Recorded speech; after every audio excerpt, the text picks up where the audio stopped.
End Times Alaska, Fury, Book 4, written by Craig Martelle, narrated by Chris Abernathy. A bad landing. The airplane crabbed toward the recently repaired runway. The winds were kicking up again. The pilot fought valiantly with the cargo version of the Boeing 737. It hit hard, bounced once, then the landing gear on the left side dug into the pavement and was ripped from the airplane. The wing dropped and the engine hit the concrete. It slid for a while, but then the engine was ripped free and the wing followed it into the wake of fire and destruction spreading behind the aircraft. It was the second crash in 2 months. If they couldn't fix the problems, the cargo flights would stop. I couldn't have that. The people had a tenuous grip on life as it was. They'd done with less, but we had lost people that way too. I didn't want to lose any more. Not this winter. I couldn't. The plane slid to a stop. One fire truck raced to it, stopping to spray foam into the fires that threatened to find their way to the remaining onboard fuel. The volunteers, acting as firemen on this day, fought to a victory and stood between what remained of the airplane and the wreckage strewn down the runway. The body of the craft was intact. At least this load of supplies made it. No clue when or if any more would come. One of the firemen looked at the truck where I sat, watching. He gave me the thumbs up. I waved back, not wanting to discourage him after they'd done what they had to in order to save the aircraft. I put the truck in gear and drove to where the flight attendants already had the emergency slide activated. They were shoving people and bags out the door quickly. The crew collected themselves and their personal bags, throwing everything into the back of my truck. 2 climbed into the bed, and the other 2 climbed in with me. "Any idea what happened?" I asked. The pilot looked at me and shook his head as he tried to gather himself after walking away from the crash. "I'll drop you off at the clinic so Colleen can look you over. Temp billeting is right next door, but not sure how temporary it will be. I don't know when the next ride out will happen. The trains stopped a year ago. The road isn't closed, but we don't have a vehicle that we're sure will make it. Everything is kind of duct taped together at this point," I told them. I don't think it registered. They were still in shock. The offload team was at the plane, starting to unload it, even while the firemen were still making sure it wouldn't burst into flames. The supplies were too precious to lose. Spare parts mostly, fuel, lubricants, those little things that made life possible in a Fairbanks winter. I dropped the air crew off and watched them troop into the clinic. I took their luggage next door and put them in the narrow hallway outside the small rooms. This had been a work trailer before the fall, but we'd commandeered it to use as a temp billeting. It was self-contained, but heat was based on the availability of electricity. That meant it was of no use once the river froze, unless the natural gas generator parts were in the load. We never received confirmation of our order via ham radio. I hoped they would be, but hope was a lousy plan. That meant I needed to find other accommodations for these people. At least there were only 4 of them. I'd float that in the next meeting of the governing council. There was always something that needed done just to keep our heads above water. Crap, I thought. Cut off from the rest of humanity once again. I felt the weight of 1,000 souls crushing the life out of me. Before, it was just the community, and we were self-sufficient back then. The daily grind. "Would you snap out of it?" Charles yelled. I looked at him, wondering if he was talking to me. His twin sister stood nearby. She shrugged. "What?" I asked my son. "She's gone. It's been a year and she's still gone. There's only 2 months to winter and we aren't ready," the young man exclaimed. It had been 10 years since the triumphant return of the settlers to Alaska, and 9 years since the UN recognized Alaska as a new nation under United States protection. It was good at the start, but then the money and support tapered off. Now, everything we received cost us an arm and a leg, in time and effort. The United States was in the grips of a new depression. There was no money to support the fledgling nation-state. Hostilities, even non-violent ones between the U.S. and Russia, cost everyone. The whole world suffered. No money. And now, this would be the last flight. No one could afford to keep throwing planes at New Fairbanks if they weren't going to return home. I looked at Charles. He'd become quite the young man. At 16, he was an exceptional hunter, dog musher, survivalist. He was everything I was not when our journey started 14 years ago. And it wasn't just Charles. Aaron was all of that too. Either of them could mush their dog team into the bush for a week, and I didn't worry. Maybe I should have worried more. A year ago, their mother, Madison, took the quad out and didn't come back. She wasn't as adventurous as our kids, so we didn't have to search for long. The quad had rolled, and she had been pinned underneath. The fact that she died quickly from a broken neck was no consolation. The death of your life's partner was something that no one wants to go through. It's not easy for the one who survives. Ever. I had never thought about life without her, but here I was, a year later. All I wanted to do was disappear into the woods and not come back.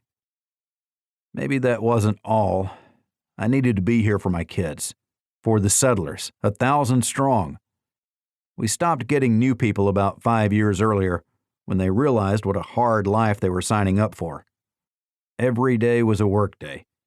Every day was a struggle to survive. And every one of the people had a story like mine. They'd all lost someone, but we were in Alaska trying to find ourselves while making peace with our pasts. "What do you need me to do?" I asked Charles, trying to get my heart into it. Aaron put a hand on my arm and took over the conversation as her brother hung his head and left. "You need to get down to the warehouse and end that feud," she said evenly. "Kasparov and Jones are at it again. As long as they're fighting, our trade and supplies aren't being managed. There's a bunch of people and a whole lot of nothing getting done. Come on, Dad, I'll go with you." With such people in my life, how could I fail them? It was time to stop the pettiness. We all had something we needed to accomplish for the good of the rest. I missed my wife, and the fact that the others weren't doing what they had committed to made me furious. I wanted to mourn, and they wouldn't let me. Petty people, not stepping up. "Let's go," I growled, while pinching my eyes shut to keep the tears from starting. "I think I've had enough of this. Let's get this settled today, shall we?" Outside, our bicycles awaited. Within the downtown of New Fairbanks, fat tire bikes were the best form of transportation. They were easy to maintain and broadened our reach. We didn't live close together as we had in the past. Some did, but not many. We had our own place now, a house that had been abandoned but was set up for the subsistence lifestyle with an outhouse and a wood-burning stove. Riding helped me stay in shape so I could breathe. Time had taken a toll on my lungs. Immediately following the stem cell treatments, I felt like a champ, but without continued medication, my asthma was seeking to gain a foothold. Carrying no extra weight helped. I was down almost 40 pounds from the day the nuke detonated. "Come on, Floyd!" I yelled as we rode away. He had been lounging in the sun on the porch and hadn't realized we were leaving. He was always up for a good run. Besides the twins, the half-wolf, half-Alaskan husky was the other reason I was still alive.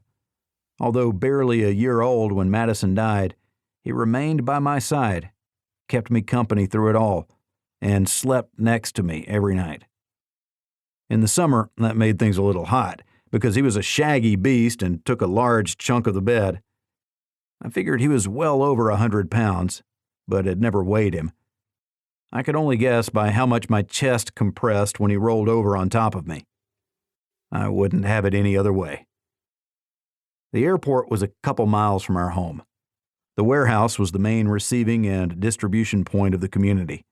It had previously been 2 hangars, side by side, but with a little ingenuity and a bulldozer, the planes were cleared away, the space put to good use, and a natural gas heating system installed. It was as self-sustaining as we could make it, but the natural gas production from the only active well was limited. The warehouse used it all, not leaving anything for others. The initial hope for the well was that it would help power an entire grid. That didn't work out. Our plans for central power rested on a hydro system, which only worked when the river flowed. It was far from optimal. At least it helped bring the processing plant to life for canning and freezing. By the time the river froze over, meats could be stored elsewhere, using the Alaskan cold to keep things frozen for the winter. When the ice thawed, electricity would be generated and the freezers would start running again. It was a workaround that required a certain amount of manual labor and attention to detail to keep the perishables from rotting. The processing facility was a communal property. One Russian-Alaskan couple ran the facility, kept it clean and functioning for a small portion of the food that people brought there. It was a bartering arrangement that worked for everyone. Some might call it communism. Others would call it free trade. No one was forced into using the facility. The price was food. Only one person balked. After last winter, he hadn't been seen again. Either he took off for the great unknown or died from misprocessing his vegetables. I suspected the latter. When we arrived at the warehouse, we saw a line of unhappy people lined up outside the door. Most had a cart of some sort or other. I waved to them and tried to reassure them. "We'll have this resolved in no time. You have my personal guarantee." I tried to smile, getting angrier by the moment. Erin followed closely, unsure of what I was prepared to do. She wanted me to keep my .45 holstered, checking that it was before opening the door. She raised her eyebrows at me, just like her mother used to do.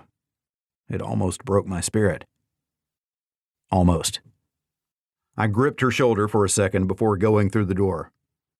Nikolai Kasparov was a younger Russian, one of those imported to establish the Russian community in hopes of winning approval from the UN to colonize Alaska. They didn't win because they burned their building down, killing half their number before the community came to the rescue. The other man behind a makeshift counter was Bill Jones, a newcomer, but older than most and a workhorse. They had different ideas about how the warehouse should run. Neither was wrong.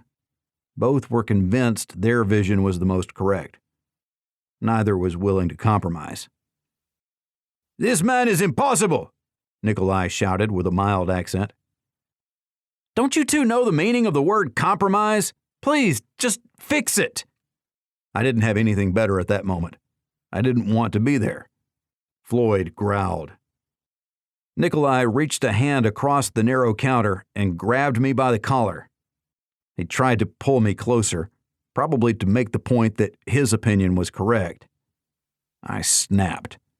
With a quick turn, I wrapped my hand at the back of his head and yanked forward, smashing his face on the counter. When he pulled back, his nose was broken and blood streamed from both nostrils. I wasn't finished. I hadn't let go of his head. I tried to pull it toward me, but he resisted. With a quick jab, I punched him in the mouth. I let go and started to move around the counter, but Erin wrapped 2 arms around my waist as she fell to the floor, acting as an anchor to keep me from continuing. Floyd had no one holding him back. He dashed through the swinging door next to the counter and jumped on the man. Luckily, Nikolai's arm was in front of his face as the half-wolf went for his throat. "Floyd!" I yelled. Erin released her grip and let me go. When I got to him, Floyd had already backed off. Nikolai was holding his arm where a ragged-looking bite was freely bleeding. Blood continued to flow down his face from his nose and split lip.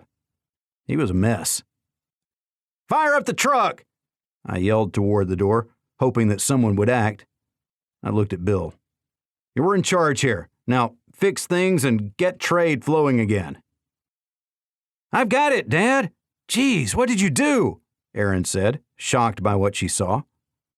"You wanted me to stop the feud. Well, it stopped," I told her, feeling the sting of the hurt look on her face. "I'll take him to Colleen," I said softly. I tried to help Nikolai to his feet, but he pushed me away. Floyd barked and jumped toward the man. Nick fell over, scrambled back to his feet, and ran toward the back door of the warehouse. "Maybe you should take him. Make sure he gets the help he needs. I'll stay here. It's my mess, so I'll clean it up." I held Erin's shoulders and then pulled her close for a hug. "I'll go talk with Chris," I committed in a whisper. If someone ever had a problem, Chris was the one to talk to. I hadn't talked with him about Madison's death. It seemed like the time was right. Although I would suggest that Nikolai should not have grabbed me. We weren't barbarians. I laughed to myself. When I looked up, Bill's expression said that he thought I'd lost my mind. Not quite yet. I thought I was finding it again. Most importantly, Floyd seemed happy.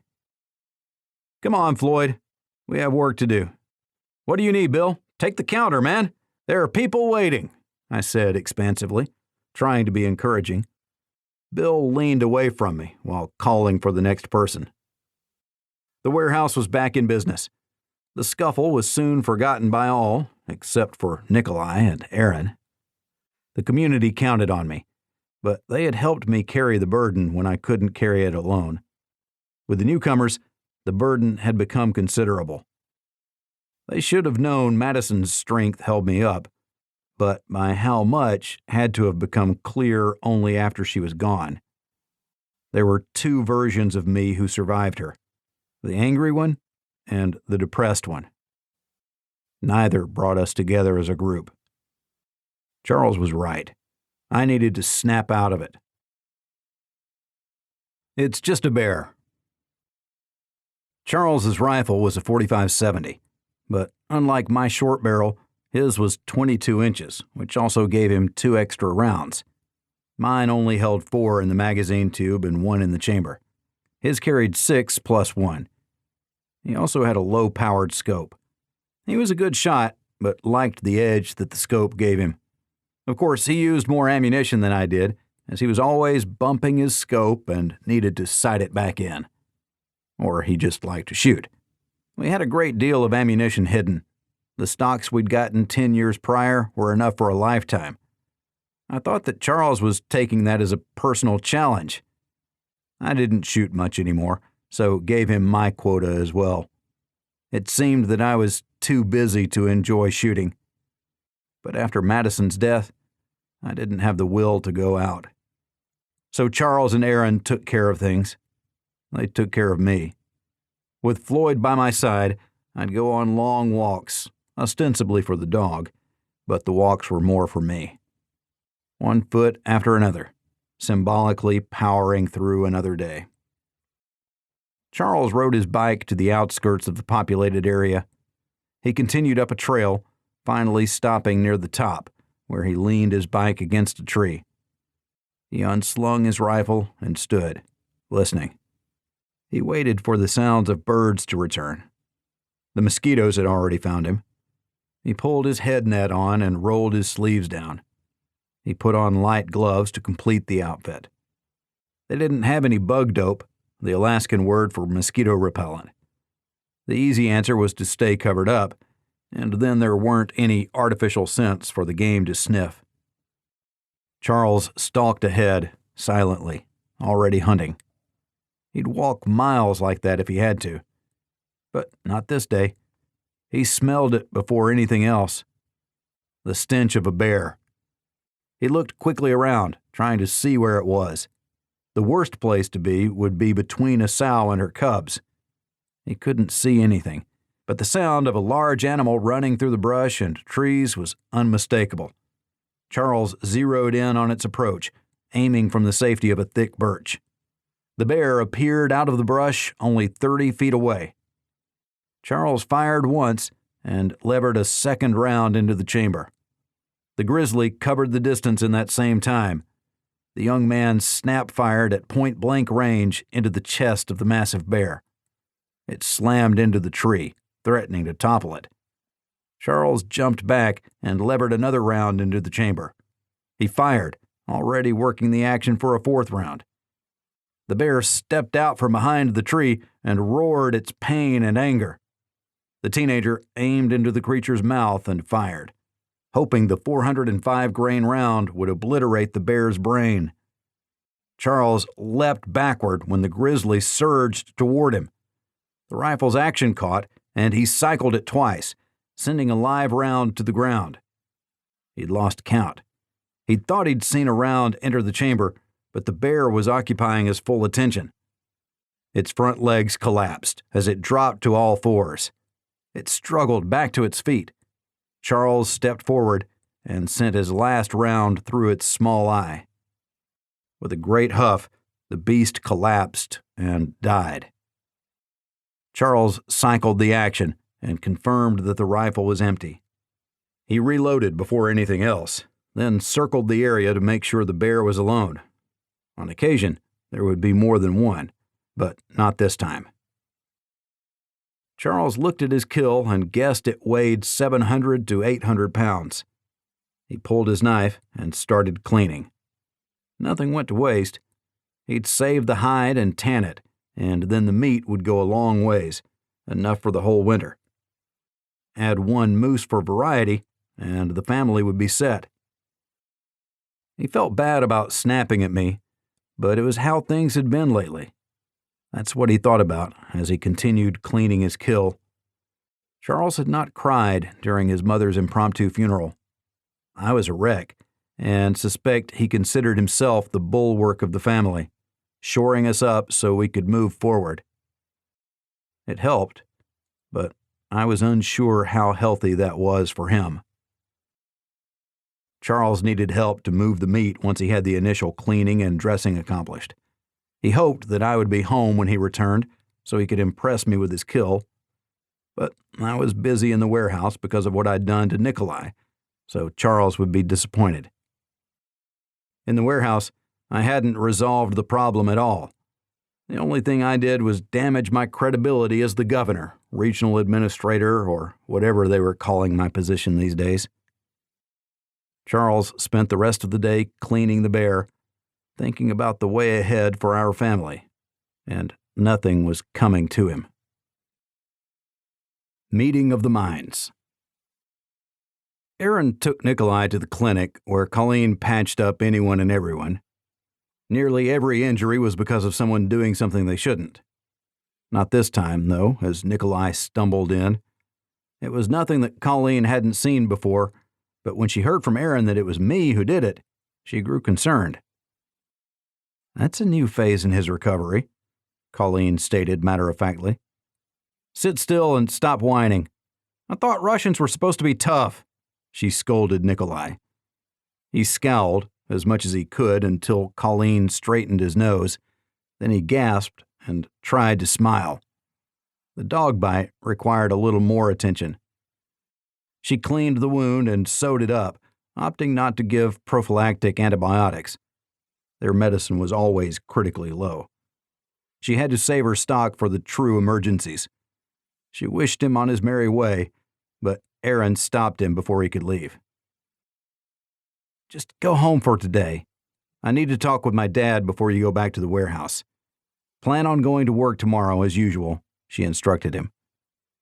He looked at her, wondering how she'd been put in charge, but he also knew that she was right, and there was more to this than the battle for control of the warehouse. "I'm sorry about your mother," he said in his Russian accent. "I'll try to compromise, make peace with Bill." "That would help a lot," she replied with a half-smile, then asked if he needed a ride. He declined, saying it was a beautiful day for a walk. When she returned to the warehouse, the line was down to 2 people who had not been waiting earlier. She walked past them and inside where Bill had everything well in hand.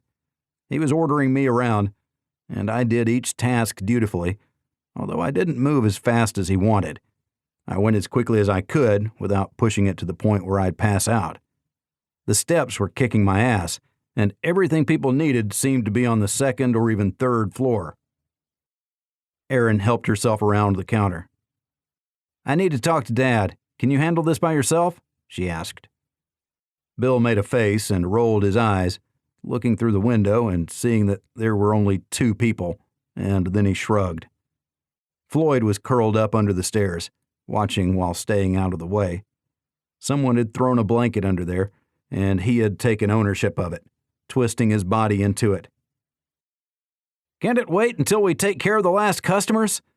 Then I can fix whatever Chuck screwed up," Bill said loud enough for the whole world to hear. Erin gave up and asked how she could help, which meant a run to the 3rd floor of the warehouse. She passed me on her way up the steps. "Hey, how's Nikolai?" I asked, genuinely concerned. "I'll talk to you later," she called over her shoulder. I watched her go, wondering how she'd gotten like that. She was all of 16 and didn't take grief from anyone, while at the same time working to keep everyone going in one direction. She was the peacekeeper. I'd always assumed that Charles would take the mantle from me, which was a sexist presumption on my part. Reality said that Erin was a better fit, having already assumed an informal leadership role within the community. She was the one who people were coming to. She was the one who had solved the community's problems over the past year. And she was in pain, too. I was certain that she had many unasked questions for her mother that she wasn't comfortable with asking me. I hoped that Colleen was able to help. I expected I'd get a visit from Chris. He was a good friend, one of the originals from the resort, and I valued his counsel. I knew that I'd be getting plenty of that. Maybe I was finally ready to talk about it. I was still angry. My house was built on Madison's bedrock. When that disappeared, my house collapsed. Terry made advances, which surprised me and confused me. We'd argued a great deal in the early years as co-mayors.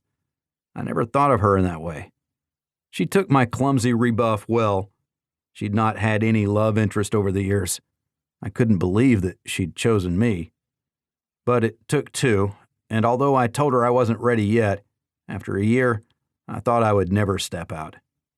I hoped that she would understand. "What the hell are you doing up there? Is there a picnic I don't know about?" Bill yelled from the counter area, shocking me from my reverie. "Coming, boss!" I yelled back, hustling down the stairs with the parts I carried. Erin passed me, nudging me and smiling as she raced downward. We quickly finished off the last customers.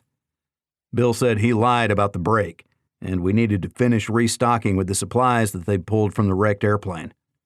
I'd forgotten about that part. Erin told Bill that Nikolai could help him tomorrow. When the man bristled, she marched right up to him. I didn't hear what she said, but soon he was nodding.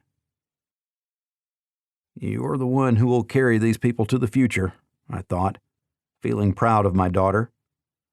I'd been miserable for too long. It was time to get drunk and understand that a certain amount of sadness would never go away. But there was a great deal of life left, and my children both proved that day that they needed me, the old me, as much as I needed them. I waited until she was done aligning Bill's attitude, and then we went outside together. She looked at me sternly without saying a word. "What the hell? I was going to apologize, and now I feel like a little kid on top of it," I said defensively. "You better apologize, and then you stay away from Kasparov," my daughter said sharply. I was sure that I deserved that. "Is he coming back today?" I asked, hoping to cut my shift at the warehouse short. She shook her head and pointed at the warehouse. "That's it? That's my dressing down? You need to work on that.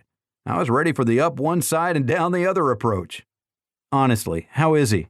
I said as I scratched Floyd's ears. He stood at my side as he usually did, but not protectively, as Erin was one of his pack. The other was Charles. He accepted the 3 of us, but he also considered the children of the community to be under him in the pecking order. Darren and Becca's children, little Bill and his sister Maddie, seemed to be his favorites, although Hermione had gotten more than a scratch or two from playing with the half-wolf. Even Diane, who was already a teenager, was in his pack. That's what I got for hanging out by the school and watching the kids play. Floyd hadn't been intimidated by the low fence around the schoolyard. With 2 steps, he jumped over it and ran into the middle of the kids playing. I was alarmed the first time he did it because of the wolf in him, but it was the Alaskan husky that ran through the yard, playing tag with the kids. I made my point, didn't I? It wasn't a question, as she looked at me triumphantly. Now, back to work with you. Don't forget the council meets tonight. It's time you started coming again. Things aren't how they used to be, and they need to get back that way. I love you, Dad. She ended with a peck on my cheek and waved goodbye to Floyd as she walked toward her bike. A minor scuffle. Charles cleaned the bear and bagged the meat, hanging it in trees to keep the other predators away until he could return for it. It had taken him more than half the day. He hurried back to his bike and raced downhill, hoping to quickly find help. When he burst into the cabin, he found his sister, half-dressed with her boyfriend, Toby. She pulled a piece of clothing from the floor to cover herself. It was Toby's shirt. Charles gritted his teeth and glared at the young man, only a few years older than the twins. "Am I supposed to knock before entering my own home?" Charles asked sarcastically. His sister glared back at him, then waved an arm. "Go outside and give us a minute. What do you want, anyway?" She looked both angry and embarrassed. He knew her better than anyone and was confused, probably because he felt the need to protect her as they'd protected each other for nearly their whole lives. He wished he could talk with his mother, but she was gone. He knew that I would be no help. Charles would ask his sister later if I knew about her and Toby. I didn't know, and when I found out, I wouldn't take it well. "I got a bear," he said, chest puffing in what he'd accomplished. "A big grizzly, maybe 700 pounds. I've got it clean, but I need help carrying it," he said, pointedly looking at Toby, who was much bigger than Charles. "Sure, we'll help. Now give us a minute." She pointed at the door. Charles shook his head and walked out. True to her word, it was only a minute later that the two stepped outside and joined him. There were only 2 bikes, which made Charles wonder how Toby had gotten to their house. He didn't ask. "Where'd you kill him?" Erin asked, putting herself between her brother and her boyfriend, as the stare-down seemed to be underway. "Top of the hill, backside past Miller's," he answered, finally looking at his sister. "A grizzly was that close?" she exclaimed, eyes wide as she put a hand on her brother's arm. She was concerned for his safety and the safety of others, even though he was standing in front of her and the predator was a carcass. "Yeah, I thought about that too. He won't be bothering anyone else. Did anyone lose dogs up that way?" She shook her head. They left the bikes, opting to take 2 hand carts, pushing them in front as they walked. Although it was late afternoon, they weren't in a hurry. They had another 6 hours of daylight. Charles hoped they didn't need that much time. They studiously avoided any discussion about what Charles had seen. He didn't want to ask his sister about that in front of Toby. "You came here, 3 years ago?" Charles asked, turning to Toby. 5, actually. We spent the first 2 down south near Denali before making it up here. My dad's the furrier and fisherman, and Mom works the fields. We have a tanning shack not far down the road," he said cautiously, as if feeling out an opponent during a sparring match. Charles knew exactly where they'd lived before Toby said anything. It was a small community. Erin watched her brother closely, looking for cues that might suggest he liked her boyfriend. She hoped he did. "How big did you say that bear was?" Toby asked. "Big. 7, maybe 8 feet tall," Charles said with a smile. "My dad will tan that up real nice," Toby said, looking at Erin. They smiled at each other. Charles instantly felt the fury rise within. He saw the looks. A bear rug in front of the fire, two naked bodies nestled in the deep hair. With a yell, Charles dropped the cart handles and launched himself at the bigger man. Charles grabbed Toby's head in both hands and jumped, kneeing him in the abdomen. They went over together. Toby was trying to get a grip on Charles's arms, but the younger man held tightly. Charles tried to headbutt the bridge of Toby's nose.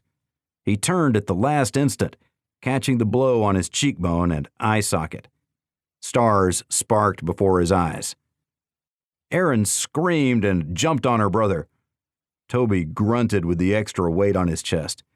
She popped Charles on the ear, which gave Toby the opening he needed to throw the siblings from him.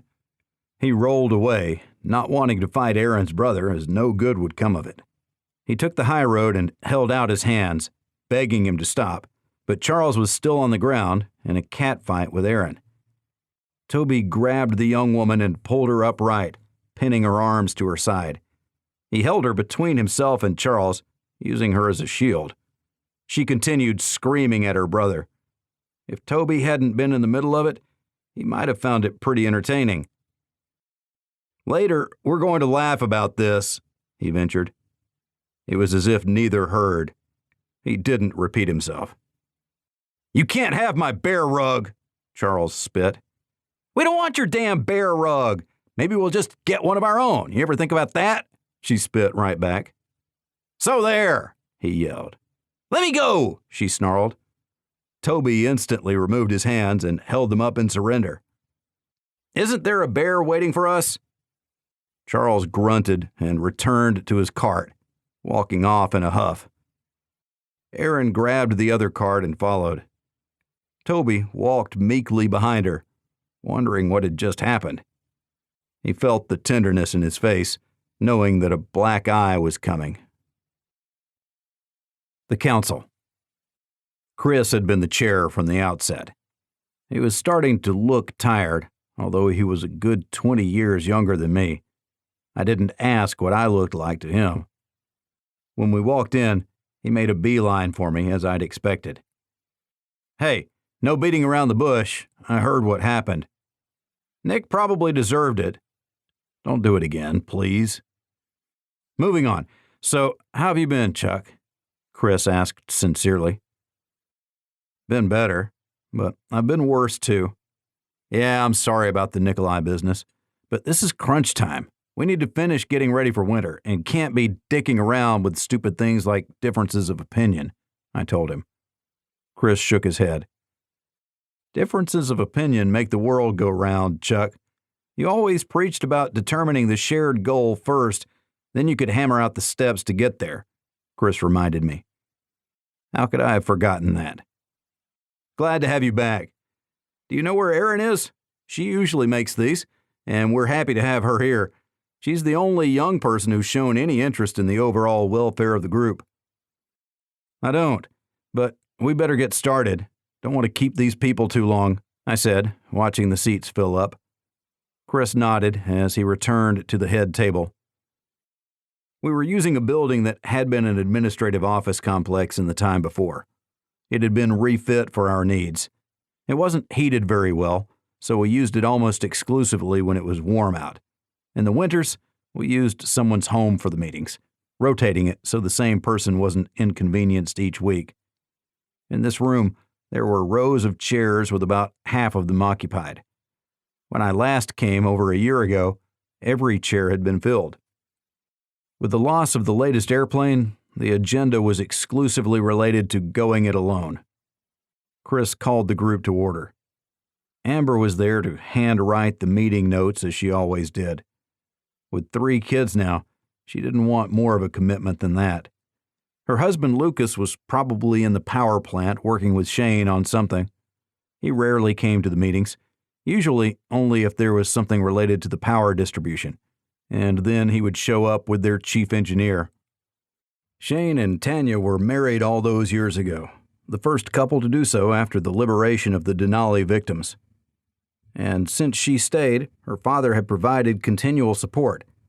But even that was growing limited this past year. The depression was taking its toll on his business. Terry was there, as she always was. She moved close and then sat next to me. "I'm glad you're back. It's been too long," she whispered, close to my ear. I leaned away so I could better see her face. "Good to see you too, Terry." She laughed at my obvious discomfort before slapping my leg and then leaving her hand there. Unless I wanted to hold hands, I had to sit with my arms crossed. It was a warm evening, and I started to sweat, so I surrendered and put her hand in mine. Chris was navigating the issues with his usual acumen, but the overall tone of the meeting was set when one of the newcomers interrupted. I referred to anyone outside of the original community as a newcomer. This gentleman had been with us for nearly 10 years. Pavel Kashirin was a Russian naturalist. He spent most of his time outside, studying nature and mapping the areas that provided edibles. He worked in the fields to help the harvest, especially since working machinery was scarce. The more time passed, the more our efforts resulted in physical labor, a return to medieval times. "We must increase manpower in fields," Pavel declared, slamming a fist on the table. "The harvest is good this year, but we need people to work." No one said we weren't going to help, but we're still in the middle of surveying what we have, trying to balance our technology with our needs. One tractor is worth 50 people, Pavel.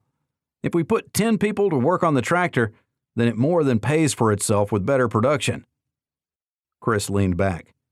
He figured they'd end up agreeing to disagree, unless the repair parts didn't fix the tractor.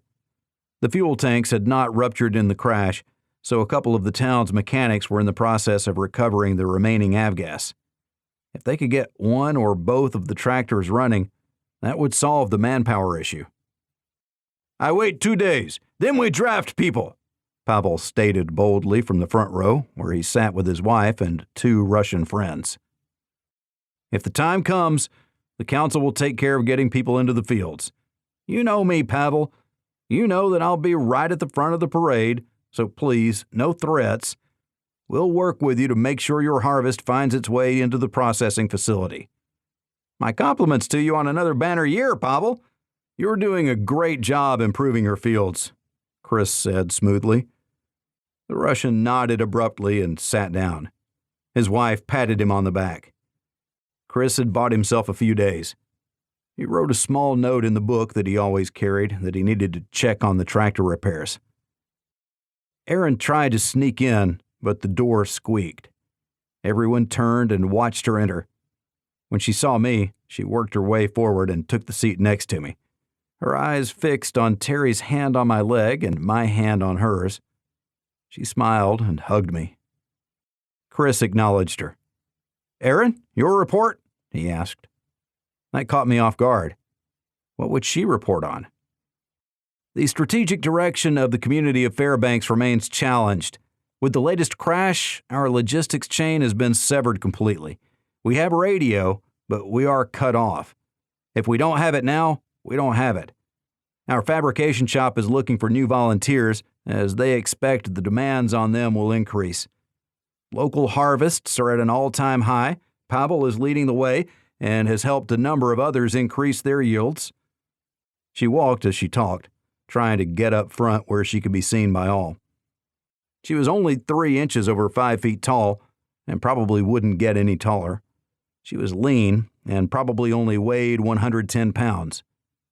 I smiled broadly as she spoke clearly and concisely. She motivated the crowd as she made eye contact with everyone. No one moved, as people were riveted by what should have been a dry supply report. Erin didn't see me beaming as she continued, slapping Pavel on the shoulder as she passed. "My brother shot a big grizzly on the hill just past the miller's cabin. That's why I was late. We were recovering the meat. A good haul, enough to get 2 or 3 families through the winter. And maybe the moose won't be afraid to come nice and close to the town, since there isn't a bear to hold them off," she said with a big smile. Then she pulled a sheet of paper from her pocket and read off numbers regarding estimated firewood stocks, overall meat weight, power generation, and more. The Fairbanks settlement was not a commune. We didn't combine our food and firewood for redistribution. First and foremost, people took care of their own families. Excess was offered for trade. A small amount was donated, never more than 10%, into a communal stockpile. From this, Shane and some of the others were provided for. How could Bill and Nikolai feed themselves while still running the warehouse? Many had others over for meals. I thought that Shane, Tanya, and their children ate at other homes 5 nights a week. They had become the popular couple. It used to be us, Madison, the twins, and I, while my wife was still alive. Since then, I declined all the invitations. Many people still dropped off food with us. Not so much lately, but at first. Aaron walked back and forth in front of the head table, watching as the council members took notes on various people to talk with regarding the numbers. If someone was falling short, they'd work to shore them up. If someone was simply slacking off, this group had no mercy. People who went it alone suffered. I would have had it not been for Aaron and Charles. They were the strength of the family. Aaron smiled pleasantly as the members each thanked her for the thoroughness and timeliness of her report. Time remained before winter to fix things. The look on Chris's face said that he bore the burden of getting the issues resolved. The meeting broke up after 45 minutes. Those people farthest out had to travel a couple miles to get home. Chris made sure they had the time to get there in the daylight. There was the usual glad handing afterwards, but people meandered away fairly quickly. No one was a career bureaucrat. There simply wasn't room for anyone who couldn't work with their hands. Less talk and more do. That was our motto. The council and the meetings were necessary evils, and as long as everyone continued to think of them in that way, then it wouldn't become a self-serving, life-sucking entity.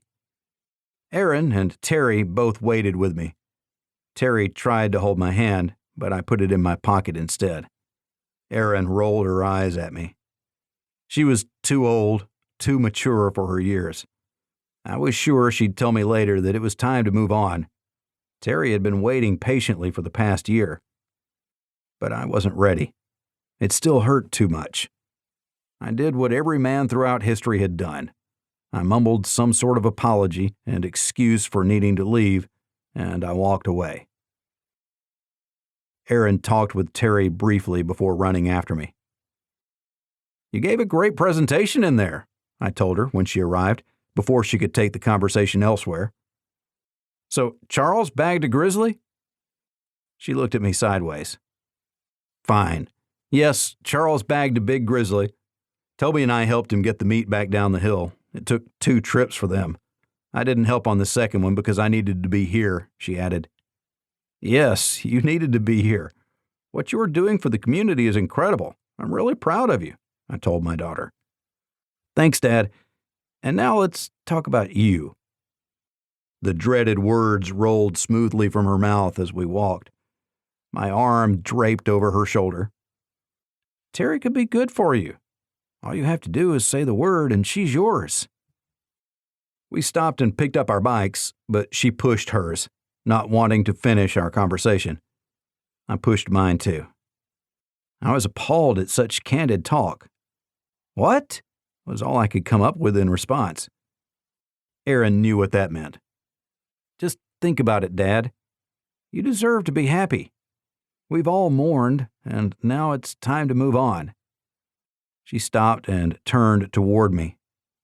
My little girl was an adult. "Toby," I said, to break the stalemate. She looked away quickly. "Tell me about him." "I really like him. He's funny and smart and always willing to help others. And he likes me too," she probed tentatively. "How could he not? Look at the young woman walking next to me. He'd be stupid if he didn't like you." "Just be careful, if you know what I mean," I ventured. "Is that your idea of the birds and the bees talk, Dad?" she asked. "Does it make my point?" "Yes, it does," she answered with a smirk. "Then that's exactly what it was. Go see Colleen if you have any questions or need anything. This is way out of my league." I shuffled forward quickly. "I could tell. She laughed, just like her mother. It almost broke me, but I held firm. It wasn't super strength, only time that tempered my feelings. Maybe the decision earlier that day that I needed to move on helped too. The ache in my heart was there, only a little duller than yesterday. We continued in silence, but heard some rustling in the undergrowth not far from the path we were taking. An Alaskan husky jumped out, wild-eyed and frothing. Erin rolled her bike around, putting it between her and the dog. I let go of my bike and pulled my .45 from its shoulder holster. I never went anywhere without my pistol, ever. "Stay!" I yelled at Floyd, who had already headed for the sound. "Come!" His shackles were up, and he snarled at the newcomer. The dog snapped and bared its fangs, while Erin held it at bay using her bike. I stepped around her, and it leapt for me as I looked at it down the barrel of my pistol. I squeezed, and one round tore through its chest. The dog yipped as it bounced off me and hit the ground. It started to run, but only a couple steps before collapsing and sighing its last breath. "Rabies," I said out loud. "From where?" Erin went to the animal, resting her hand on its now still side. I watched as she closed her eyes and said a prayer. I suspected this had been someone's pet, but got loose. There were far more dogs than we could take care of, but the puppies kept coming. We only had 2 people who remotely resembled veterinarians, Abigail from the original community and her partner Philip.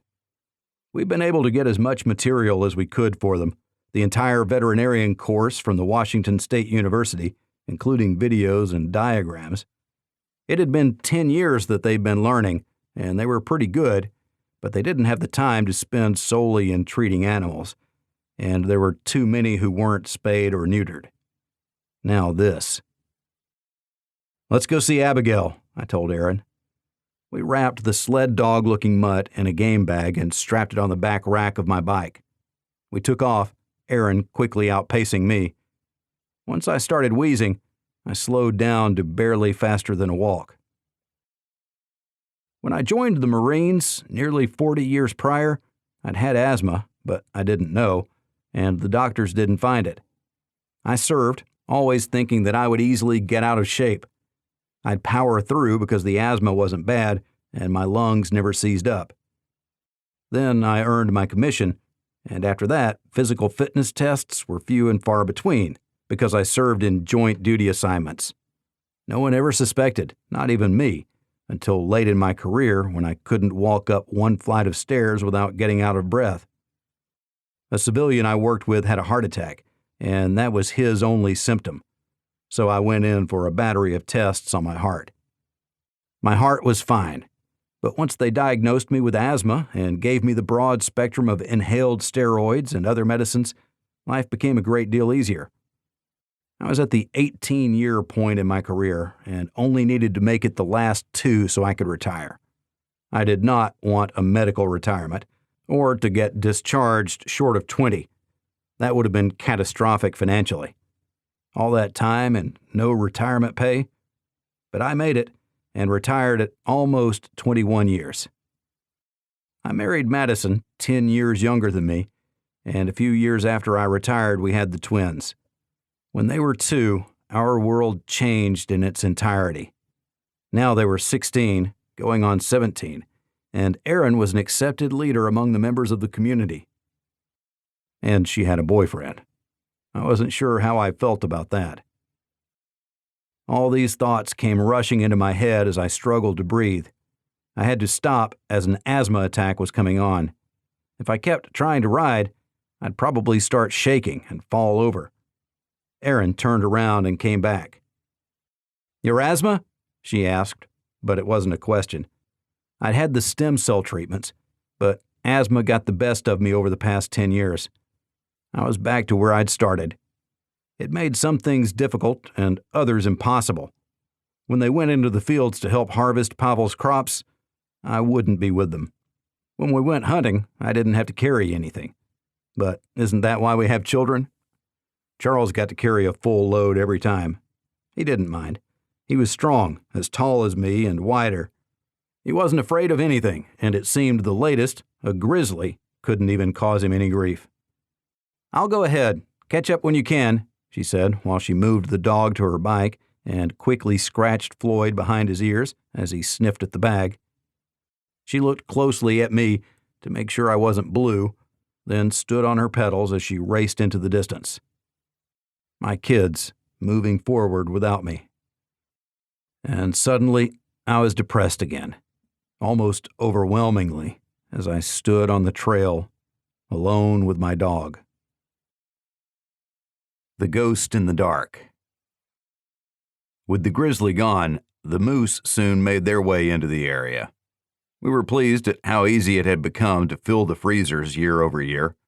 We had to keep some people from overhunting, but all in all, no one wanted for meat. Abigail suspected that infected fox were in the area, and they were giving rabies to the other animals. She put in an emergency order for as much rabies vaccine as she could get, but Aaron delivered the bad news that we were probably cut off for the duration. Unless something drastically changed outside, defined as anywhere not Alaska, she suspected there wouldn't be any more shipments.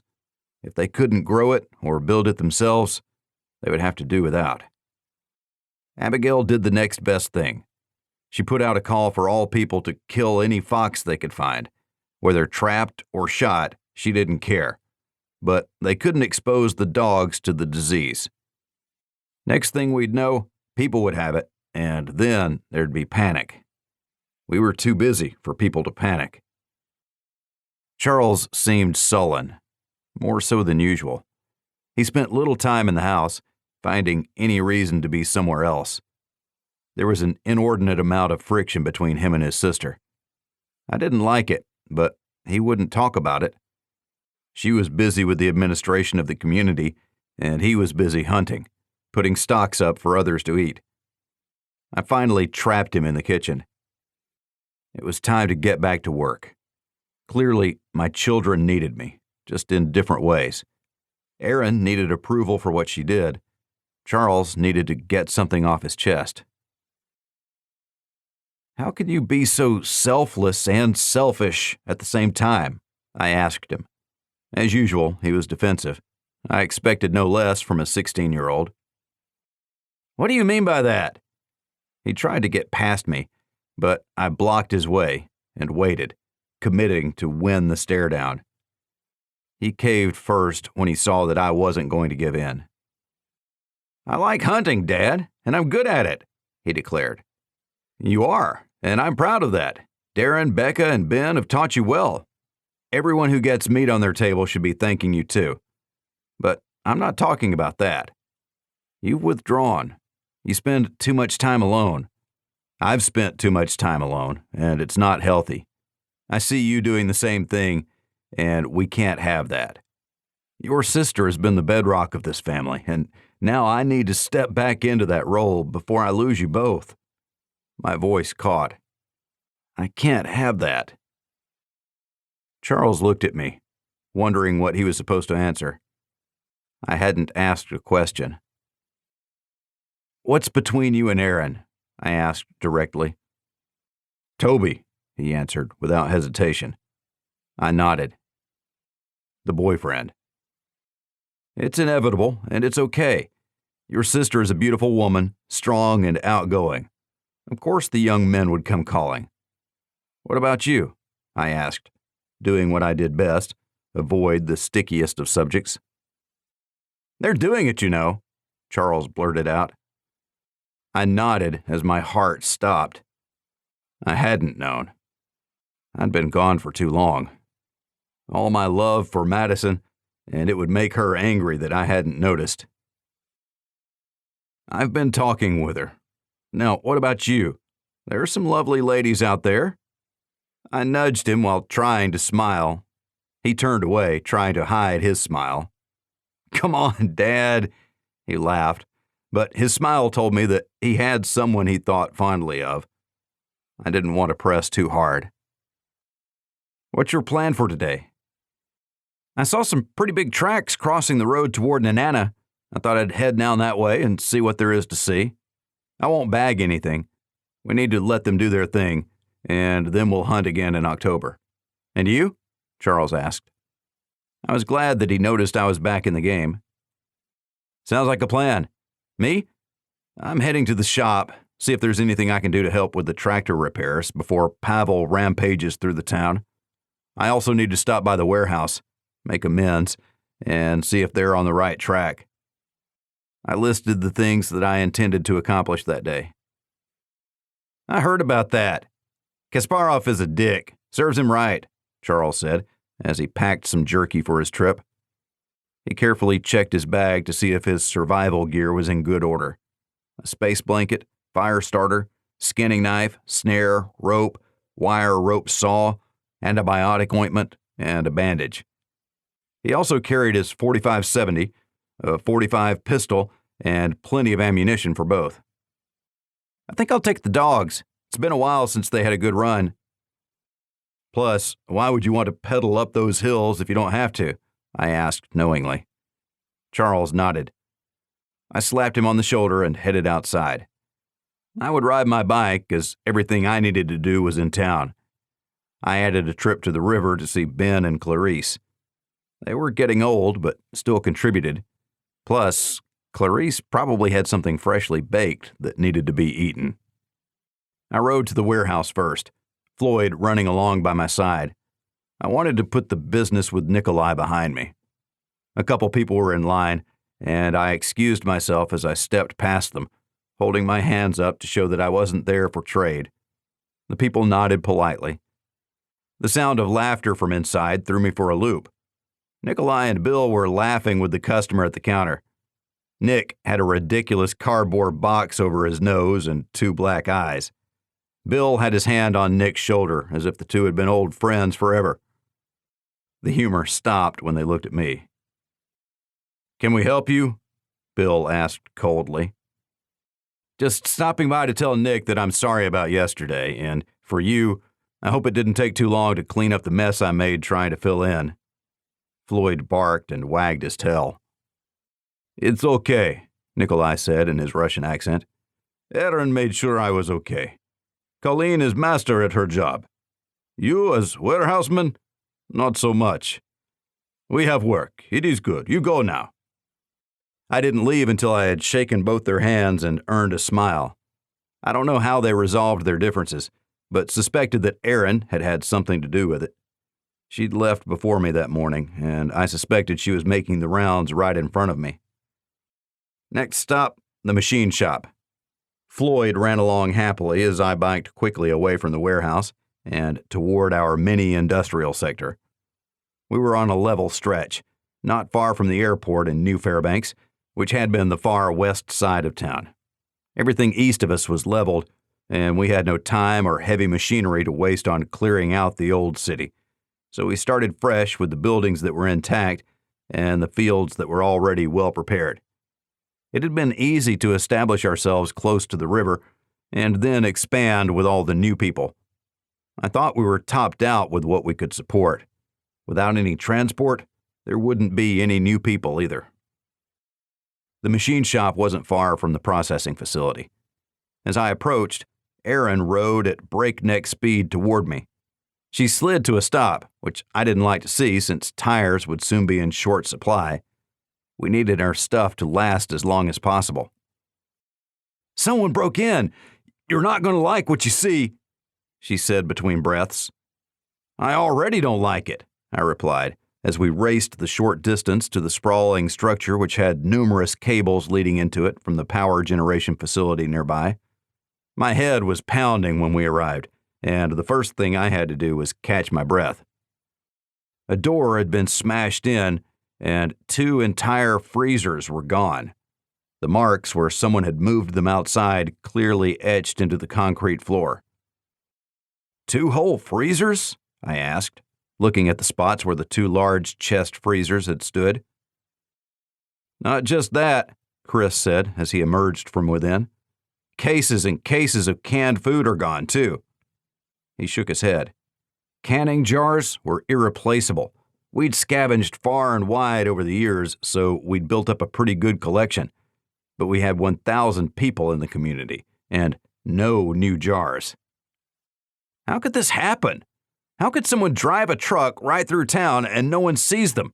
I asked, perplexed. It's the ghost in the darkness. We'd seen evidence of the ghost for the past 9 months, but didn't bother you with it because it wasn't anything like this. A little thing here or there went missing, but nothing like this. I figured it was the kids, but not anymore. This is an escalation. Charles is going to be mad. His bear was in that freezer. Chris pointed to one of the empty spots. The ghost. And he, she, or they have a truck. Wait a minute. You don't think they took the airport truck and trailer, do you? Chris shrugged. The only way to find out was take a trip to the airport. Aaron nodded and ran out. Can we backfill what we lost? I was sure we could restock the meat. 2 moose would replace what we had, but the freezer space was limited. The walk-in freezer would have to be filled beyond capacity until we had the hard freeze outside.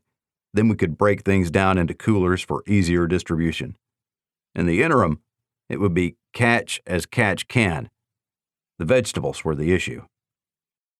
Maybe, but we need to get those tractors working. Chris pulled a massive bone from behind his back and waved it at Floyd. The half-wolf was instantly Chris's best friend until he got the bone. Then he lumbered off to find a place to tear it up. Floyd's jaws could snap just about anything. The wolf part of him dominated the Alaskan husky half. Although he could run, and he was leaner than a full-blooded wolf, he could chew through a hunk of iron if he wanted to. As a puppy, he was hell on the furniture, which was all replaced when he got done teething. Chris and I walked to the machine shop where sparks were flying beneath their workhorse tractor, a big John Deere which burned diesel that we were able to produce in limited quantities from biomass, the leftover foodstuffs from the processing facility, and anything else that would rot but hadn't been composted. The mechanic slid out from underneath the tractor. Lucas's grin was unmistakable as he wiped off a hand with a greasy rag. I took his hand as it was and pulled him in for a one-armed man hug. He knew what we were there for. I think it's ready. Let me top off some fluids and we'll crank her up. We stayed out of his way as he added what seemed like an infinite amount of transmission fluid and then maybe 10 gallons of diesel. He turned it over and it belched black smoke. Floyd was the first one to bolt from the confines of the machine shop's large bay. Chris and I followed closely behind. Lucas put it in gear and carefully backed it out. He parked the tractor outside and then leaned out the door, whooping and hollering. It was hard not to appreciate his attitude. Every victory, no matter how small, should be celebrated. I'd been preaching that for quite some time, and Lucas was a believer. We joined him in cheering. "You better get to that Pavel before he has a meltdown," Chris yelled. They'd found that the most economical way to farm was to use a tractor to pull a variety of planting and harvesting equipment, instead of having specialty self-powered gear. They couldn't stock the spare parts for that much different equipment. Lucas waved and drove slowly away, but changed gears once he was past us. The big John Deere rumbled happily as it headed down the road. Lucas reached an arm out the window and waved at Erin as she raced by on her fat tire bike. She slid to a stop next to us. I shook my head as she shook hers. It's gone.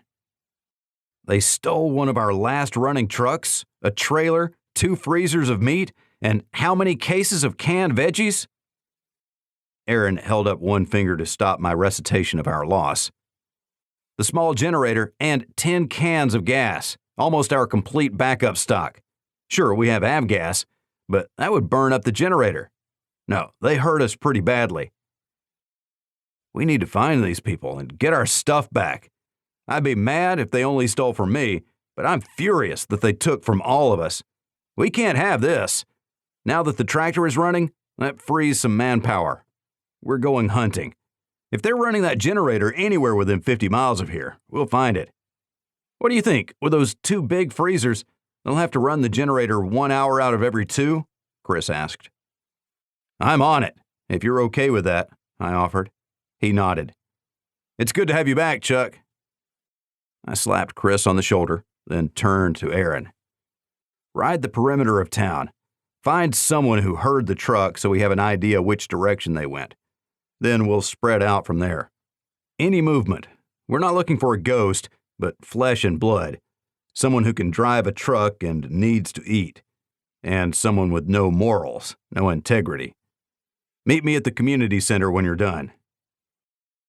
Erin rode off again, pumping her legs hard to get up to speed. I watched her go, seeing in her much of her mother, while also seeing a great deal of me. The twins were committed to our success as much as I had been and was going to be again. Chris, I asked. He tipped his chin toward me, also watching my daughter riding into the distance.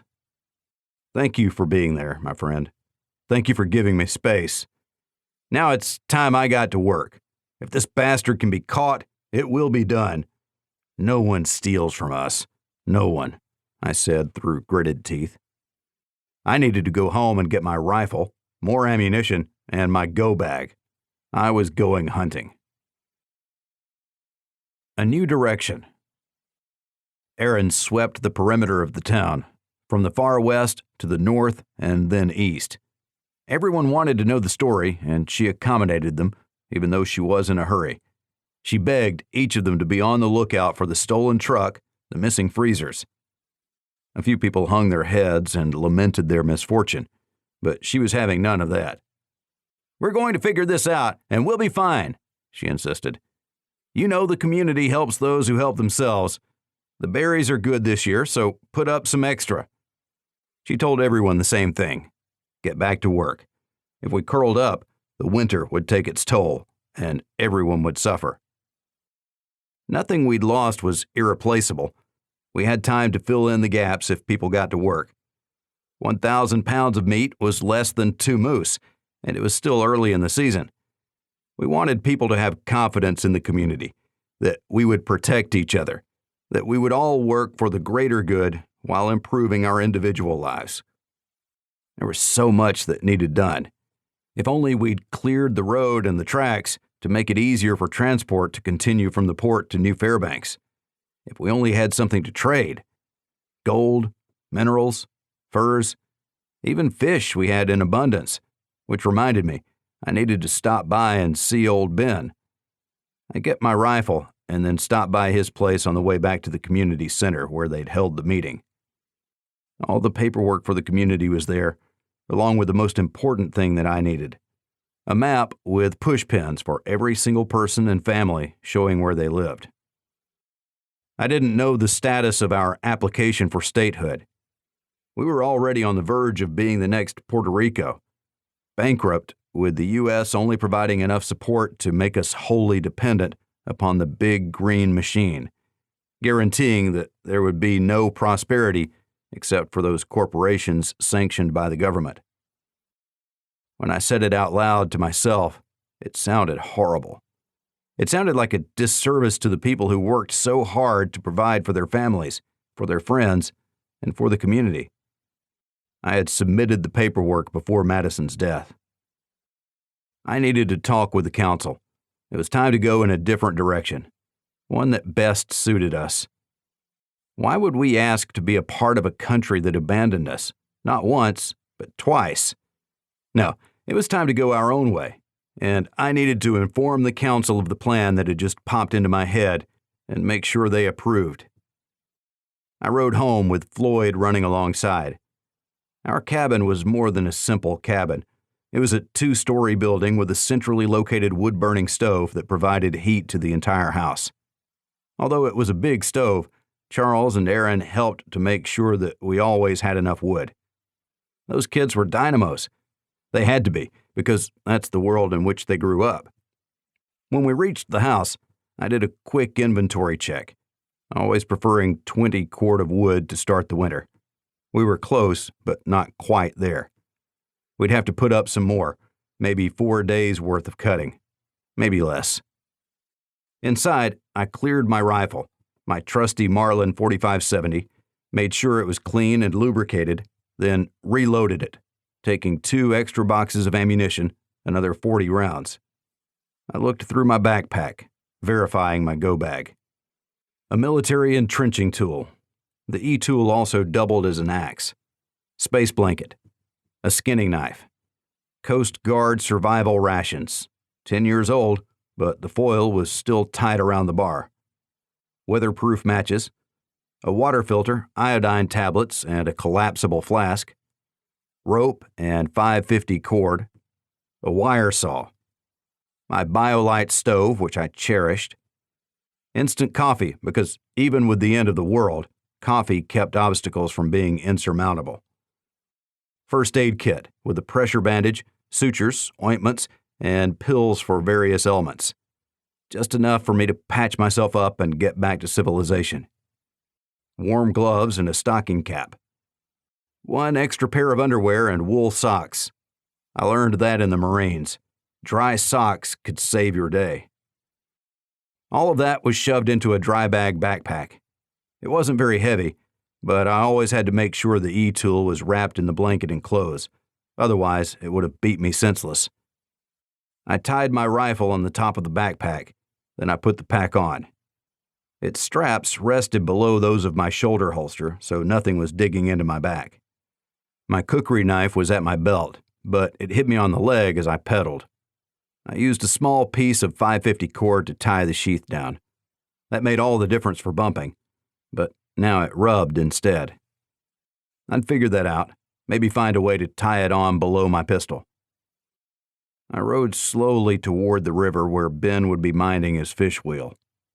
Many people fished, but not at the commercial level that Ben did. He ran the wheel as a service to the whole community, especially for those who had dogs. Everyone had at least 8 dogs, enough to run a small team to travel back and forth in the winter. We held as many events as we could, to give the people a reason to leave their homes. It was easy to stay inside and hide for the entirety of a 6-month-long winter, but that wasn't healthy. Social interaction was encouraged, but we didn't force anyone to do anything. We were still free people, together because of a shared ideal, shared sacrifice, not because our laws dictated compliance and subservience. We actually never passed any laws.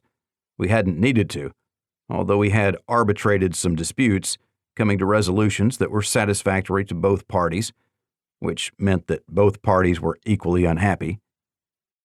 No one being happy made for a good compromise. Next time, they'd be more amenable to finding a solution themselves instead of calling in outside help. The community was about enjoying the ideals of self-realization. We helped ourselves and each other, integrating as one while still living apart, unlike the first 2 years after returning when we lived together in the old school. A group still lived there, mostly Russian, but they were always pleasant and welcoming. We stopped by every 6 months or so to verify head counts, as they seemed to have a great number of kids. I would have worried about them, but the adults were overly industrious to provide for their families. Many women remained in the school during the day, handling daycare and schooling, while the rest of the community worked to provide. They looked like we used to before expanding around the airport as we had originally intended.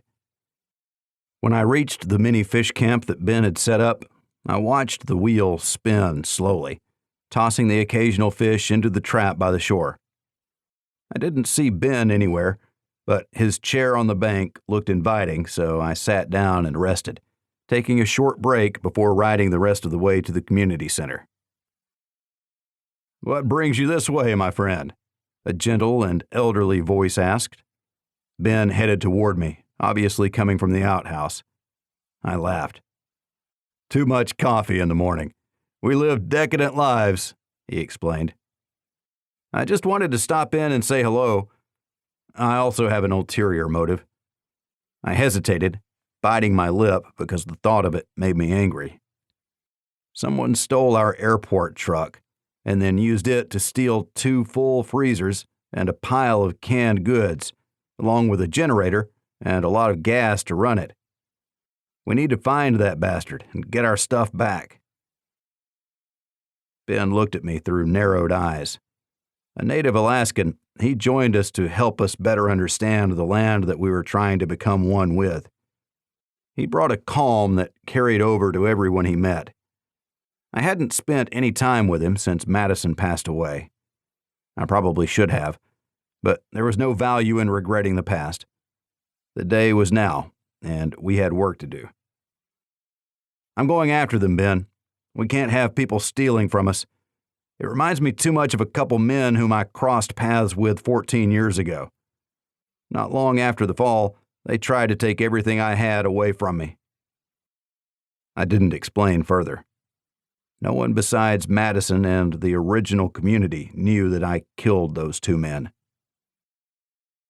We've all done things we're not proud of, but we do what we have to, Ben said knowingly. Clarice! He yelled as he turned toward the small house that they called home. I stood my bike up and put my backpack on as Ben opened the small garage at the side of the house. He pulled a dusty tarp off an old quad, an all-terrain vehicle. He put the key in and said, "Watch this." It turned over right away and coughed to life. He gassed it, and it revved in response. "Leave your bike here and climb in.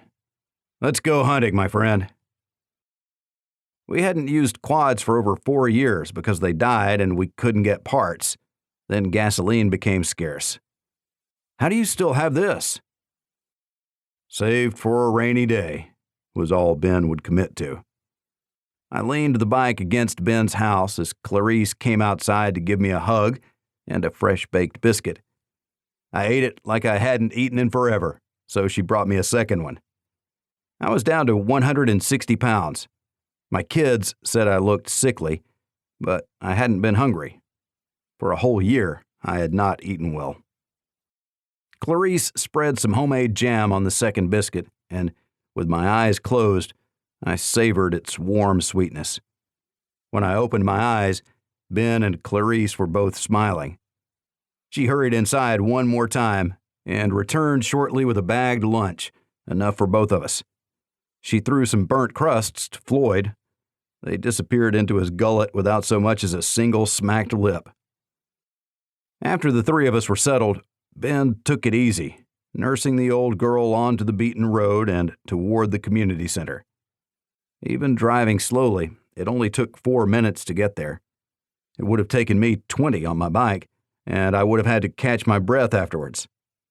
I appreciated Ben's thrift in keeping the machine alive for our self-declared emergency. We pulled in, and Ben shut it down. I didn't ask how he'd maintained it, but I expect he invested the time, taking it apart, keeping the gaskets oiled so they didn't dry out, keeping the gas clean and fresh through filtering and use of a stabilizing agent. Or Ben had acquired some avgas. It didn't matter, because I could not have been more pleased. "I think this confirms it, Ben," I started as we walked inside. "We need to cut our ties with the states and go worldwide. We need to open up the road and rail to Valdez, and then we need Alaska to become a real nation, in and of itself. I'm tired of living in the Stone Ages.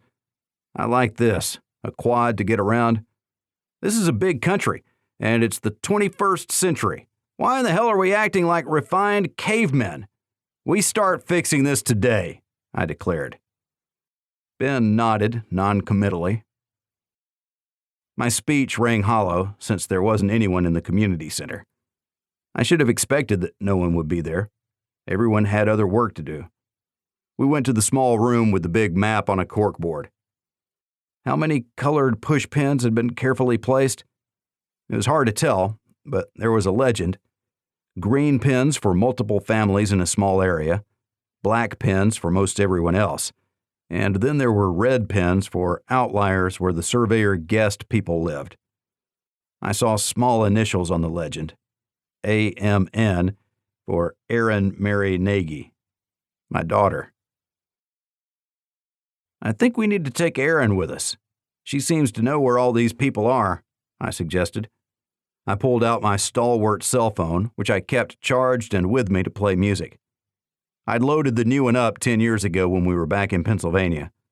I turned it on often enough that I charged it about once a week, so the battery still worked and held a charge, for a little while anyway. The pictures of the map would come in handy as a reference. Technology. Why would we leave it behind if we didn't have to? The more I thought about it, the angrier I got. We did all the hard work while at the same time begging the United States government to take us back. And here we were, with limited power for a few buildings, while everyone else burned wood and sat in the dark, shepherding their stock of candles to help them make it through the winter. We deserved to be treated better than that. We deserved better for ourselves. 10 years, and this was where we were, more backward than when we started. The fury grabbed me, and I clenched my fists so hard my fingernails cut into my palms. My chest was tight, and I gasped for air. I had to close my eyes and force myself to relax. I felt a hand on my shoulder as Ben held me up. "Your lips are blue," he said matter-of-factly. "Probably not the best color. It's good we have the quad, eh?" It was hard not to chuckle at that. Yes, indeed, it was good to be riding in style.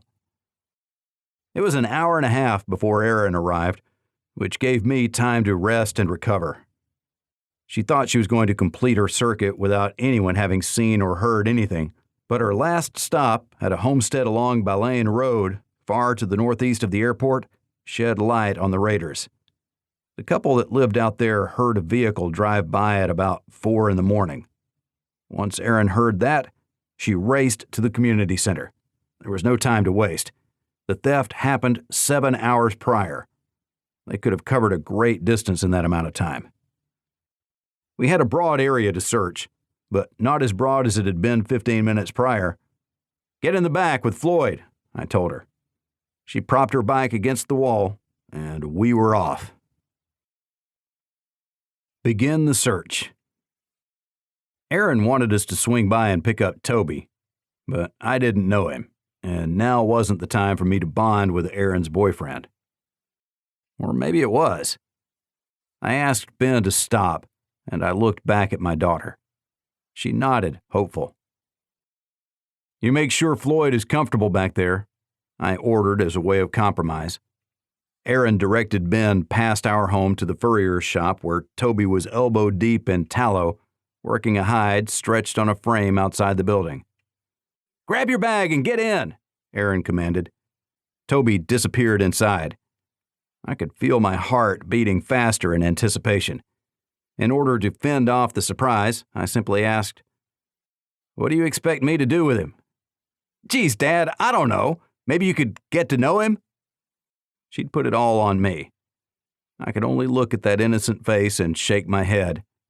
The blood pounded in my ears. Toby ran out carrying a backpack and a lunch bag. "Rifle?" I asked. Erin hit me in the shoulder. "Get your rifle, Toby," I asked him more gently. He held up his hands, then gave me the thumbs up. I did not look at my daughter in the back seat. Toby returned, triumphantly holding a bow and arrows. "God grant me patience," I intoned, earning myself another punch in the back. He stopped and looked at the quad, where a massive half-wolf sat in one seat and Erin in the other. He had a compound bow, not large by any means, but the geometry of how to fit it in the quad with everything else failed him. "Dad!" Erin barked at me. "Get out and help!" Without much of a hesitation, I climbed out. Ben covered his face, laughing into a gloved hand. Erin jumped out and hugged her boyfriend, making a big show of it. My brain turned into mush, and I stood there, probably with a stupid look on my face, wondering why I was standing there. "Dad," Erin ventured, "say hi to Toby." Freaking Toby, I thought. What is this guy, 20? She's only 16. I felt my hand forming a pincer that would fit nicely around his throat as he tried to smile at me. I didn't want to get to know him. I wanted to beat him to a pulp. "Forget him," Erin finally interjected to break the stalemate as I glared at her boyfriend. "Let's tie that on the outside here, then Floyd can sit in between us." Floyd was at my side, indifferent to the tension. Toby reached into the bag he carried and pulled out a hefty chunk of jerky, probably moose, and handed it to Floyd. He ripped it from the young man's hand and happily chewed, wagging his tail the entire time. "Traitor," I told him while scratching behind his ears. That earned me yet another glare. I decided to get back in the front seat. Ben's eyes sparkled as he looked at me. "How did you handle it, Ben?" "Listen," he started in a low voice. "I know how your kids were raised. Trust them. They'll be fine. Let them continue to grow and learn. Don't chase them away over something like this. Support her. Don't make it hard. And you can always kill him later if he hurts your little girl," Ben said with a smile to the shocked looks of the two in the back. Floyd unashamedly climbed on top of them both, trying to get his muzzle into Toby's bag. "Welcome aboard, Toby. You better pass that up here so you don't have to fight Floyd the whole way," I said casually over my shoulder as Ben fired up the quad and drove away. When I had the bag, I took out a piece of jerky and tried it. I approved. "Try this, Ben. It's good." I handed a big piece to Ben, who chewed it absently as he carefully drove the old road. I had a second piece before waving a small piece in front of Floyd. He'd turned, and his head was on my shoulder, which meant his butt was in Toby's face with his wagging tail slapping Toby's head. I expect if Erin could have reached me, that would have earned me another punch. Once Floyd laid down across the kids' laps, I put my intelligence officer hat on and briefed everyone. "Someone stole 2 freezers and a generator. For the meat to stay frozen, they'll need to run the generator, I think, a minimum of 1 hour out of every 3. We're going to work our way along a broad front, dropping people off about a mile apart. We'll sit and listen for maybe 2.5 hours, then we'll move to our next spot. The sound of the generator should carry. I love the silence of the New World. It used to be so noisy," I said, thinking about the calm of nature. "Where do we start?" Ben asked as he drove slowly north on University, carefully dodging obstacles lying in the road. It would turn into what used to be Farmer's Loop, and then Baleine. "How about where Baleine meets Goldstream? With the hills behind, maybe we can drop people every couple miles, see if anyone is living in those homes on the hillside." "Do we know of anyone up that way, Erin?" I asked. "No, that couple on Baleine is the farthest one out that we know of. It's a long haul from the airport to their house if you're walking. Maybe we should stay in pairs. What if these people are willing to fight for what they've taken?" I didn't want to think that way, but Erin was right. "I know you're right, Erin. You're with Ben, and Toby, you get the short straw."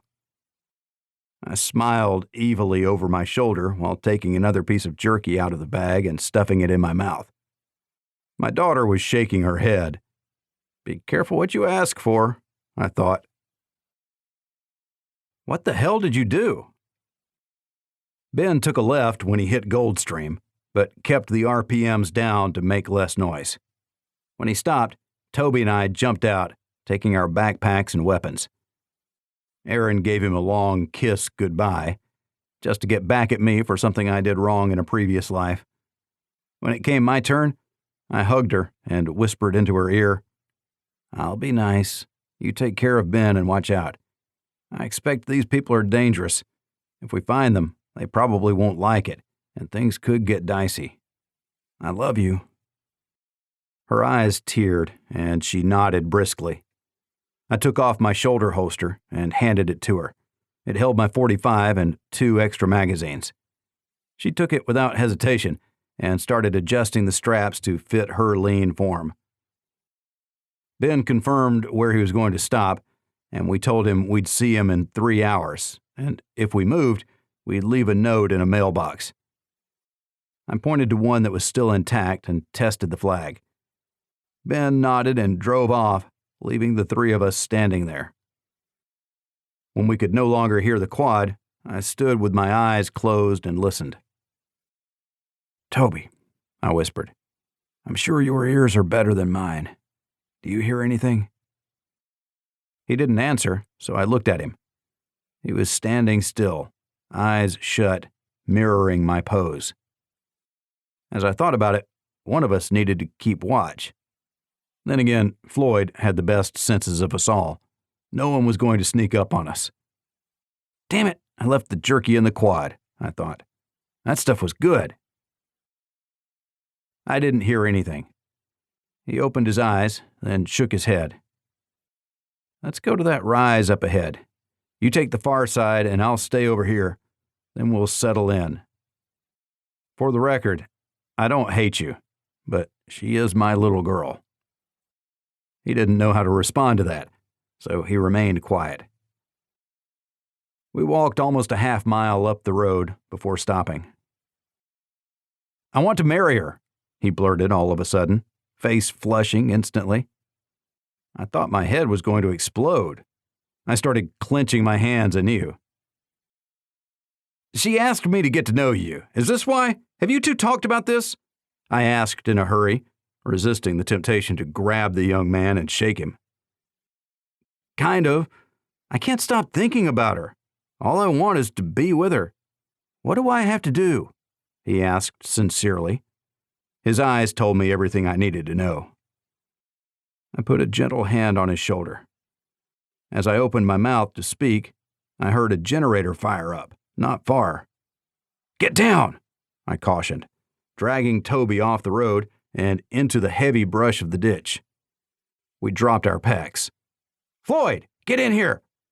The half-wolf happily joined us, sniffing my fingers on the stock of my rifle since they still smelled like jerky. His big tongue whipped out before I could move, dousing my hand in slobber. "Stop!" I growled at him. His ears flattened and his tail drooped. I hugged him and he was instantly happy once again. Toby stretched upward to look past the road. "What do you think?" I asked. "It sounds like they're up one of these driveways that head into the trees and up the hill," Toby whispered. My eyes followed where he pointed. Driveways were clear leaving the roadway, but disappeared quickly into the brush and trees. The foliage in August was still heavy and hid much. I had no idea if the roads wound their way up the hill or went straight. I couldn't judge the distance to the generator, but trusted Toby's ears more than my own. "Wait here. I'm going to look around. We just want our stuff back. If they make a break for it, stop them, because we need to talk with them. I want to make sure they don't visit us again." "Be ready," I warned him as I crawled out of the ditch and jogged slowly across the road, stopping on the other side to catch my breath. Floyd knew something was up and ran at my side, watching up the hill. He smelled something out of place. "Good boy," I whispered, then said more firmly, "Heel." He took his place at my side as I walked from driveway to driveway, looking for a sign of recent use. The tire tracks on the third one I checked showed where the truck had passed. I pointed to it, and then pointed up the hill. Toby nodded. I stalked into the woods, staying away from the roadway, keeping trees between me and the sound of the generator. I started breathing faster with the increase in anxiety. It had been a long time since I last made war, although I'd gone hunting with Charles not more than a few weeks prior. "It's just like hunting. Just like hunting," I chanted within my mind. The undergrowth cushioned my steps. The leaves wouldn't fall for another couple weeks, making it easy to move quietly. As soon as we could see the house and parking area, we stopped. Floyd sat on command and waited, although his hackles were up. I wondered if they had a dog. I saw the truck and the trailer. The freezers had been moved into a shed, and the generator was outside, with the gas cans piled around it. I didn't see any people, and that scared me more than anything. I hadn't thought through the tactical situation. I leaned against the tree, putting myself into a Marine's mindset. The situation was that we wanted our freezers back, along with the canned goods, the truck, trailer, and generator. We wanted all of our stuff back. We didn't have to break down the door and go after it right at that moment. As long as whoever it was ran the generator, the meat would stay frozen. We had time to study them and learn what we were up against. That alone helped me to calm down. I waited and watched. Floyd was getting restless, but we had no choice but to blend with the trees and watch in silence. A single man left the cabin and walked straight to the generator. He pushed the off button, and it readily shut down. Silence returned. I kept a hand firmly embedded in Floyd's neck fur to keep him from bolting. The man wore blue jeans and a ratty t-shirt. He carried a pistol at his waist, and in one hand twirled a baton that looked like a club. To take him on alone, I'd have to shoot him. The question I asked myself was, am I angry enough to do that? I was furious at what this man had done, but the resolution was not far off. I watched as he walked around and then went back inside. I'd go get Toby. Then, when Ben and Aaron returned, we'd go up the hill together. We'd surround the place and wait for the man to come out again, then we'd take him by surprise. If he attempted to draw his pistol, one of us would put him down. That made the most sense to me, as my bet was on him surrendering when confronted with overwhelming numbers and firepower. But how could we keep him from returning and stealing from us again? I didn't have to have all the answers, just enough of a plan to further our conversation. I backed slowly down the hill, making sure to keep trees between me and the cabin. I turned toward the bottom and walked quickly out of the brush. I saw the flash of the arrow, but couldn't move before it struck home. The tip drove through my upper leg and stuck in the bone. I grunted and went down, writhing in pain, trying not to howl like a baboon in heat. Floyd bounced around looking for an enemy, but only Toby ran across the road to me. "I'm so sorry, Mr. Nagy," the young man whined. "Put your neck in here so I could choke you to death." I held out my hand as I reached for his throat. There was a brief struggle, but I ran out of energy in a hurry. My leg throbbed. The broadhead had expanded when it hit, just like a hunting arrow is supposed to, but at least it wasn't deep. "Go get my pack and bring it here," I told him through gritted teeth. He ran across the road as I tried to relax, but the pain was incredible. It was shooting from my leg directly into my brain. Toby returned and mumbled a long stream of apologies, and it all sounded like whining. "Toby," I said through gritted teeth. My jaw was starting to ache from my clenching it so tightly. "I need you to stop talking because, well, it's really hard to like you right now, and I need you to cut this arrow out, then stitch me up. You got that?" He paled and looked like he was going to be sick.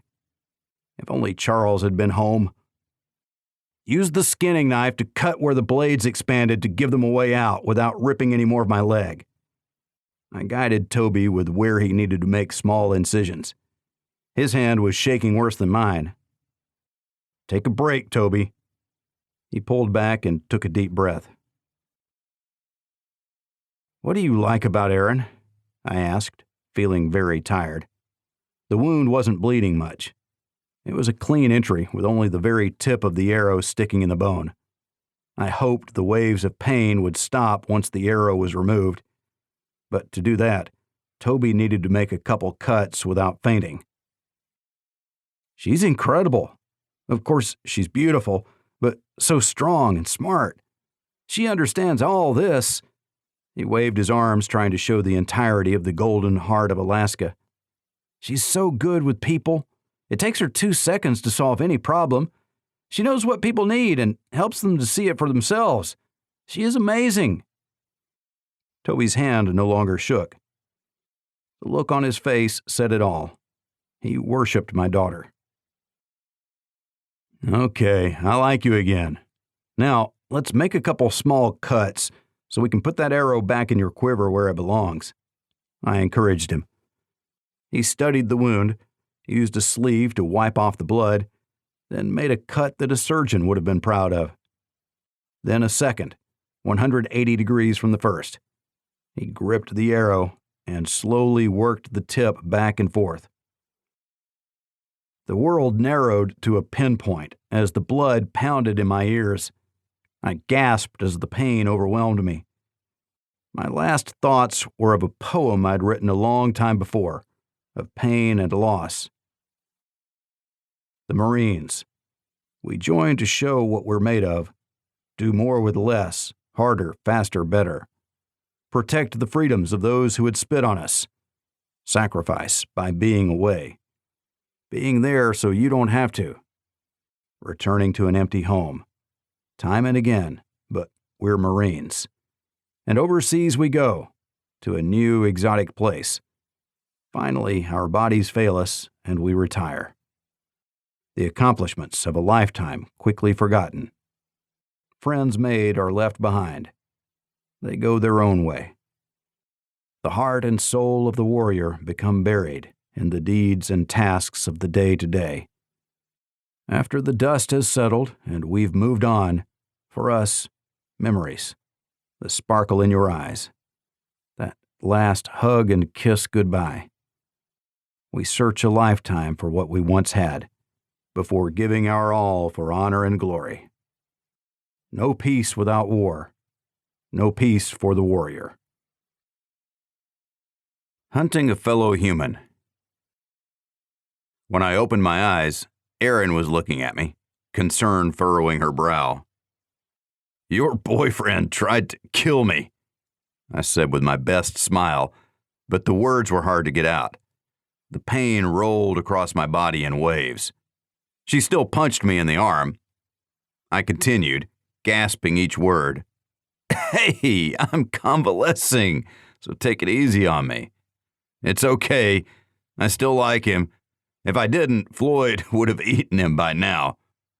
Where's Ben?" "Up the driveway, checking out the cabin. If the people up there discovered us, he would be in a position to stop them," she said. I understood. My head was swimming, but when I was able to focus, I could only see a bandage tied around the wound. "Stitched?" "All stitched, Mr. Nagy. I'm really sorry about that. Is there anything I can do?" he pleaded, probably for Erin's benefit. I couldn't let it go.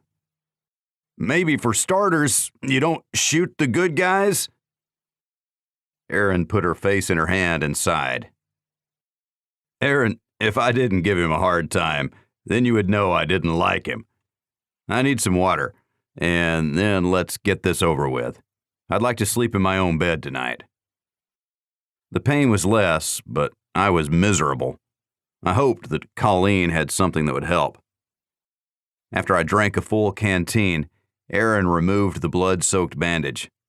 It stuck to the wound and pulled a little, but when it was off, I saw the delicate work that Toby had done. I admired the tight stitches, wondering how long I'd been out. "That's some good work, my man," I mumbled. My head felt thick. Floyd laid by my side, sharing my pain. Erin put a new bandage on, tying it tightly around the wound, then helped me up. Stars exploded before my eyes once again when I put weight on the injured leg. Once the fire passed, I forced myself to put more weight on it. The pain was less with each trial. That was my old technique from the Marine Corps. If the pain doesn't make you pass out, drive it as high as it will go until the nerves dull. That was my personal theory, and it worked for me, whether it was true or not. I still appreciated being able to put an arm over Erin's shoulder. "Toby, go up there and get Ben. When he's back, we'll decide what we're going to do, and we'll do it. How long has it been since he turned off the generator?" Toby shrugged. The fact that Erin and Ben were with us suggested it had been at least 2.5 hours. "No, wait," I told Toby as he turned to go uphill. "After the generator starts, give it a few minutes, and then go get Ben. He let it run for only 30 minutes last time. That's how long we'll have to get into position for when he comes back outside to shut it off. I already had the plan. It was simple and relied on 3 people converging on the man, surrounding him, getting him to surrender, then cleaning out the nest. I motioned Aaron to trade me the pistol for the rifle. As I adjusted the shoulder holster to fit, she took my rifle. She'd fired it often enough to know how it worked. She checked the chamber, saw the round, reseated it, and made sure the safety was on. She slung it over one shoulder as I settled my .45 under my left arm. Then we waited. When the generator hummed to life, we counted down the minutes before Toby made his way up the hill, only to run into Ben descending toward us. He reported the same things that I'd seen, only one man armed with a pistol. He spent most of his time in his cabin, but Ben had also watched him work a small garden to the side of the shed, behind where the generator was running. Toby, go to the right. Swing wide and come in behind the shed. Ben, you have the hardest job. Go to the left and come in behind the cabin. Your approach could be the most visible, unless you work your way farther around. Aaron will go straight up here, following my and Ben's footsteps. Get yourself into a good position. You'll have the second best view. Floyd and I are walking straight up the driveway as soon as we hear Ben's shot. That's right. I think yelling will only make him draw his pistol. Put a round into the dirt at his feet. As soon as that happens, I need all of you to yell, "Freeze!" at the same time. Hopefully, I can get there within seconds after that. Everyone be ready to fire. If he gets his pistol out, we'll need to end him. No hesitation. Understand? They all nodded. I waved them away, and each headed out. Toby was loud in the brush as Ben melted into the trees. I expected the generator would mask the sound of their approach. Aaron waited behind. "How are you going to make it up that hill?" she asked skeptically. "Floyd and I will be fine," I said. "Now go, take your time, but get into position. I don't want you to shoot him, but you'll have the best shot. You'll also be the most protected. If I wasn't hurt, you wouldn't be up there at all. If I can't protect my little girl, what kind of father am I? But that question doesn't matter now, does it? You're 16, but you're all grown up, aren't you? All I can do is hope that you make the right decisions moving forward. It's time where I have to let you go. Let you go and watch you make me proud." I waved her away, but the tears were running down her face. She leaned over Floyd to give me a hug. I held her tightly to me before she pulled back, mouth set as she turned and headed into the woods. "We better go too, Floyd. That hill isn't going to climb itself." I picked up the first thing I found to use as a walking stick. I broke off the smaller branches and leaned on it to make sure it wouldn't break. Satisfied, I hobbled toward the driveway and started the climb upward, striving to be at the last bend before Ben fired his warning shot. I was halfway there when the shot came. I heard 3 clear voices yell to freeze, then the sound of 2 more shots. I dropped the stick and ran. My leg threatened to buckle on the first step as a bolt of pain shot through my body. I yelled and kept trying to run. With a limping gait, I made it up the hill and straight into the parking area in front of the cabin. The others were nowhere to be seen, but the man was still standing, his pistol on the ground in front of him. I slowed to a walk, wishing that I had my walking stick. I kept my .45 trained on him as I moved forward, ensuring that I stayed out of Ben and Aaron's lines of fire. I stopped when I was still 20 feet away. "Ben, check the cabin, please. Aaron, to me. Toby, you put that bow down, please. Shut off the generator and come get this pistol." The others emerged from their hiding spots. "Let's get a good look at you." The man turned to face me. He looked familiar, but much older. "What the hell? You left 2 years ago," I exclaimed, knowing him as Ivan Rogov, one of those who immigrated to Alaska in the first wave after the UN recognition.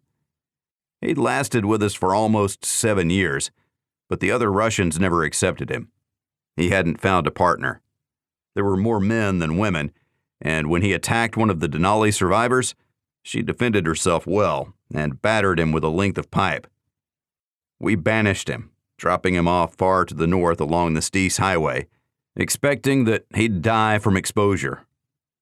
It was as humane as we could be since we had no time or ability to jail someone. We'd have to rethink that.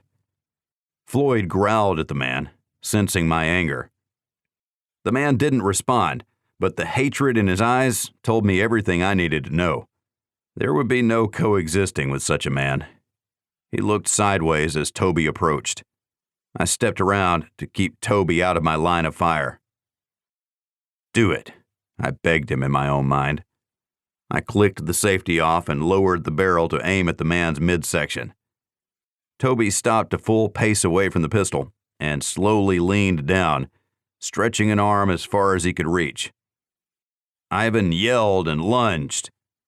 My bullet hit him in the small of his back, but the round that Aaron fired from the .45-70 at a range of 10 feet blew the man's chest across the front of the shed behind him. His body flopped to the ground as Toby stared at it wide-eyed. I holstered my pistol and looked at Erin as she calmly cycled the lever action. She picked up the spent casing and put it in her pocket. I grabbed her by the shoulders to look into her eyes. "He needed to go. He hated us all and the women most of all. He needed to die," she said, her voice shaking slightly. "Yes, he did. I'm sorry that we had to mete out that justice, but if not us, then who? We can't have him showing back up. We can't." I sympathized with her. Unfortunately, this wasn't the first man I'd killed, and they were right. It did get easier. But this was Erin's first. What a horrible rite of passage that I just put her through. "Toby, you're up," I told the young man, who had yet to grab the pistol from the ground. As he approached, I grabbed him by the shirt. "You take care of her," I growled in his face. He nodded and then took Erin in his arms, where she finally broke down and cried. The rage seized me. The fury flowed through my veins. I picked up the pistol, a 9mm, and dropped the magazine. It had 2 rounds in it and 1 in the chamber. I wasn't a fan of the caliber. I put the magazine back in, clicked it off safe, and aimed at the dead man's head. I seethed for more retribution, but there would be none. I put it back on safe and removed the man's belt with holster. I put the pistol in and threw the setup over my shoulder. I limped to the generator and shut it down. Ben came out of the cabin, carrying a couple boxes of ammunition for the pistol and 1 jar of canned beans. In the shed was everything else that had been taken. A furniture dolly was there too, making it possible for 1 man to drag the freezers. He'd been alone when he was banished, and he was still alone. Ben dragged the body out of the way as we started the truck, hooked up the trailer, and backed it up to the shed. Toby held Erin gently while Floyd licked her hand. I limped to her and took the rifle, putting it into the front seat of the truck. We waited until Toby and Erin were ready, and they helped Ben slide the freezers into place, strapping them with tie-downs that had been in the shed. We put the generator and all the gas into the truck bed, tying it down with rope. I took the wheel, and the others climbed in. Erin and Toby looked back at the body, unceremoniously dumped at the side of the road. "Shouldn't we do something?" Toby asked. I had finally calmed enough that I could look at it dispassionately. As much as I wanted to leave this body for the ravens, it wasn't the right thing to do, for our own souls, if not his. I put the truck in park and turned the engine off. I hung my head and sighed. I felt Ben's hand on my shoulder. "We'll take care of it," the older man said, and they got out, found a shovel and an axe, and got to work digging a grave not far from the parking pad. I hobbled into the shed and found a broom handle to use as a walking stick. I joined them at the side of the shallow grave before Toby and Ben each took one of Ivan's arms, dragging him across the ground and dropping him into the hole. Toby quickly covered him up. Erin's jaw was set. I didn't know if she had reconciled herself or if she had retreated into denial. First thing on the agenda when we returned was to go see Colleen. All of us. Ben said a few words in his native Athabascan. I was hard-pressed to find anything to say, but Erin looked at me with raised eyebrows. Although he didn't fit with our ideals in the community, he was a human being, and we pray that Ivan Rogoff finds peace in the afterlife. Everyone deserves to find peace, I said, looking at my own hands, then to each of the others around the grave. May we reach inside of ourselves and find ways to help people so this never happens again. I nodded and limped back to the truck. The others joined me, but for some reason, Floyd climbed in the front. "Hey, why isn't he back there with you?" I asked Erin. But when I turned to look at her, she had her back to me as she straddled Toby's lap and kissed him with a great deal of passion. I had to change the angle of the rearview mirror as I couldn't watch. "You're better off up here, Floyd," I conceded to Ben's laughter. I took it easy down the driveway and along the road until I came to Ben's quad. "Time to put the old girl back up for the next emergency, Ben. She did the trick for us." He agreed. I expected one of the two in the back seat would join him, but things were getting intense. "Oh, geez," I exclaimed, shielding my eyes. "We'll follow you, Ben." Ben drove deliberately on the return trip, but we hadn't gone that far. It took 30 minutes of easy driving to get back to the processing facility. "Put your damn clothes on!" I yelled at the craziness going on in the back seat. As soon as I stopped, I jumped out to make a run for it, but my leg gave way and I collapsed. Floyd landed on me when he jumped out of the truck and rolled to the side as if he meant to do that. "Get out here and help unload this!" I yelled at the steamed windows of the airport truck as I pulled myself to my feet. They popped out of the truck and rushed to the back to help Ben. I leaned against the wall of the facility. I wanted to yell at her, but knew exactly what she was feeling. It was the rush of being alive after a battle. She wanted to feel everything, revel in life. I understood.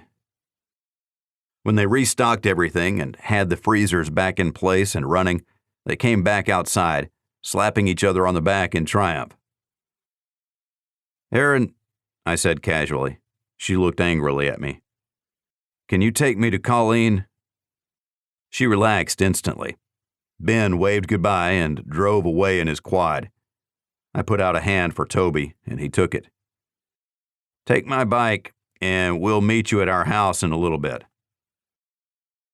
Erin jumped into his arms for one last kiss, and then she hopped in the driver's seat. I staggered to the other side, opening the back door for Floyd, but he just looked at me. "Get in the back, you big goof." He reluctantly climbed in. I joined Erin in the front.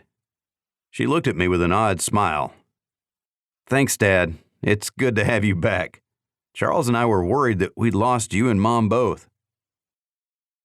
I nodded. We sat there in silence, looking at each other until I couldn't take it anymore. "In case you forgot, your boyfriend shot me with an arrow, and Colleen isn't getting any closer while we sit here." She started the truck and carelessly floored it, throwing Floyd around in the back. He yipped in surprise before standing and barking his dismay. Erin slowed and drove more carefully. She hadn't driven much as far as I knew. "Have you ever driven before?" I asked, because I couldn't remember teaching her. "First time, Dad," she answered with a smile. We didn't go fast, and she used the brake more than the gas pedal, so the trip wasn't as terrifying as it could have been. Colleen was just getting ready to wrap up for the day, but she was willing to stay open when she saw me limp in. She removed the bandage, declared the sutures competently done, added some bacitracin, and put a new bandage over it. "Hurt much?" she asked. I looked at her like she'd grown a second head. "It was in the bone," I cried, feeling a new throbbing pain start. She laughed at me and handed me 2 bottles, one with antibiotics and the other with pain pills. "Drink plenty of water with these. You should probably stay off your feet for at least a week, too. Then, when you do get back up, it's to come straight here and see me. Do you understand, Chuck?" She glared at me. I'd only disobeyed her orders a handful of times. It wasn't like I made a habit of it. "How much did you walk on that after you were shot?" Colleen asked. I shrugged. "I get it. A lot. Who shot you anyway?" I looked at Aaron and opened my mouth, but couldn't say it. She covered for me. "Toby shot him," she said simply. "Oh, okay. How are those birth control pills I gave you working?" Colleen asked, watching me closely. I gagged and started frantically unscrewing the cap on the pain pill bottle. "I'm just kidding," she giggled. I popped one of the pills in my mouth regardless. The next chapter. Charles had Toby in a headlock when we arrived home.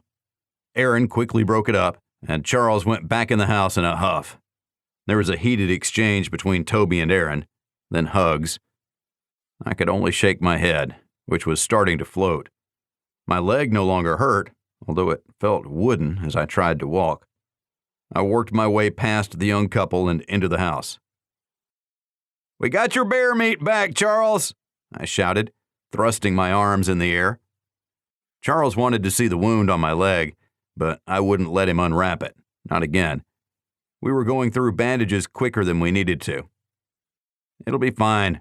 Colleen called the stitches acceptable, but she said that you and your sister have to serve me as slaves for the next week. Charles looked at me, clearly wondering if I was kidding. "I think she probably said that you need to stay off your feet for a week. I don't think she prescribes indentured servitude for her patients." Too smart for his own good. Aaron walked in alone, closing the door securely behind her. Charles had a sour expression on his face. I had to diffuse the tension. "Let me get this straight. I beat Toby up, Charles beat him up, Aaron beat him up. Is there anyone around here who hasn't beat your boyfriend up? Floyd, did you get your turn, buddy?" "Dad!" Aaron exclaimed as I chuckled in my drug-induced stupor. "Dinner, slaves!" I commanded. Floyd took his spot on the rug at my feet. I turned serious while I still had my wits about me. "Listen, you two. Whoever you bring into this house is welcome and accepted as a member of this family. Toby is good with me. Today sucked a whole lot, but we got our stuff back, food that the community needs to survive the winter. Every little bit matters, and we did what we had to do. Now, I need you two to make up. I won't tolerate divisions here. There's only the 3 of us now. 3 plus whoever you bring in. I trust you to decide what's best for yourselves. Now, shake hands and make up, then get me my damn dinner." I finished strong and collapsed back into my recliner. I rocked back and closed my eyes, but Floyd decided that he was going to join me. He climbed on me, nearly tipping us both over. When he finally got settled, I couldn't move. The twins made a simple but good meal of potatoes, green beans, and fried moose sausage before we settled in for the evening. I knew that tomorrow would be a busy day, assuming my head cleared. I wanted the satellite phone. I had calls to make. "Aaron! Charles!" I yelled. I was still in my recliner, but a blanket had been placed over me. Floyd was on the couch, upside down and snoring. When I tried to stand, my leg suggested I should have listened to Colleen as I gasped in pain from the effort. I leaned heavily on one piece of furniture after another as I lit the kindling in my BioLite stove. Once it was going, I pressed the button for the fan, and then the fire really started to churn. I added more kindling and put a small pot on top for my morning coffee. I limped heavily as I headed to the outhouse. Floyd ran outside the second I opened the door, chasing a cow moose and her calf out of our yard. I let him go. He would not run far, as he had his personal business to take care of as well. I discovered that I hadn't drunk enough water. Damn opioids. When I stood back up, I tested the pain in my leg and decided that I could live with it. No more pain meds for me. I returned to the porch and took a seat. It was a little cool, probably in the mid-40-degree range. I pulled my sweatshirt more tightly around me as I sat on the rocking chair and watched Floyd run around the yard, sniffing and peeing on everything that he'd peed on yesterday.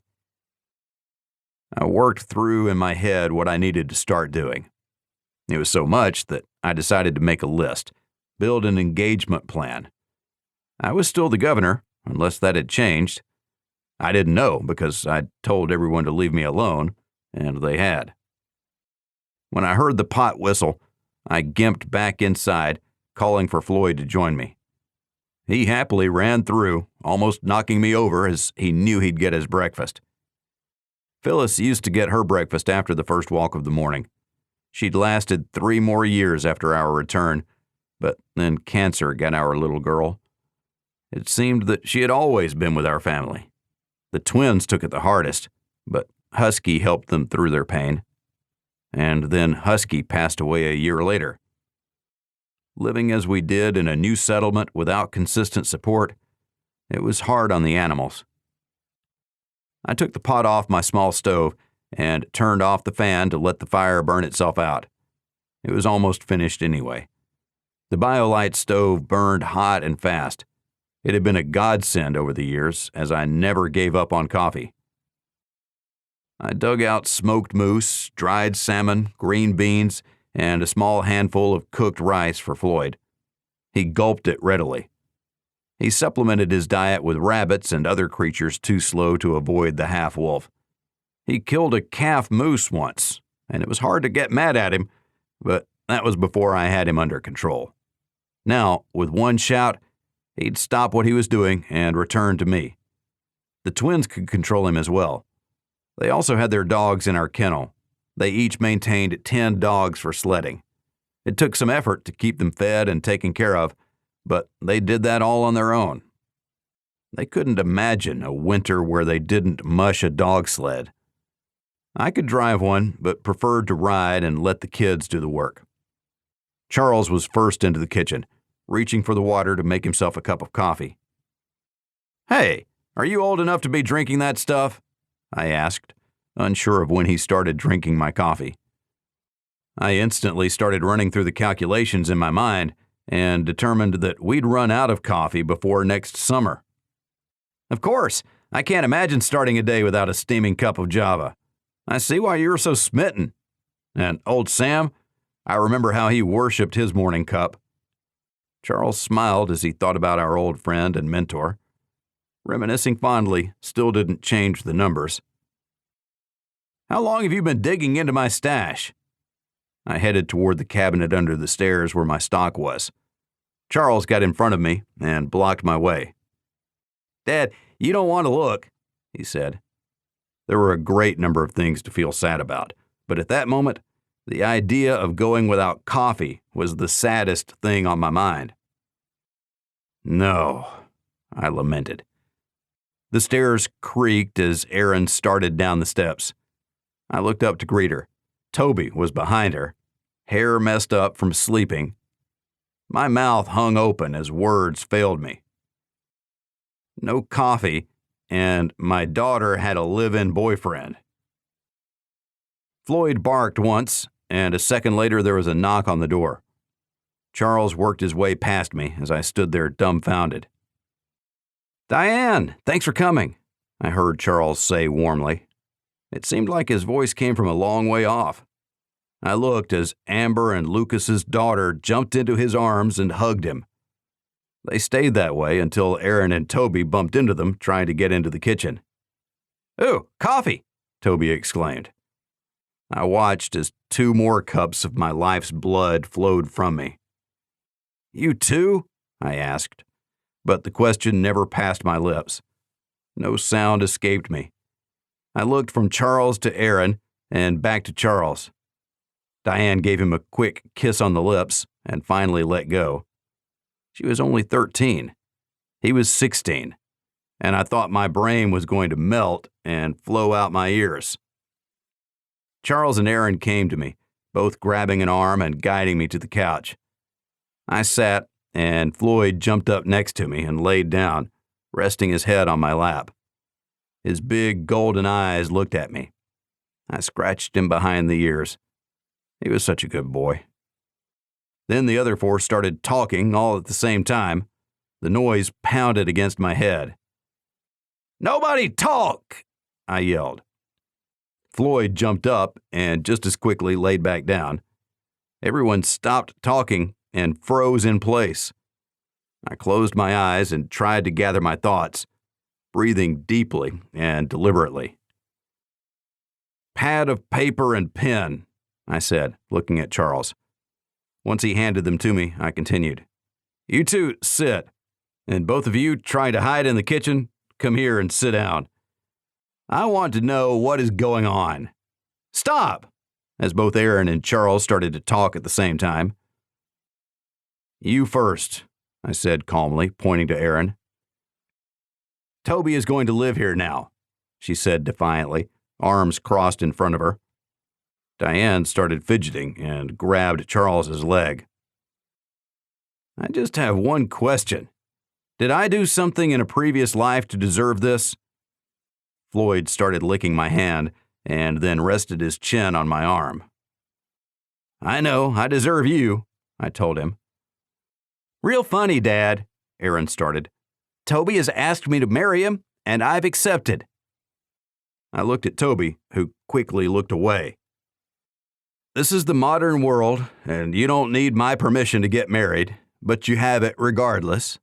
But this is my house, and I used to have rules. If you get married, why don't you find your own place?" I replied. "Your rules, Dad. No one homesteads in the fall without guaranteeing they have supplies for the first winter. We can't guarantee that, so we'll just stay here until the spring, and then we'll move out." I closed my eyes and rubbed my temples. "Nobody speak until I get another cup of coffee." Erin jumped up and went into the kitchen. There was no hot water left. She made a fire in the BioLite stove and put the pot on. I kept my eyes closed and continued to rub my temples. I could hear the others adjusting positions, trying to alleviate their discomfort. I opened one eye and looked at Diane and Charles holding hands while they looked adoringly into each other's face. 16, I said softly. "You be friends first. You learn everything there is to know about each other, but I will beat you senseless if you have a physical relationship before she turns 16. I stared into the eyes of my son. He didn't fight back. Although this was a different world, a new Alaska, some things had to remain firmly in place. She was too young, and that was all there was to it. "I'm good with that," Charles said. "And on that day, we'll be married." Diane squealed in joy, holding Charles's hand in both of hers. I blinked and replayed the words in my mind. "What is with the fascination in getting married?" I asked no one. Charles looked at Erin, and she nodded, checked the fire, then turned back to me. "We want what you and Mom had. You guys got married a little later in life. We know who our partners are and don't want to wait until it's too late. Life is worth living," she said, mature beyond her years. "You too?" I asked, and Charles nodded. I looked to Diane. "You were little kids together, and you still like him?" "I love him," she exclaimed, sounding very young. I tried not to show my shock. I'd missed too much over the last year. When the twins thought they'd lost me, they went in search of the love they'd always known in our home. It seemed like they'd found it, as both couples radiated happiness. "Well then, come here, future daughter-in-law, and give me a hug," I told Diane. She vaulted into my lap, landing on my leg. I howled in pain, and Floyd joined me. Charles picked her off me, and she looked horrified. "Toby shot Dad in the leg with an arrow yesterday. I'm sure later it'll be a really funny story," Charles told her, rolling his eyes. "Come here, just watch the leg." I held my arms out to her. She must have been all of 90 pounds, but she was tall, almost as tall as Charles. "What if she grows taller than you?" I asked him. "More of her to love," he replied too quickly. I looked at her closely. Her eyes sparkled, the eyes of her mother and the frame of her father, my good friend Lucas. "Do your parents know?" "No," she whispered. "I think you better go tell them. No secrets. They'll just eat away at you. Everything above board. And tell them what I said about 16. Knowing your mom, she may revise that to 21. I smiled as she danced away into Charles's arms. They looked like they fit together. I knew that when the time was right, they would make a good couple. I also tried not to think about the fact that I had changed her diapers, although I'd changed Charles's plenty of times too. "You make a great couple. Now, go on. And Charles, find me more coffee." He looked at the hot water in the kitchen. "No, more stuff. Replace what you drank, because I will not survive this winter without coffee. Now, do you understand?" He looked concerned, but nodded. He and Diane wasted no time in leaving. "You live here now, huh?" I asked. Toby just looked at me without twitching a muscle. "It's okay. If you leave a mess, you're out. If you make Aaron cry, you'll get a beating, and then you're out. If you drink my coffee, I will feed you to Floyd, and he'll crap you in our yard." "Dad!" Aaron exclaimed. I held my hands up, wondering what I'd said wrong. "I can get more coffee, Mr. Nagy, but it's not instant, if that's okay." I nodded. "Good. I'll deliver it later today. Some people traded coffee for their furs, and we don't drink that much." I looked directly at the cup he was refilling with hot water while reaching for our instant coffee. "That'll be great, Toby, and thanks.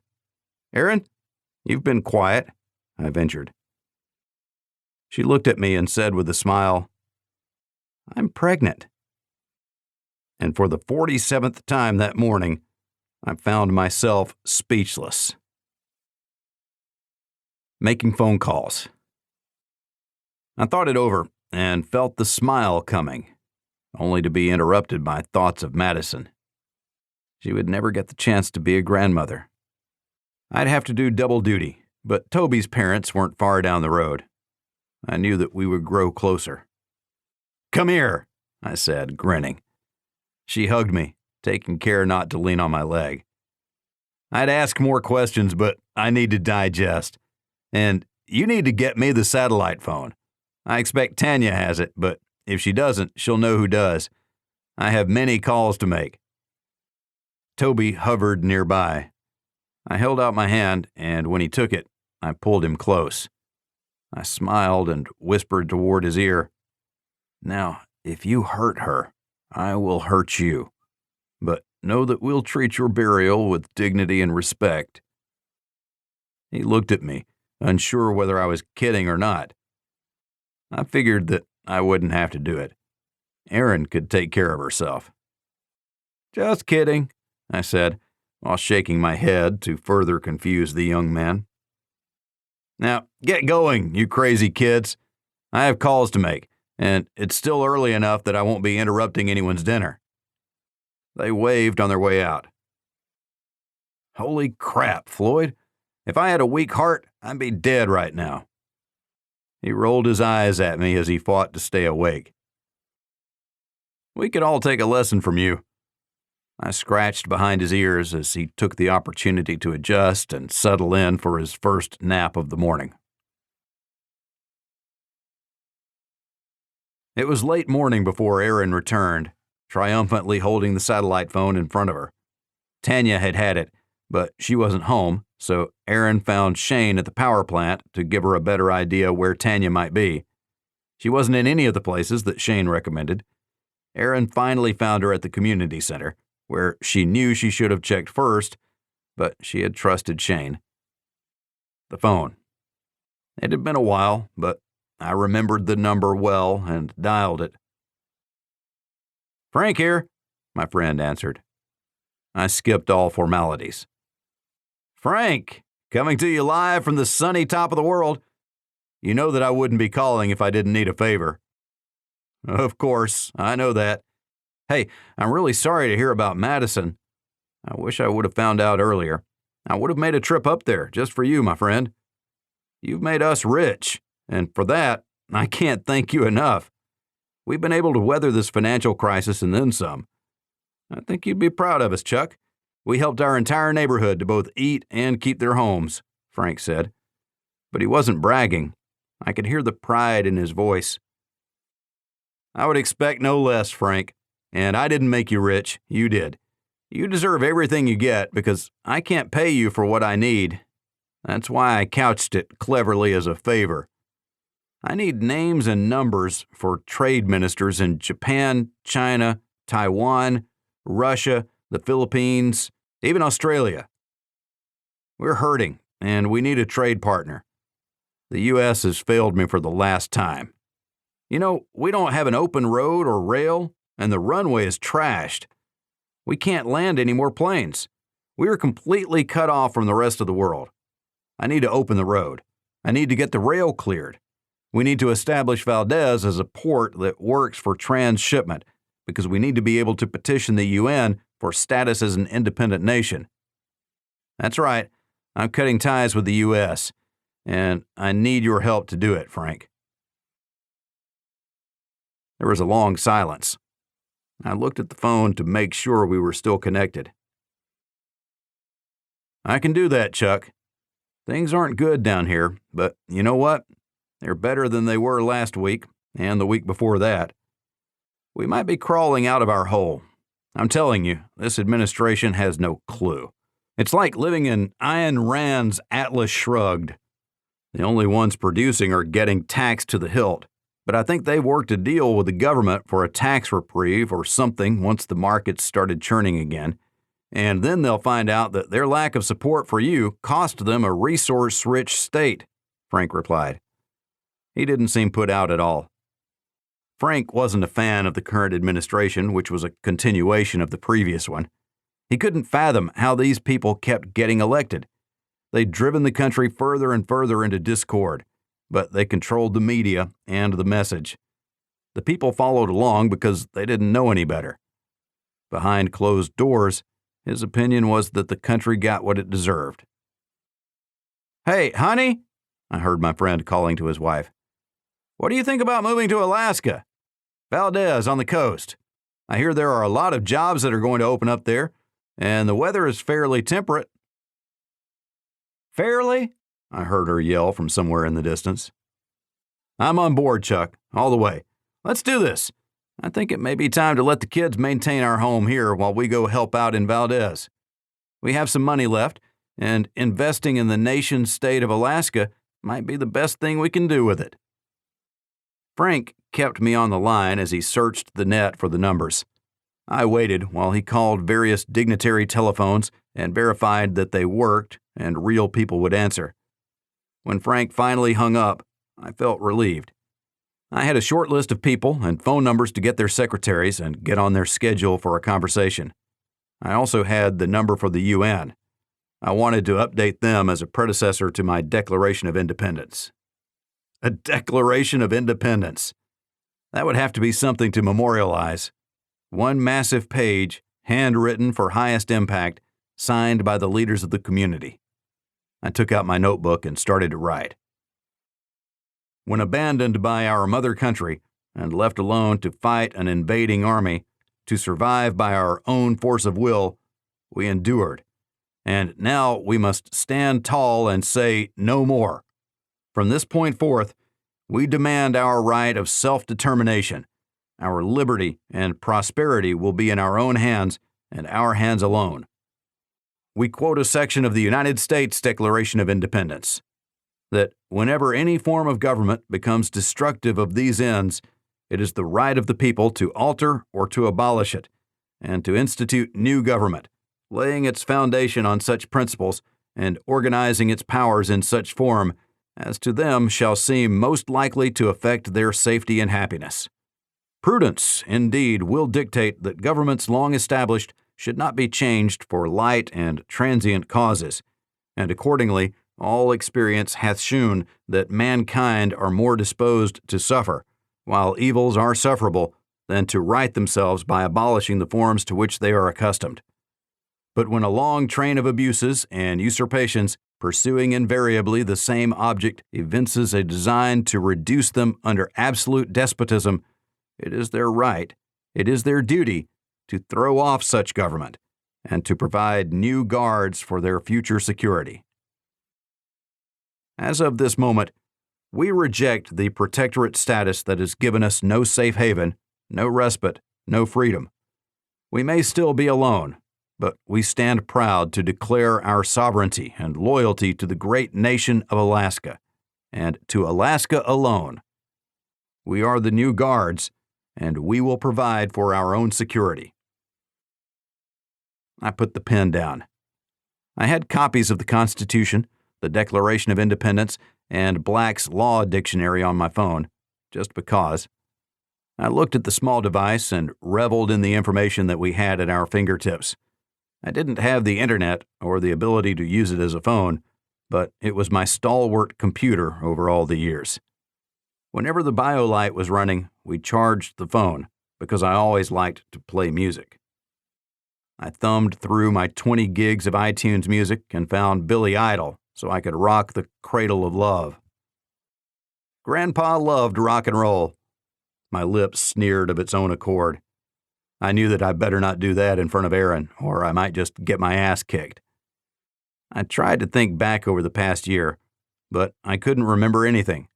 I couldn't see the clues that my children had become adults without me. It was the year of loss and the year of darkness. I refused to miss out on one more moment. The year of light was now underway, and we'd show my children a better future. I moved slowly to the dining room table, surrendering the couch in its entirety to Floyd, who was able to spread out fully along its length.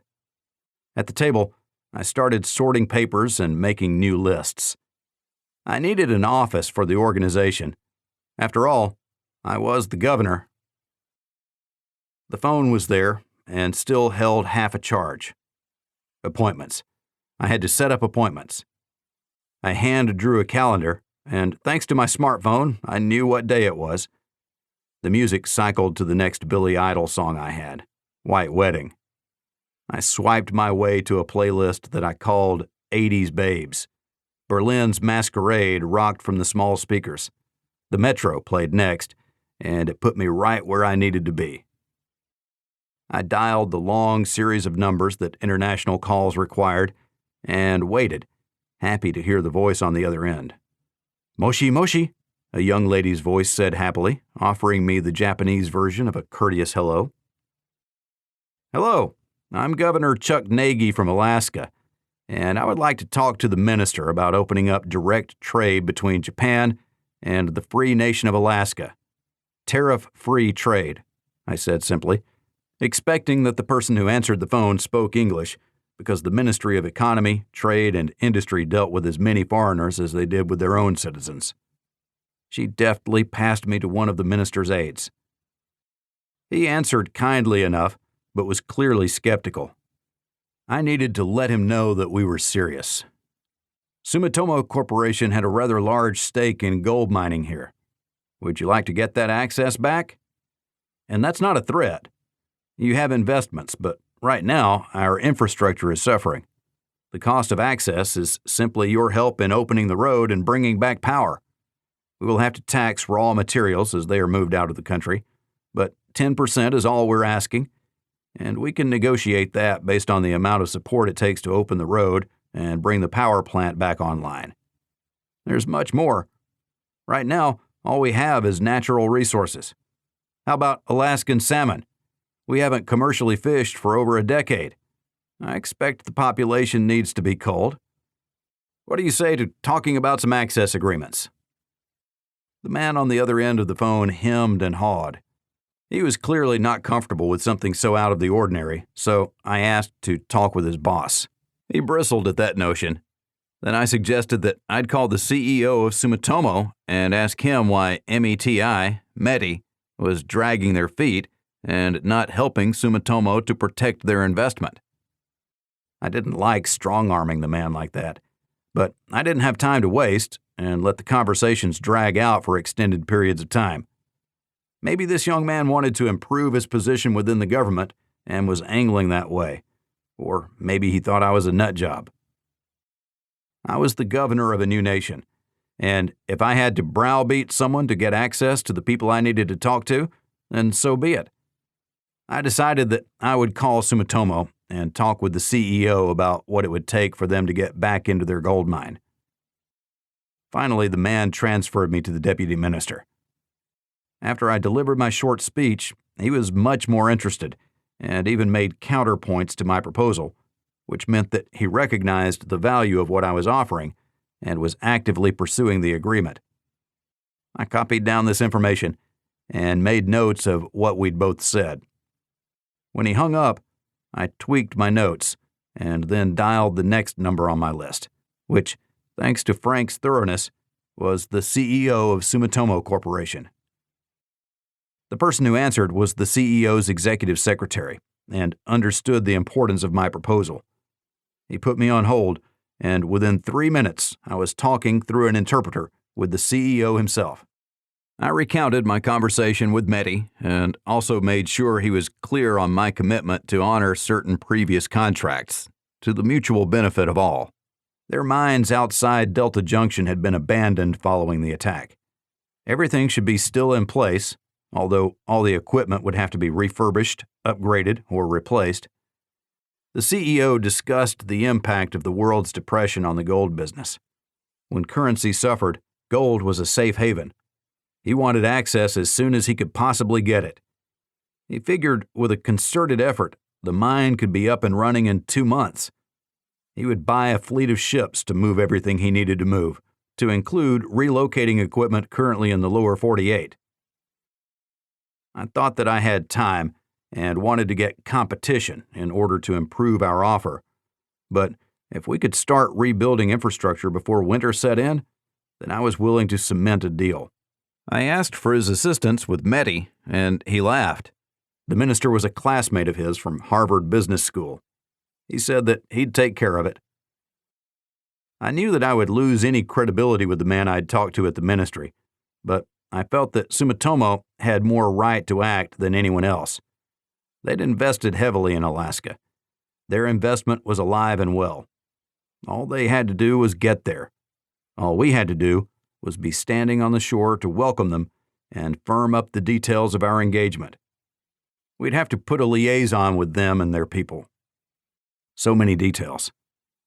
I knew that I had to talk with the council and bring them on board, which meant that I needed to go see them. I packed my papers, notes, and satellite phone into my backpack and hobbled outside. Floyd disappeared into the yard, thinking he was on his second walk of the day. I got my bike out and found that a lock had been put on it. I wondered which of my kids guessed that I'd try to go out. The truck was there, though, and they'd left the keys. I climbed in and then called to Floyd, who stepped on my bandage on his way to the passenger seat. Without a pain pill, I was barely tolerating the throbbing. After Floyd stepped on me, waves of pain washed through my whole body. It hurt too much to go back in the house for a pill, so I was stuck. I rolled the window down and turned the key. Nothing. Not even the clicks of a mostly dead battery. I hadn't thought that I'd left the lights on. I stumbled out and opened the hood. Someone had taken the battery. One or both of the twins were probably having a good laugh as they stymied me every step of the way on my attempts to escape home confinement. My next step was to get out my old shopping tools and use my bolt cutter to remove the lock.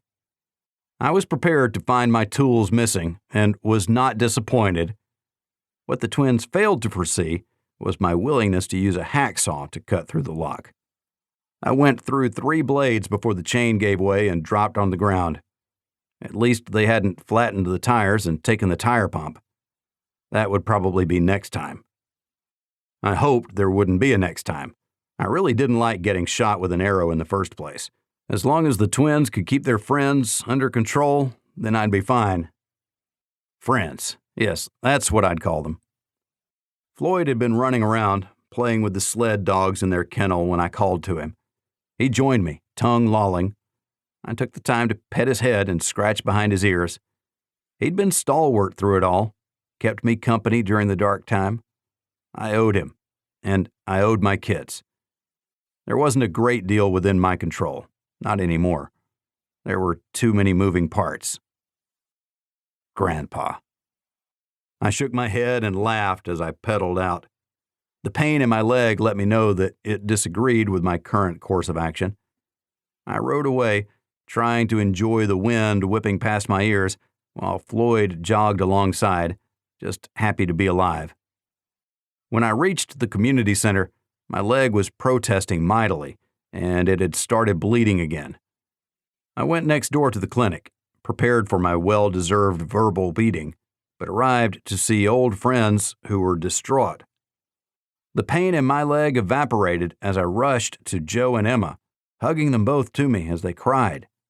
I didn't know what exactly was wrong, but it had to be Tony. He was a precocious 10-year-old, the hardiest of us all who'd had the hardest journey. I would never forget the day of his birth. We'd lost the hot springs and started our run from Alaska. He rode a dog sled some 400 miles during an Alaskan winter in his first month. He not only survived, he'd grown well and would be a hard-working young man. His mothers would have it no other way. Tony fell and he was impaled, Joe sobbed. He was in with Colleen, and she had the door closed. It wasn't my time to talk. I stood there and held my 2 friends while we waited. Chris arrived, breathing heavily. He'd probably run from wherever he was to get there. Although Tony was technically his son, he didn't act that way.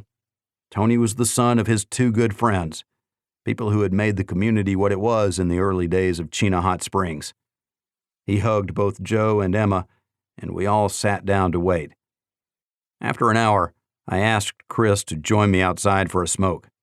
Of course, neither one of us smoked, but that was our running joke. Smoke breaks were important for a healthy lifestyle, as long as one took the break but didn't partake of the cigarettes. I think it's time to cut ties, I said. Chris looked at me with an odd expression. He pointed to himself. No, not with each other for Pete's sake, but with the U.S. We need to free ourselves from the yoke of the big green machine. We need to declare our independence and find our own trading partners, someone who isn't going to leave us hanging. This is twice now, and we cannot allow a third. Chris nodded. He was a big man, standing both taller and wider than me. His presence commanded respect, but he never used his size to intimidate people. He used his words to convince people of his position and show them what better looked like by his own example. He leaned down so he could look me straight in the eye. I've been hoping for this moment for the past 2 years, Chuck. They abandoned us. I thought once was bad, but we didn't quite get a choice on whether to take them back or not. It was them or Russia, and there's no way we could have sided with the government that killed 500,000 Alaskans. So, what are you thinking?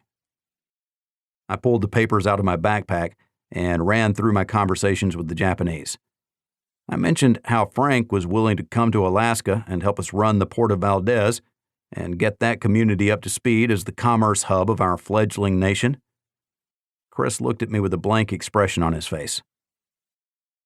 This is way over my head, Chuck. I'm just a small-town boy who thinks small-town thoughts, he said. You are anything but that, Chris. I need your help to sell the rest of the council, I pleaded.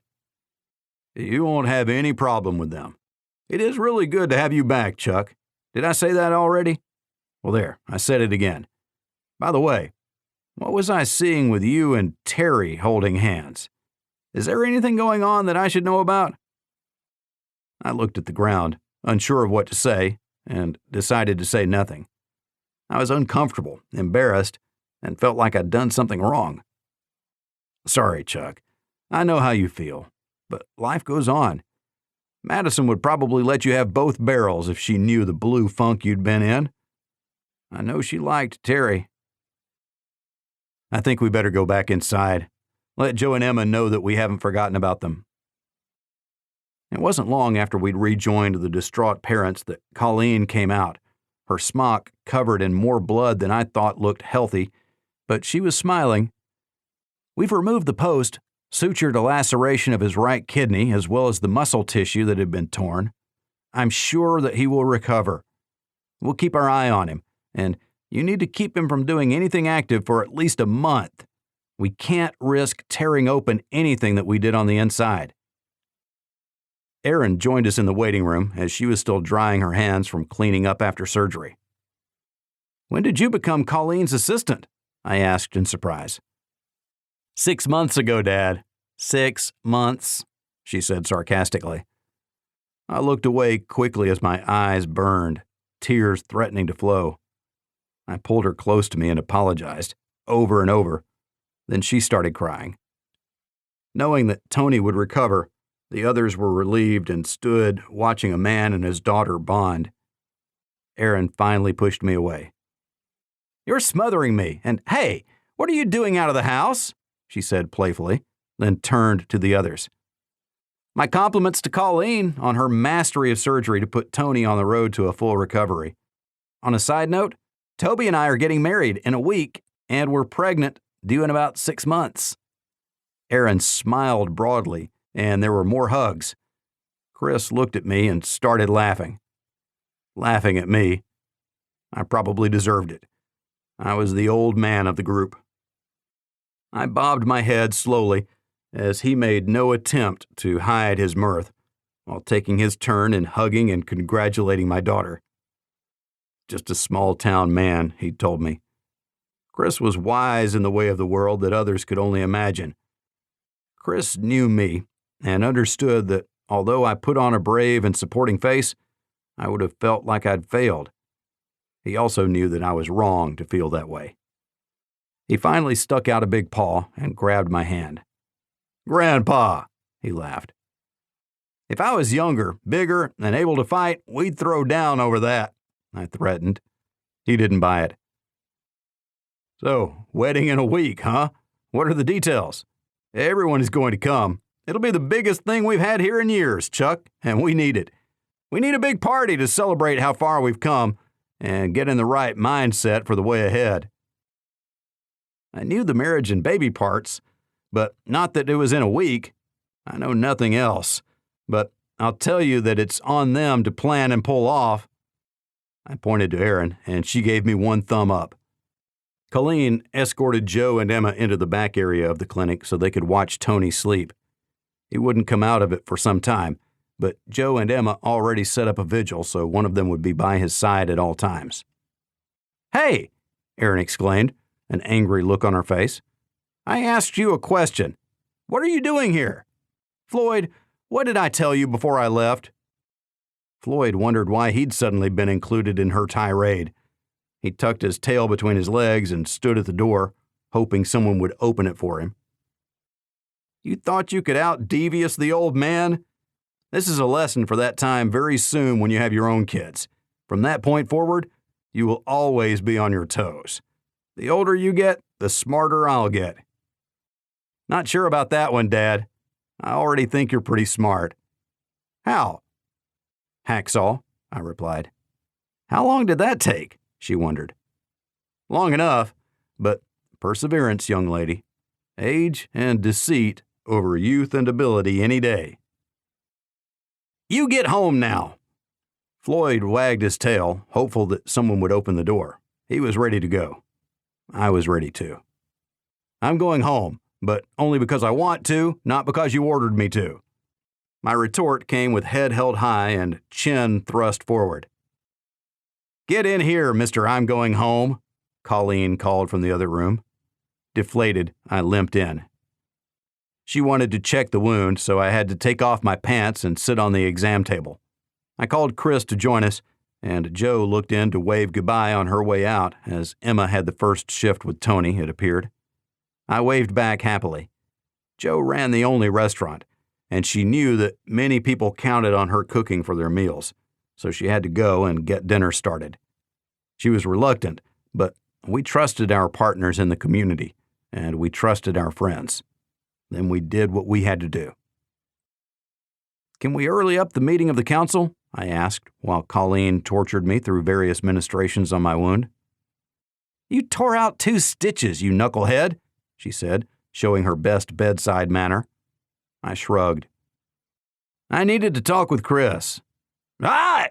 I gasped as she pulled the torn stitches free. "I'm sure we can. Let me make the rounds. I think we'll be able to have one tonight," Chris replied, looking at a spot on the ceiling as he planned his approach with the other members. "You won't be there," Colleen told me. "You'll be at home, and that mangy beast will keep you there," she said, pointing with an elbow at Floyd, who sat on the tile unaware that he'd been given a job. Chris played with his ears until the half-wolf stood on his back legs and put his front paws on Chris's shoulders in an attempt to lick his face. "Sounds like the meeting will be at your house. I'll stop by Joe's and see if I can get some snacks for everyone.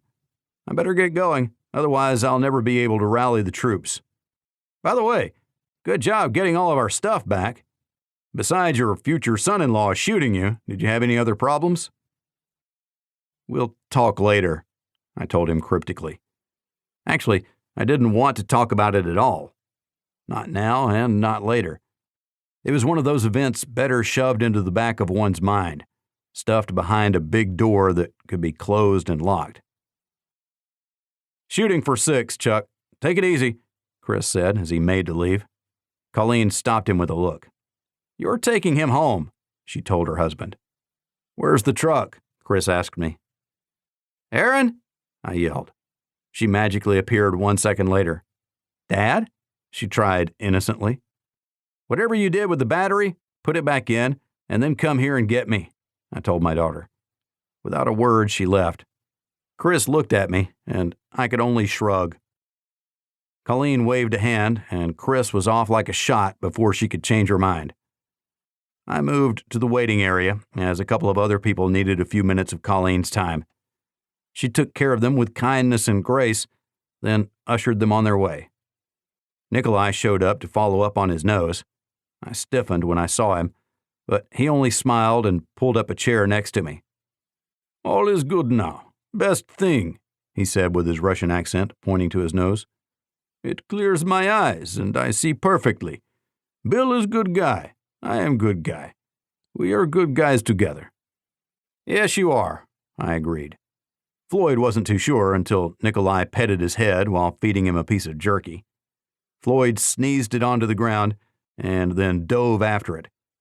Peppered jerky in the style that some of the Russians preferred. I wasn't sure that it was the best for Floyd, but I didn't want to upset Nikolai, just when we'd built the new bridge. As I thought about it, I'd seen Floyd eat some pretty heinous garbage, and it had never bothered him before. When the truck arrived, we excused ourselves and limped outside. I put Floyd in the back to avoid a replay of the earlier debacle. I climbed in, eyeing my daughter closely, seeing her grown up, responsible, and soon with a family of her own. I could only see that I had lost her. "I'm sorry. I'm sorry that you had to grow up without me." I didn't say anything else. I wasn't sure I could have, even if I knew the words. Meeting of the Minds. We're the founders, the framers, the fathers and mothers of this new country. Everything we do now will be analyzed and second-guessed for all time. We need to document everything we say and why. We need to make this foolproof, something that will stand the test of time. That is our challenge, I said while sitting in my recliner, because I tried to stand, but Colleen forbade it. My cabin wasn't small, but it was packed solid with people. Every square foot had someone squatting. It was getting hot because of all the bodies amid an August evening that was still warm. The entire council was there, with their spouses, significant others, and friends. Amber and Lucas were there, as was Diane. I told her I was watching her, which only served to send her into uncontrollable giggles. I rolled my eyes at Charles, and he simply shook his head. Aaron and Toby were there, but they were upstairs planning their wedding. I was getting a headache. Tanya and Shane were there, but their teenager was at home watching their 9-year-old son. Joe and Emma sent their regards. They knew how important this meeting was, but with Tony recovering following surgery and the restaurant, they just couldn't break free. Terry was there too. I suspect that was Chris and Colleen's doing, as she had taken the duties as my nursemaid. The worst part? I kind of liked it, and that made me feel guilty. I waved her to me, and she came close. I gently pulled her head toward mine so I could whisper in her ear. I closed my eyes so a hair wouldn't poke me. This only served to heighten my other senses. Her hair smelled incredible. I breathed deeply of it. Different from Madison's. Intoxicating. My lips brushed her ear as I started to whisper. I felt the breath catch in her chest and her ear quiver. Would you please stay after the others have gone so we can talk? She nodded. When I opened my eyes, her face was inches from mine, and she was smiling. It was impossible not to smile back. When I turned to the others, I raised my hand for silence, but it was already quiet. All eyes were on us, flitting back and forth from Terry to me. I felt ashamed. There was fire in the pit of my stomach. What do I do, Madison? I asked her in my mind, but she wasn't there to answer. The twins were, and they had already suggested it was time to move on. I flushed in embarrassment as I realized that I'd already made my decision. It would be nice to have an adult to talk with. I needed help in being there for the twins. Well, I just needed help. I saw the way ahead for the entire community and Alaska as a whole, but I couldn't see my own way past that night. Here's what we already have in motion. Sumitomo Corporation used to own a major stake in the Pogo mine outside of Delta Junction. I've been in touch with them, and they are willing to restart the mine, which includes fixing the road between there and Valdez. A good friend of mine will help improve the transshipment facility at the port. All of this is outside of U.S. government knowledge and approval. I have no intention of charging the tariffs that we're supposed to, because as of today, we're cutting ties with the United States. We're going to be our own nation, and our first trading partner is Japan. We have yet to finalize the details, but I think we'll get 7% tax as well as maintenance and repairs on the road. Most importantly, it will open the floodgate. We will get more investment as people look to exploit our natural resources. Many people shifted positions and looked uncomfortable. And yes, I meant to say the word exploit because that is what they'll be doing. We can't fish for salmon. We can't dig for gold. We can't cut lumber. We can feed ourselves, and that's it. That's where our country left us. Maybe someday they'll be our biggest trading partner and most valuable ally. They aren't there for us. Look at us. 1,000 pounds of meat gets stolen, and it was a crisis. 10 years after we returned, and 9 years after receiving UN recognition, here we are, living a subsistence lifestyle. You know what? I'm tired of it, and the older I get, the more of a burden I become. That's not what I envisioned for the good people here. My intent is that we take control of our own destiny without selling out. The governments want long-term contracts, but we are not in a position to do that with newcomers. Pogo has been here for a long time. Any expansion would be under a new contract.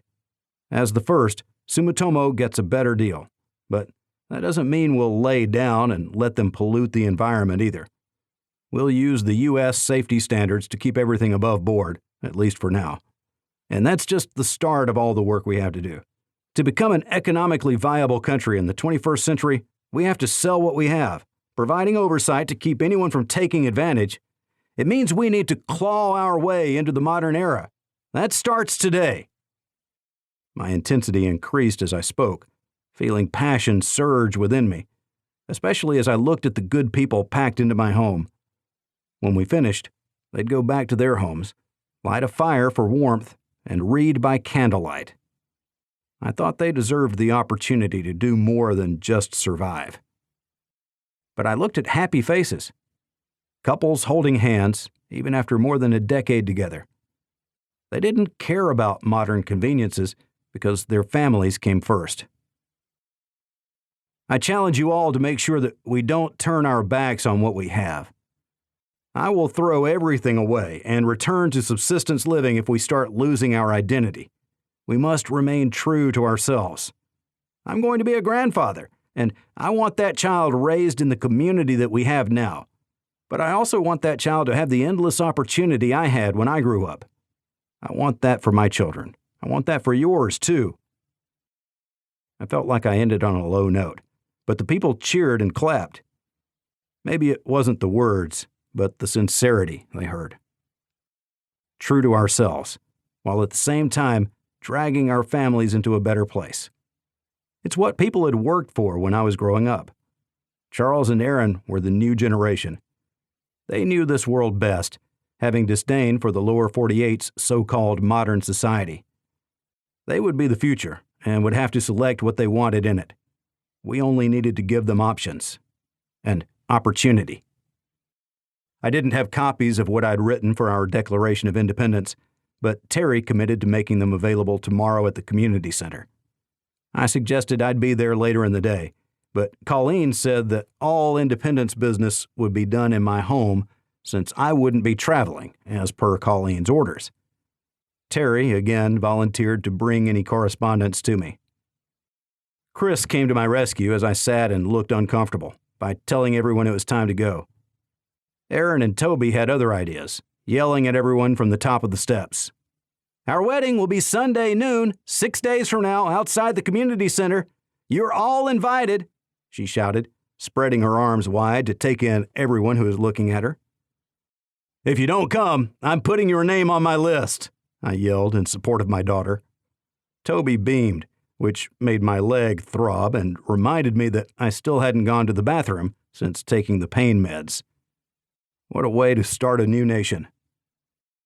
Everyone queued past me as they left, each shaking my hand while not allowing me to stand. Then the last of the council members left, and Terry shut the door behind them. She turned and looked at me, her eyes sparkling. She was tall and thin with long black hair. I struggled to my feet, but she tried to push me back down. I felt no pain as I stood and pushed her back against the wall, pressing my body tightly against hers. Blood pounded in my head. I rubbed her cheek with mine, happy that I'd shaved that morning. I nibbled on her ear and then bit her neck. She sighed and leaned into me. I finally kissed her, and it felt funny. My heart raced. I pushed myself away from her, and she looked at me with a soft smile and gentle eyes. I blinked the tears away as I held up my shaking hands. Terry looked past me. I turned to see both my kids and their partners on the steps watching me. Aaron gave me a thumbs up, while Charles nodded as Diane hugged him tightly. "Don't you have someplace else to be?" I asked them, using my dad voice. They all scrambled up the stairs. "Stop!" I yelled. "Not you," I said, pointing at Diane. She instantly frowned and her shoulders drooped. "Make sure she gets home safely," I snapped my fingers and pointed at the door. More scrambling as 2 people raced out the front door and 2 more disappeared upstairs. I felt hands encircle me from behind and lips caress my neck. I leaned my head to the side, giving myself to her. She started pulling at my shirt, and I didn't resist. She dug her short fingernails into my chest, and I gasped, but it didn't hurt. I turned around to find that her shirt was already off. She scratched my back as she bit her lip, intensely looking at my eyes. We make decisions all day long on things that don't matter much. And then there are times when we decide things that are life-changing. All we can do is hope that we've weighed our choices and made the best decision possible for ourselves and our families. In the past couple of days, it seemed that every decision that I had to make was life-altering. In that moment, as I looked into Terry's eyes, I realized that it was a year's worth of decisions crammed into 2 days. I needed the time and had taken the time. Today was a new day, the first day of yet another iteration of my world, and I'd do everything I could to make this life as good as any of my previous ones. That started this morning and would end much later tonight. "Terry," I whispered as she tried to put her finger to my lips. I caught her wrists and grinned. "I want to carry you to my bed, but I fear my leg can't make it. Or my lungs, for that matter." I laughed and she smiled. "If I lead the way, will you follow?" She nodded, bending down to pick up her shirt and throw it around herself. She tipped her head toward the stairs. It was hard not to run. It had been so long. I almost knocked over furniture on my way across the living room. Floyd looked at me and then at the door. I continued upstairs with Terry close behind. Erin was in her room, and when she saw us, my daughter's response was instantaneous. "We're going to Toby's house. Don't wait up," she said as she dragged him bodily into the hallway.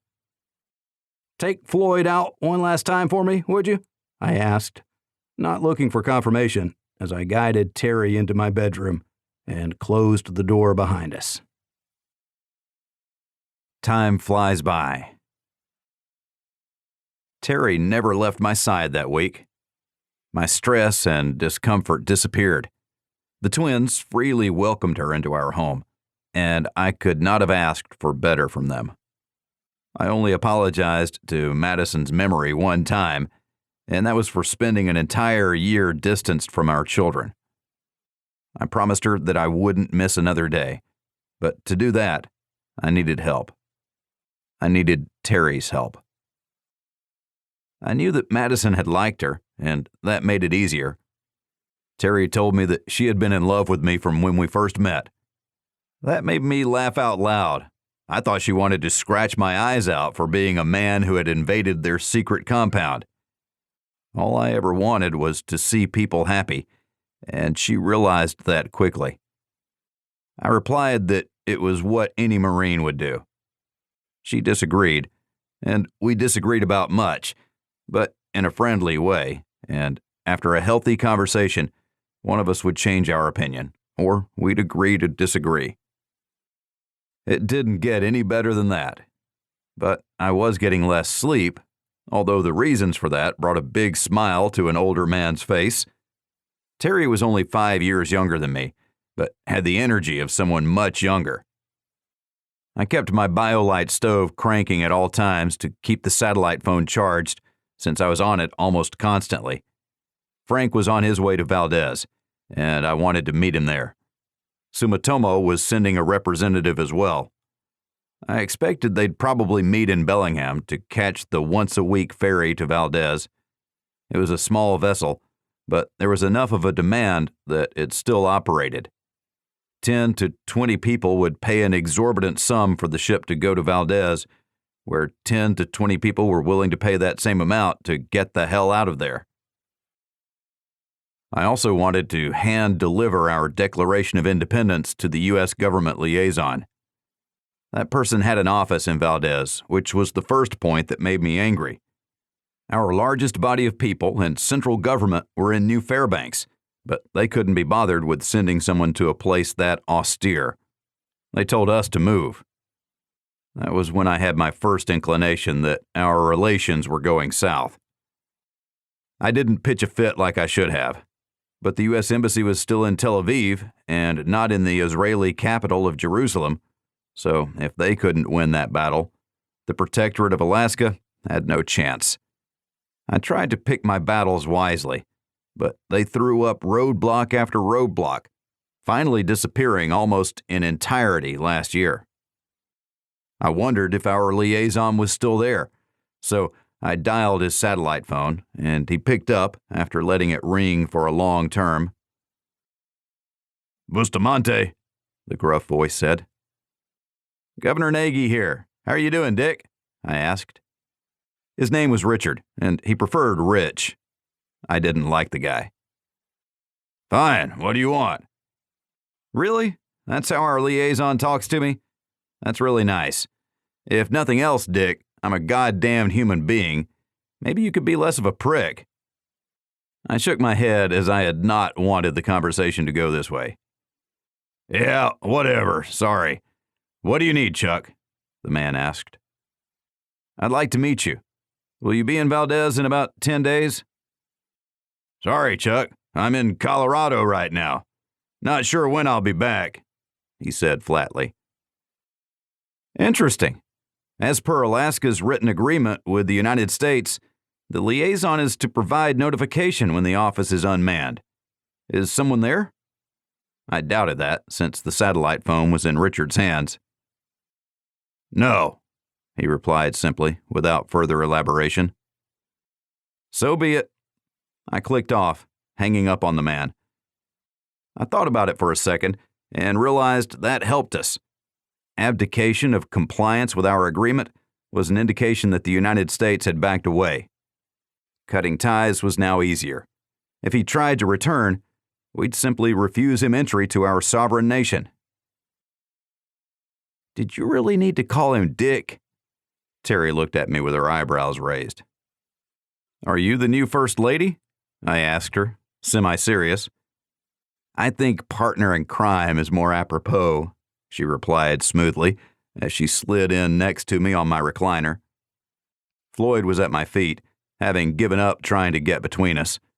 He howled mercilessly the first night until we finally let him in. He assumed his position in the middle of the bed. It took more moose jerky than I wanted to convince him to adjust. Terry was fine with him on the bed, which was important to me. He was our protector, and I felt safe with him near. Although I felt safe with Terry there, too. She was in the master class of gardeners and had reestablished one of the surviving greenhouses west of the city. It had been almost a week, and I had not yet talked to her about her. I was forever a buffoon. "What am I keeping you from?" I asked her. She cocked her head at me, not answering my too broad question. "You've not been back to your home or the greenhouse since that day," I maneuvered smoothly in my own mind. She chuckled. "You can't say it, can you?" she taunted. I bit my lip, knowing that she was right. "We made love, Chuck. We made love as only people in love do. You know me. I haven't been with a man in a long, long time. At one point, I thought that I never would again. But you made me feel differently, and I changed my mind. I knew that the only one I would ever be with would be you, and I didn't realize that until after Madison passed away. But I waited until you were ready. Monday was that day, and I will celebrate it for as long as I live, and I hope that we celebrate it together. That was a big day for me, and if anyone asked, that is the day we became partners in life. So, if you want to call me the First Lady, I'm good with that. Just don't call me Dick." We both laughed, but I hugged her to me and wouldn't let go, even when the phone started ringing.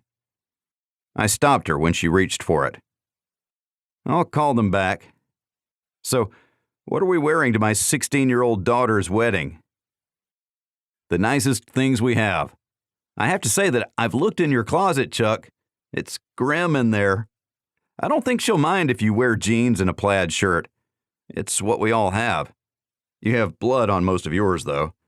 What's with you, Chuck? Is it your desire to leave a blood trail across the expanse of Alaska?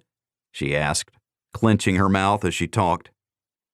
She was upset at how many times I'd been cut or injured in the past 14 years.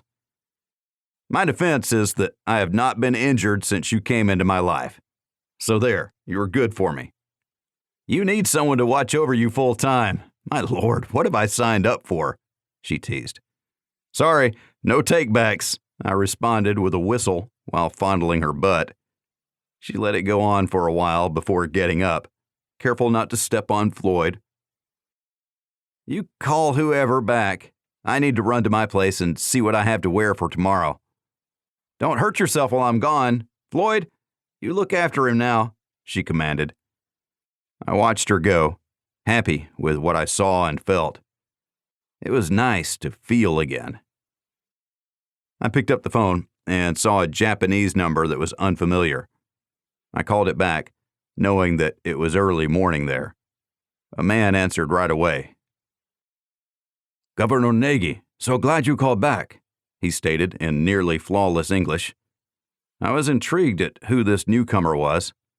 I waited for him to continue, but it appeared that he was waiting for me. This is Governor Nagy. Who do I have the pleasure of speaking with, and what about? I asked, more straightforward than was proper, but I was still out of sorts from the call with Dick.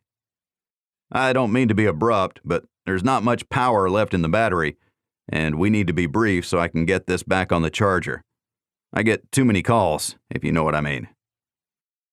I am Kuru Suzuki, and I represent a certain trade consortium that would very much like access to Alaska's natural resources.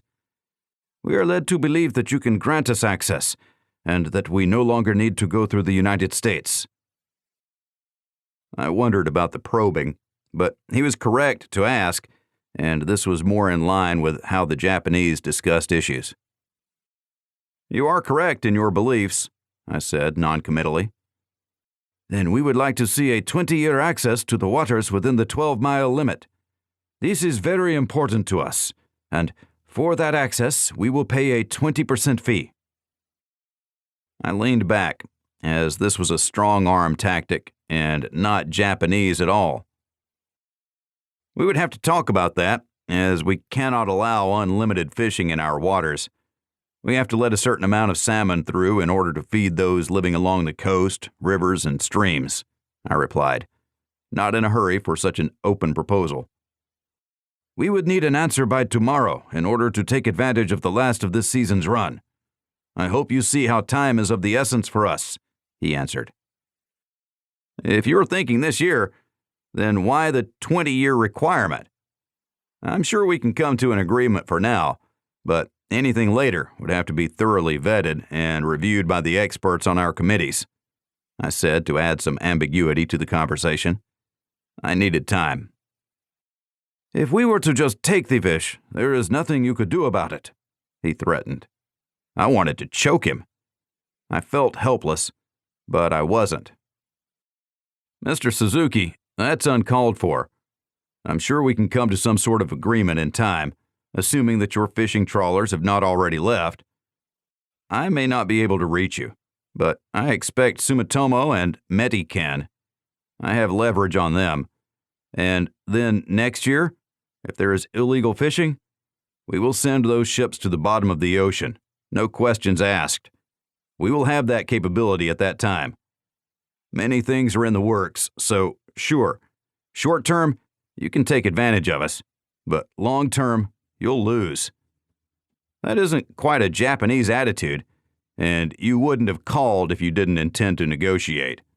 So to start with, 1 year, no net more than a mile long, and no more than 10 vessels in one geographic area, defined as a 400-square-mile block of the ocean, I told him, recalling the council's discussions from years ago when we received our first request. We'd had no way to monitor it, so we denied it, I had no doubt there was illegal fishing, but Kuro Suzuki was correct in that there was nothing we could do about that. I think we will find that acceptable and look forward to future conversations. You can always reach me at this number. I will call back in a few more hours when my staff has had time to put more details together regarding our proposal. I appreciate it, and I want to thank you for your willingness to discuss it like a professional. I think we understand each other, Mr. Suzuki, and I also look forward to continuing our conversation and realizing success in both our mutual interest. Very good, Mr. Negi. Until then. Kuro Suzuki hung up the phone. I looked at the blank paper in my hand, almost forgetting that I needed to capture the information before I forgot it. I started scribbling, still bothered by his aggressive tone. I wondered what the real issue was that made him work like that. Maybe he'd studied in America, and that was why he handled the negotiations with Americans. I smiled. Maybe I wasn't that anymore. I thought about how that worked, but not for very long. Once we declared our independence, I expected that the U.S. would cancel all of our passports. Would they be that petty? I didn't know, but we had to be prepared for it. I checked in with Frank as he was driving west with 3 days left to get the last 1,500 miles. He was comfortable that he'd be at the ferry early. He wanted to load up on items to bring based on our earlier conversations, survival equipment, plus everything to run an international trade office. His truck looked like an Office Max delivery. He also pulled a trailer, at my request, with 2 barrels that he'd fill with gasoline and a generator. He would need power for the office.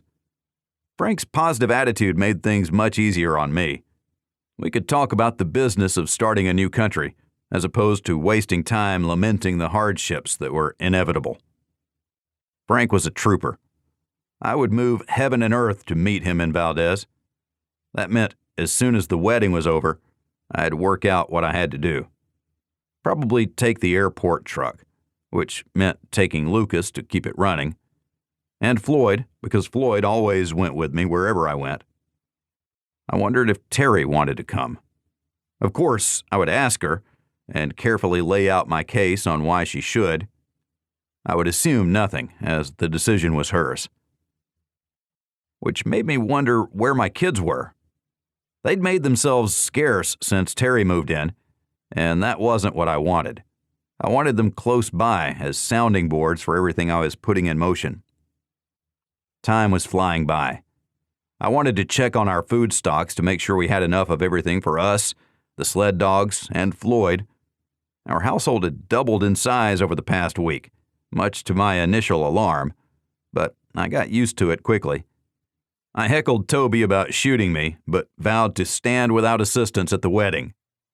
Aaron tried to punch me, but I dodged away, almost falling down as pain stabbed through my leg. Terry and Aaron had some words, but in the end, they hugged and cried together. Toby disappeared upstairs, which I appreciated, as it was what I would have done if I could have. When Terry returned from her house, she brought a huge duffel of clothing, including coats. "How did you carry all that?"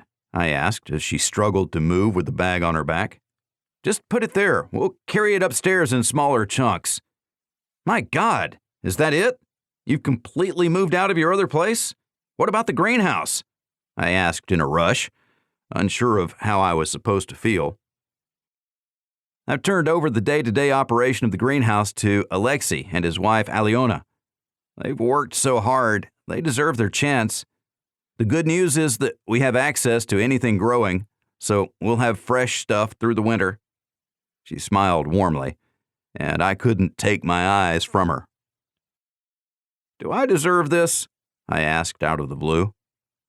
"Of course you do, dear. Everyone deserves to be happy, especially someone like you who gives so much of himself to others," she purred, taking a knee beside my recliner to be at eye level with me. "I know I don't deserve that kind of praise. You didn't see me and Floyd eat all of Toby's moose jerky. Deep down, I think that's why he shot me. It had nothing to do with Aaron. It was the base instinct of defending one's food. He was a total caveman, I declared triumphantly. She shook her head and slowly started taking off her clothes. Then Charles walked in, and the music playing in my head stopped. Terry gave me a quick kiss, then headed off to take a shower. Without me. So I did the next best thing. I gave orders and acted large and in charge. "Charles, please put this bag in my room." He grabbed the bag on his way past, not breaking stride, and headed upstairs. I heard the thump as it landed on the floor over the living room. There was a bathroom in the master bedroom and a second common bathroom downstairs. No one used my bathroom except me. Well, not until 5 days ago. I heard the shower running. Shane had designed an ingenious gravity-fed shower that we pumped water into in the summer. It was heated in the attic space using power from solar panels.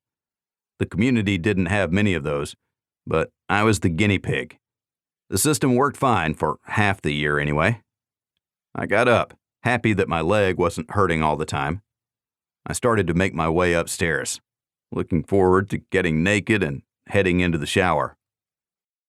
Then the phone rang. Damn, had it been 3 hours already? The wedding. I had no idea if Erin had a wedding dress. I had no idea who her maid of honor was. I had no idea about anything except the time and place of the ceremony. Terry told me not to worry. "What do you know that I don't know?" I asked her. "Some things are not a father's to know. Maybe you should just go and enjoy the moment, celebrate with your daughter," Terry replied, looking sideways at me. I'd learned that that look was her way of putting an exclamation point on her statement, although she always spoke calmly. We rode our bikes slowly from our home, taking our time on our trip to the community center. We'd left almost 2 hours early, hoping to meet with any last-minute details. "I've been a complete buffoon, you know," I started. She raised her eyebrows at me. When she spoke, her words were worth listening to. When she didn't speak, that's when I had to listen best of all. "I've asked you so very little about yourself. All these years, and I don't know. Have you ever been married? Do you have kids?" "Yes and no. I was married to an officer at JBER, the base outside Anchorage, but we were separated, and that's why I was in Denali. I was finding myself, and the Russians found us instead," she said bitterly. "I'm sorry to bring it up. I want to know about you. I want to hear your stories." I fumbled for the words, upset at opening old wounds. "You want to know about me? What have you been doing the past 10 years, Chuck? Tell me, who do you think I am?" she asked me, and I wasn't sure about the back and forth, whether I'd gone where I shouldn't have gone. She was my new lover. We were incredible together, and I felt that she made me stronger, but did I make her feel the same way? I hesitated a long time in my response, not wanting to patronize her with shallow platitudes. "When I first met you, you tried to shoot me. Don't think I've forgotten that," I chided. "You were doing the same thing that I was doing, protecting your people. When we became co-mayors, we fought, but never anything personal. We may have had different ideas how to get someplace, but we always agreed that there was a better place to get to. You have energy for anything you believe in, and patience to learn about the rest. Although you are a beautiful woman, your real beauty is on the inside. There is nothing you won't do for someone you love." I stopped my bike and stood there, straddling the pedals. Terry braked and walked her bike backward to be next to me. Her eyes glimmered in the morning sun. It was cool, and we had light jackets over our hardy Alaskan plaid. "I've seen that there isn't anything you wouldn't do for me and my family." I dropped my bike so I could hold her. "I'm too old for dating, too arrogant to let someone else make the decisions, too grumpy to be a good grandfather. I need lots of help, I need a partner, someone who won't put up with my departures from reality. And I'm too broken to get down on one knee. Today, please say you'll marry me today, secretly, so we don't take anything away from Aaron's wedding. I ended in a low voice, lacking confidence. I felt weak. Terry pursed her lips and rubbed her chin. So, this is your way of telling me how much you know about me? She started laughing, light, musically. She pulled my face to hers and kissed me, slowly, warmly. It's been lonely in my cabin, but you know what? I think I've found myself. I discovered who I really was on top of that hill outside Denali. And then when you came, all I saw was another man trying to dominate me. You proved me wrong, and for that, I applaud you. You made it possible for me to trust people again. This past week has been amazing, not just making love with you, but every aspect of your entire life. The whole world is before us, and I want to be a part of that journey. You're going to take these people to a better place, and you can't do it alone. Yes, Chuck, I'll marry you. I don't know why I thought she'd refuse. Maybe my ego was more fragile than I'd admit. I was old school, and being married was important to me. Maybe Terry recognized that. She made me happy, and I still carried a certain amount of guilt, a feeling that I was betraying Madison. Floyd readily accepted her. He recognized the love in the air and worked his nose between us as I tried to kiss my newly betrothed. His tongue was out and ears were up. He was panting from being hot, a condition that lasted fully 6 months out of the year. We needed to have snow on the ground before he was comfortable. I love you, Terry, and I can't give you a proper honeymoon, but we can go to Valdez. I smiled. Valdez is your idea of a honeymoon? Let me guess, you need to go to Valdez and set up the transshipment location, get everything ready for the miners. And you decided you wanted to knock off a piece or two while there, so you invite me? I stood there with my mouth open while she laughed at me. Knock off a piece? I asked incredulously. She put her finger to my lips. Just when you think you have me figured out, you don't. I'll take you, but only because it's bargain basement Sunday and you are the best of what's left, she taunted. Is that the best you have? Just wait until you get me home, woman, I answered, feeling comfortable jousting with her. I held her to me and couldn't let go. She nuzzled my neck. We're not going to get there at this pace. If you want Aaron mad at you, keep going down this road. Terry leaned back and smiled. My heart melted, and I fought the tears. Her soon-to-be husband shot me with an arrow. I dodged, hiding behind humor to keep me from turning into a blithering idiot. Come on now, lover. I've got my own wedding to get to, and I don't want to miss it. She broke from me and walked her bike a few steps, jumped on, and pedaled quickly away. Come on, Floyd. We've got places to go and people to see. I picked up my bike and rode after Terry. She wouldn't let me get too close, so we made it to the community center ahead of schedule, despite our delay. The community had one non-denominational preacher. I had no idea if he had any real certifications or not, and I didn't care. He was a nice guy and a motivating speaker. He'd been with us for 6 years and ministered to a broad swath of the residents. There had been a Russian Orthodox priest at one point, but left when we told him there was no way we were building a church. We offered that he could pick from what was available, assuming that the parishioners could convert it for use in a low-technology setting. He lasted less than 1 year. It seemed that austerity didn't agree with him. That did more to convert people than anything else. We had a wide variety of original faiths, so the Muslims, the Jews, the Baptists, the Catholics, the Wiccans, and everyone else worshipped in their own homes and came together one day a week to worship as a group. It was more of a potluck gathering of friends, but the preacher coordinated it and made sure that fun was had by all. He stood there in a simple robe on the makeshift stage in front of the community center. There were 2 rows of chairs with names written on them. It looked like we were given up-front seating, along with Toby's family. Charles and Diane were up front as well. I looked at it, and it finally registered. "Really?" I said. Terry shook her head. "Charles and Diane? Prince Charles, Lady Di?" Then she smirked. "That is kind of funny." I didn't see the humor in it, but the new generation had no idea who those figures from history were. "Preacher man," I called, and Terry slapped me on the arm. A few people were around, setting up tables for a buffet of sorts. I didn't see Aaron or Toby, as I made sure we had space to talk with the preacher privately. "Welcome, Chuck and Terry. It is so good to see you here. I was surprised when Aaron and Toby came to me, but this is a new world, and they are so much in love. Do you want a run-through of the ceremony?" he asked. "Yes, but later. First, we were hoping that you could marry us."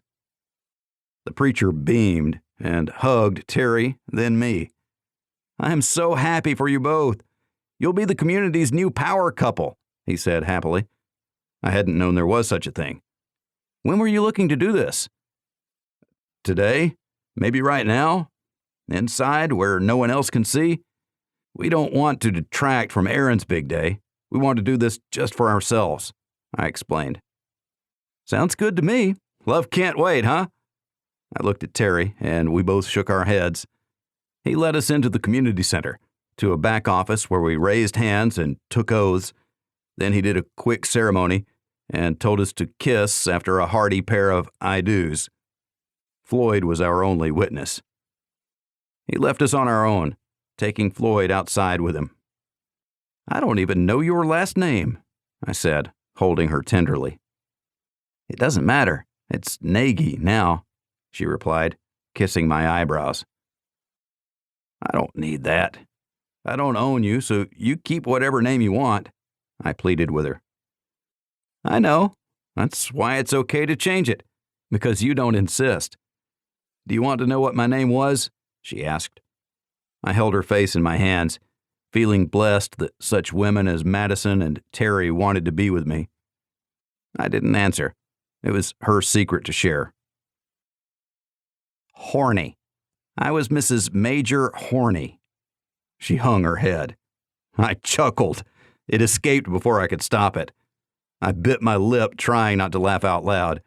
"I'm sorry," I said, trying to sound sympathetic. "That's why I don't tell people, and if that information ever escapes my husband's lips, there will be hell to pay," she threatened playfully. "Yes, dear," I replied, and, holding hands, we left the center, entering the world for the first time as husband and wife. The preacher had a ledger that he maintained and would enter our information accordingly. That would be the only record until such time as Alaska rejoined the technological revolution. "We need to find Aaron and see what we can do to help," I said, as we looked from place to place.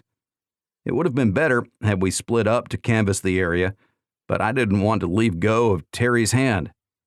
Together we walked, asking people as we passed. No one knew anything about the ceremony other than it started at noon. We returned to the preacher and asked him.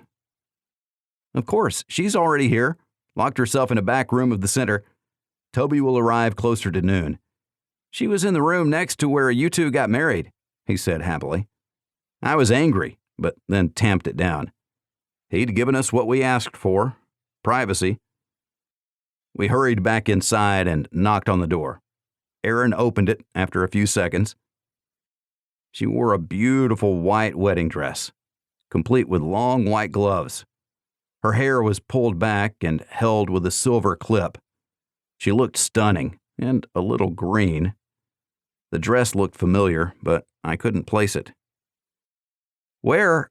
I asked, pointing to her gown. "Dad!" she exclaimed. "It's Mom's dress. Charles went to our old house and got it for me. It survived all this time." Like most wedding dresses, It had been sealed in a bag and stored carefully. I wasn't surprised that it lasted, but I was surprised that the twins had remembered it and that Charles went after it. That was a long ride, maybe 20 miles one way from our cabin with a number of hills in between. She pointed to the wall where a suit hung. It was one of my suits, complete with an old pair of black leather shoes that were starting to crack. I wanted to hug her, but she looked off.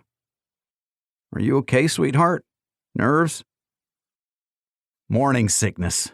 Joy," she answered. It was hard not to smile. "I heard, the ceremony next door." She looked upset. "I'm sorry. We didn't want to detract from your day, sweetheart."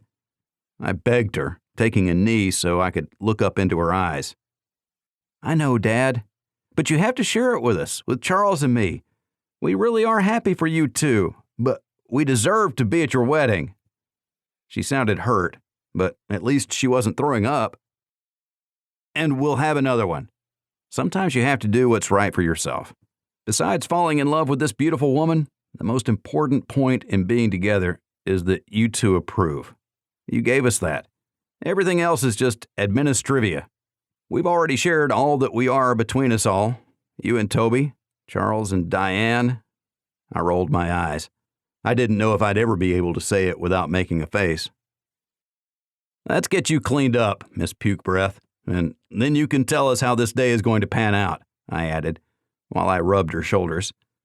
Her neck and upper back were tight, maybe from throwing up, probably from nerves. She was still only 16, and this was her special day. Of course, she wasn't ready for it. No one ever was. Terry carried mint leaves in a small pouch and shared some of those with Aaron. They talked and prepped while I put on my old suit. I was happy that Charles found a belt that worked. The suit was way too big on me. It had been a long time, but I was still much thinner than when I last wore it. But none of that mattered. Madison would have been proud that Aaron was wearing her dress. I hadn't thought that they were that much alike. I was wrong about that, and many things. I was glad to have someone back in my life, because when there wasn't, I tended to lose myself and make bad decisions. In such a short time, Terry had become my rudder and the wind in my sails. "You can't die," I blurted out. Both women looked shocked. "Please, nobody else die on me," I begged. They both hugged me and promised not to. I excused myself to go outside and get some fresh air. Floyd had been waiting in the hallway as Erin hadn't wanted dog hair or slobber on her dress. Floyd went with me, and I felt a sudden pang of fear and loneliness. But it passed quickly. Terry was with Erin, not her mother, but her friend and my friend. And that's why I came back to the world after being gone for a year. It's okay to mourn.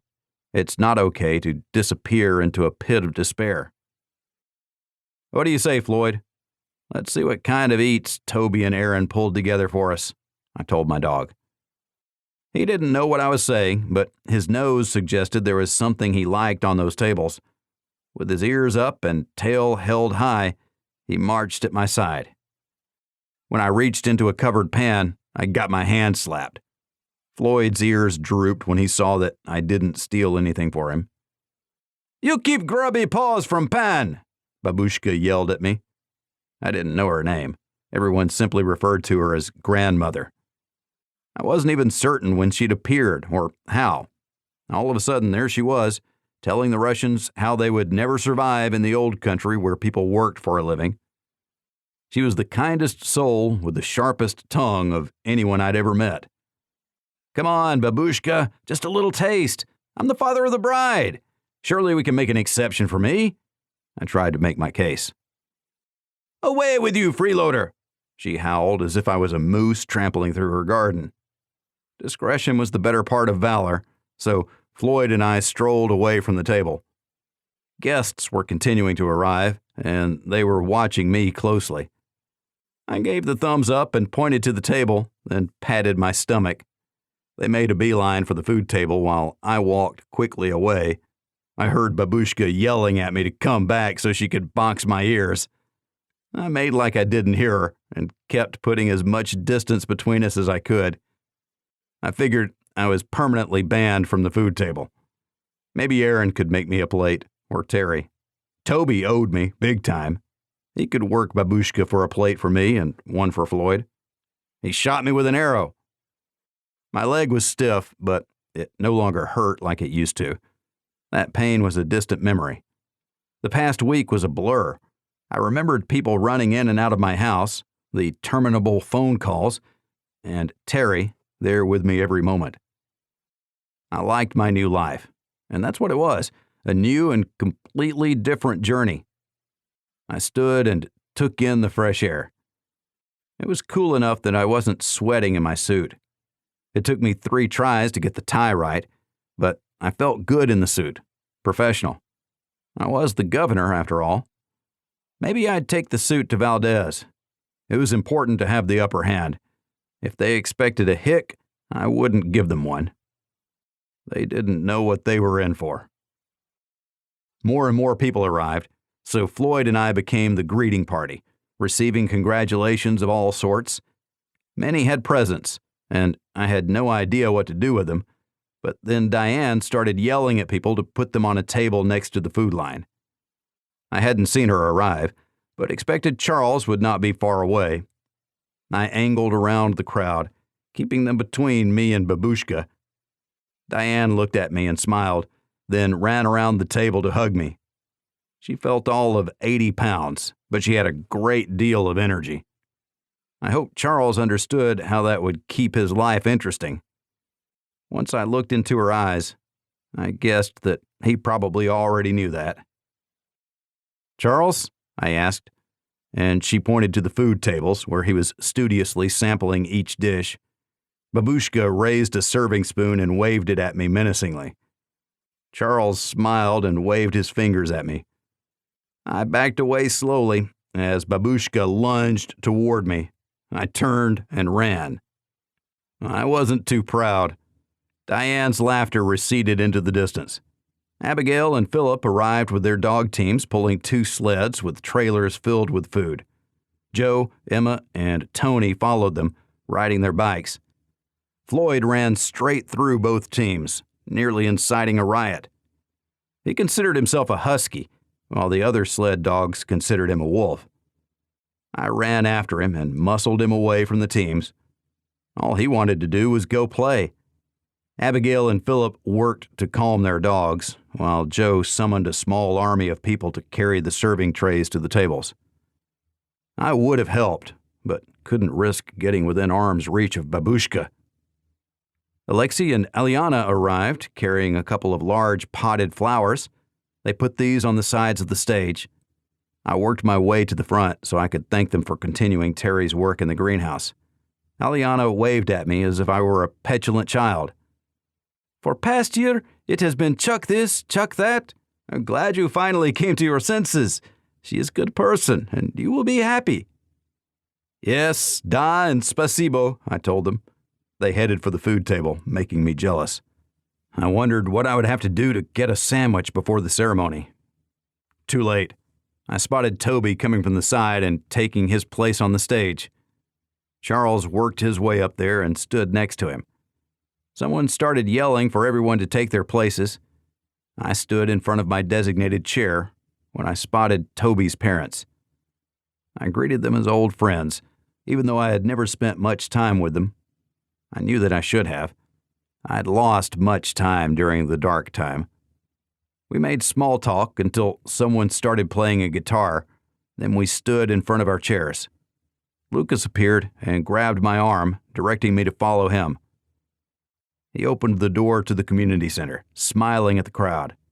Clarice walked out first, slowly, using her cane. Charles jumped down to help her up the 2 steps to the stage. Emma and Joe walked out next, followed by Amber, Abigail, Terry, and finally Colleen. I looked at the women from the original community, along with Terry, my new wife, as they all took the stage. I took Aaron's arm and, walking slowly, we approached the stage where Toby waited at the bottom of the stairs.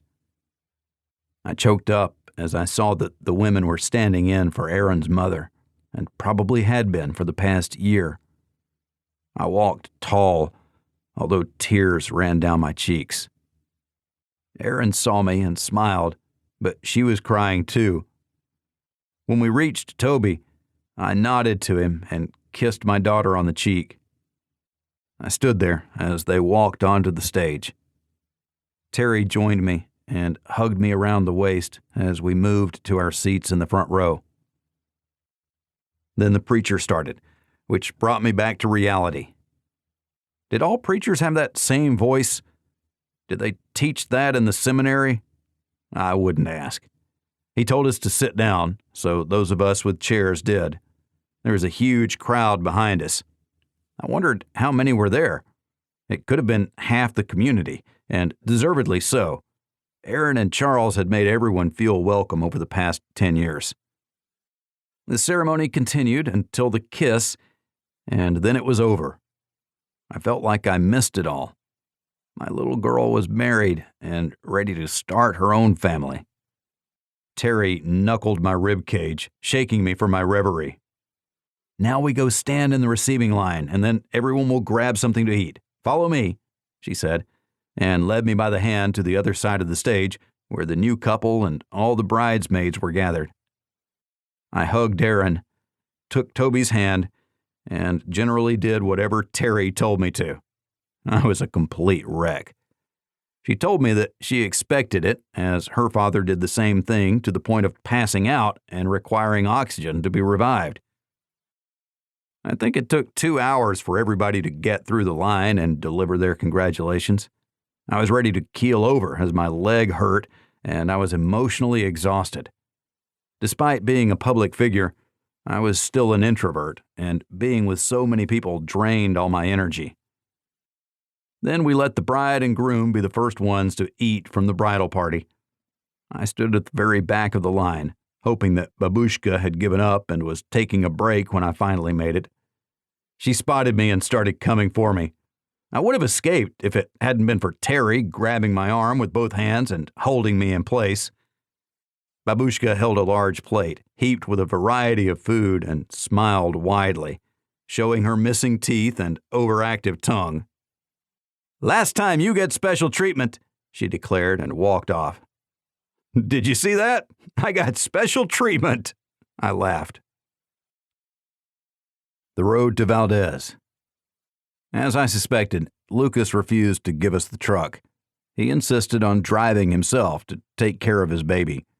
So we loaded up with a chainsaw, all the gas we could spare, pry bars, parts for the truck, tools, and game bags. We loaded our rifles and pistols, too. We were giving ourselves 5 days to get there. The last time I'd traveled that road, it was pretty clear. 300 miles, but it was early fall and better to go now than when the weather turned. We weren't afraid it would snow. We still had at least 3 weeks before we'd get dusted, although it could rain and freeze at almost any time. So we made time our friend. Over the past 10 years, we'd cleared a road through the city of Old Fairbanks to make it easier to get to North Pole, where the Russian community had been established, taking over the old elementary school when we moved out. Ben had even turned his old fish wheel over to them, and they were pleased to get it. I started out in the front, next to Lucas, while Terry was in the back with Floyd, keeping the half-wolf company. He'd warmed up to her fully, and if I hadn't known better, I thought he might like her more than me. I didn't want to test that premise. We passed North Pole, continued to Sasha, and kept on until we reached Delta Junction. Although we took it easy, the road was mostly clear, the drive uneventful, and we made good time. We had to clear some debris going through Delta Junction, but once Sumitomo arrived, they'd clear these roads, so we weren't too bothered that we moved just enough out of our way so we could squeeze through. The mine was about 50 miles down a dirt road northwest of town, where they had a full-sized work camp, a temporary facility with everything needed to continue mining for 24 hours a day. All they had to do was to add power, rejuvenate the camp, and get back to work. It was an underground mine with a great deal of support required for active gold production. The mine had previously used a variety of methods, but the chemical reagent methods probably wouldn't be useful until they could stock sufficient quantities of acid. How many tanker trucks would that take? More than the startup work, I suspected. They could also use gravity and flotation, both tried and true methods that only required water and power to recover at least a quarter of the gold from the rock. The rest would have to wait until the chemical methods were available. However, it would start the revenue stream. With the Depression, gold was at an all-time high. Any gold mined was good gold. Even a quarter of what was available would be lucrative. I was on my way to Valdez to sign the access agreement. It was simple, but appropriately ambiguous, and since we controlled access, we could always stop the trucks and end the export until we resolved our issues. We were also going to supply some of the manpower. We had about 1,000 people in New Fairbanks. Once winter arrived, most of them had little to do, so working in the mine for food and money would be the first step toward gaining a foothold in modern society. They said they needed 200 people in order to run 24/7 operations. I asked around at Aaron's reception, and there were a great number of people interested. The thought of earning money in order to buy a new rifle or more ammunition was attractive. There was no doubt that we could supply the people if they could supply the guidance and equipment. From Delta Junction, there were 2 roads south, one toward Tok and one due south to Valdez. We took Alaska Highway 4 and headed south. Not far out of town, we ran across 2 bull moose fighting. I looked from Lucas to Terry before pulling out my .45-70. I opened the door and stepped out, putting the rifle through the window, resting it on the ledge. Then I waited. I would shoot the loser, because to the winner, the spoils. It wasn't long before the bigger bull pinned the younger bull to the ground and beat on him with his massive rack. The other bull bugled in pain until the bigger moose walked away, the proud stud. When the younger bull staggered to his feet, I fired. The humans had their ears covered, but poor Floyd started howling. The bull dropped where he was. Lucas and I approached carefully, but half the bull's head was blown away. It was a nice shot right behind the eyes from close range with a .405 grain cannon shell. "One shot, one kill, eh, Lucas?" He nodded. He knew I was in the Marine Corps, but I didn't go around shouting, "Hoorah!" I didn't even have a Marine tattoo. It would have been embarrassing, but I was in intelligence. If you ever wanted to work undercover, you couldn't have identifying body marks like a big eagle, globe, and anchor on your arm. I never worked undercover, but I always hoped. Who didn't want to be James Bond? Terry looked at me oddly. I'd tell her later. "We better clean this moose." That's all it took for the 3 of us to get to work. Floyd recovered quickly, especially when he got to sample some of the choicer bits of the bull. We discovered that the loser was still a big boy. We struggled to roll him over after cleaning and bagging the meat from one side. The key to making quick work of a moose was not to gut the animal, but clean all the meat off one side, then flip it over and do the other. Trying to clean out the cavity was a great deal of extra work for no gain. Floyd wanted to get in there something fierce. We had to fight him off to keep him from going muzzle deep into the gross bits. In the end, we lost. While loading the meat sacks into the truck, Floyd's inner wolf came out. We stayed away while he ravaged the guts. As evening approached, we moved the truck a couple miles down the road, making Floyd run after us since he was covered in blood. I didn't know when we'd be able to wash him next, and I wasn't looking forward to that, especially since Terry put her foot down and said that was my job. We set up our tents and rolled out our sleeping bags as we made a fire and cooked some of the backstrap. There really was nothing like fresh moose backstrap. It melted in our mouths. That alone was worth it, I purred, savoring every bite. No one else spoke. Floyd slept between Terry and me, so we held hands, resting them in his fur, caked with dried blood. We loved all of our children, even those with carnivorous tendencies. "It's been quite a ride, Chuck," Lucas started. 14 years, man. It seems like only yesterday when the guests stopped coming to Chena Hot Springs Resort. Then you showed up, and our whole world changed." Lucas reached across the fire to shake my hand. "I'll second that," Terry added. I was embarrassed and looked at the fire, digging at it with a stick. None of us knew how it was going to turn out.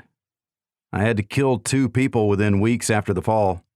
I shot them myself with this pistol right here. I watched a man take his own life because I didn't get there in time to help him fight off wolves after he lost his dog team. I killed dogs to put them out of their misery because we couldn't treat them. I killed Colleen's horse because it had broken its leg. I was a one-man wrecking crew. I stole. I took anything that wasn't nailed down. The resort was my only respite. It was the only thing that allowed me to look myself in the mirror and not be disgusted. I'm not the guy you thought I was." "You're exactly the guy I think you are. The one who would do anything for his family and friends." "I've killed people too, Chuck. A lot of people," Terry said coldly. "It doesn't define us. We only did what we had to do in a tough time. And you know what? You and I would both do exactly the same thing again, because that's who we are." She highlighted her point by punching me in the arm. "It's okay, Chuck," Lucas said. "Your secret is safe with us. I knew you were keeping something back, but we all were. I'll tell you that I fell for Amber when I first saw her, well before the fall, but she was out of my league. Look at us now. And what the hell, Chuck? If I understand things correctly, your 16-year-old son has asked my 13-year-old daughter to marry him?" Lucas looked a little put out. Terry jumped in to save me. Chuck put his foot down on that one, letting Charles know in no uncertain terms that there's to be no funny business until she turns 16. And they said they were getting married on that day. We'll see if they feel the same way in a couple of years. They're both still young. "Will that make us cousins or something?" Lucas asked with a grin. "Or something," I replied. "I'm going to be a grandfather soon enough. You think there's chaos in my house now? Wait until the baby comes." "Whose house?" Terry asked, one eyebrow raised. "I said our house," I recovered quickly, wincing in preparation for getting punched again. I stood and stretched. "We're going to pack it in, Lucas. See you in the morning. I have to go get my spanking now," I added devilishly. "Chuck's going to get some," Lucas chanted. "Chuck most assuredly is not going to get some," Terry said smoothly as she helped tamp out the fire. We retired to our tent, where Terry proved herself to be a master of deception. I had never been on that road, and it turned out that it paralleled rivers and lakes. When we drove through the abandoned town of Donnelly, we pulled off at the creek that split the town in half. I wrestled a howling Floyd into the water, and soon we were both thoroughly soaked. I scrubbed him clean while the others watched from the safety of the shore. We were doomed to a truck that would smell like a wet dog. I was happy that it was warm enough to drive with the windows open. We made Floyd sit in the back seat by himself. The remaining road to Valdez was not bad. There were some bridges that seemed a little sketchy. I had no idea how many earthquakes had rocked the area in the past 14 years. I'd let the Sumitomo rep know. I suspected they'd be moving a great deal of heavy equipment, and they couldn't have a bridge fail. Then again, I had to consider the safety rules, or lack thereof. What risks were we willing to assume? I put the responsibility for bridge inspections on Sumitomo. They could drive them as they were, or reinforce them as they saw fit. It was their call. We passed the lodge at Black Rapids and thought it looked homey, so we stopped in. Floyd started barking, which concerned me. We loaded up and spread out. Terry took my rifle while I carried my pistol. Lucas had his hunting rifle. We mean you no harm, I yelled toward the stately building that made up the lodge. Then why the firepower? A young female voice countered. Because we've been shot at too many times. I'm putting my pistol away, and I beg you, please do not shoot me. Terry glared at me as I holstered the .45 and held up my hands. A woman appeared, carrying a small baby. Behind her was a man older than Lucas, but younger than me. It's been a while since anyone's been through here. A long while, she said as she continued to approach. The man stayed back, keeping his shotgun handy. I'm Evelyn, and this here is little Rusty, she said. Back there is Daniel. We homesteaded here. If you'd like to stay, it'll cost you something. Evelyn, nice to meet you, and you too, Rusty and Daniel. I'm Chuck Nagy, governor of Alaska. My partner Terry and good friend Lucas. We'd be more than happy to share a little moose with you. How about 50 pounds? Will that work? I offered. Daniel nodded vigorously. I waved him to the back of the truck and pointed to a game bag with the right amount of meat. He hefted it over his shoulder with a grunt, and we walked into the lodge, while I asked Floyd to stay outside. He soon disappeared into the brush after seeing a squirrel. It had only been 2 days, and if we wanted, we could have made it to Valdez that evening. No need to push it. This lodge could be a good waypoint for the new Sumitomo Logistics Highway. Daniel disappeared through the dining room and into the kitchen. We stood around the reception area, marveling at the good shape of the building. It looked like it was ready to receive guests, like it was open for business. This is nice. You've done a great job here. With regular food shipments, do you think you could run this place as a hotel again? I asked, curious about their background, but I wouldn't delve into it because it didn't matter. The only thing of import was their willingness to receive guests and give them a place to eat and stay. I caught a movement out of the corner of my eye, and I leaned to the side to see Daniel digging in the back of our truck. I looked to Terry and made a face, trying to point with my eyes. Why don't you guys continue the tour? I'm going to go help Daniel, I said. As I turned away from Evelyn, I touched my pistol so the others could see. Terry closed her eyes, afraid of what was going to happen. I went through the kitchen and ducked, looking out the back door. Daniel was returning with another bag of moose and my briefcase. I stood behind the door. When he entered, while his hands were still full, I punched him in the temple with everything I had. The meat fell, the briefcase flew, and the man toppled to the floor. Get in here! I shouted as I straddled Daniel, turning him on his face and twisting his arms behind his body. I pulled him to his feet as he tried to shake off the bells ringing inside his skull. Terry led the way as Lucas pushed Evelyn in front of him. She looked afraid. What the hell is this? I asked, seized by the anger of their duplicity.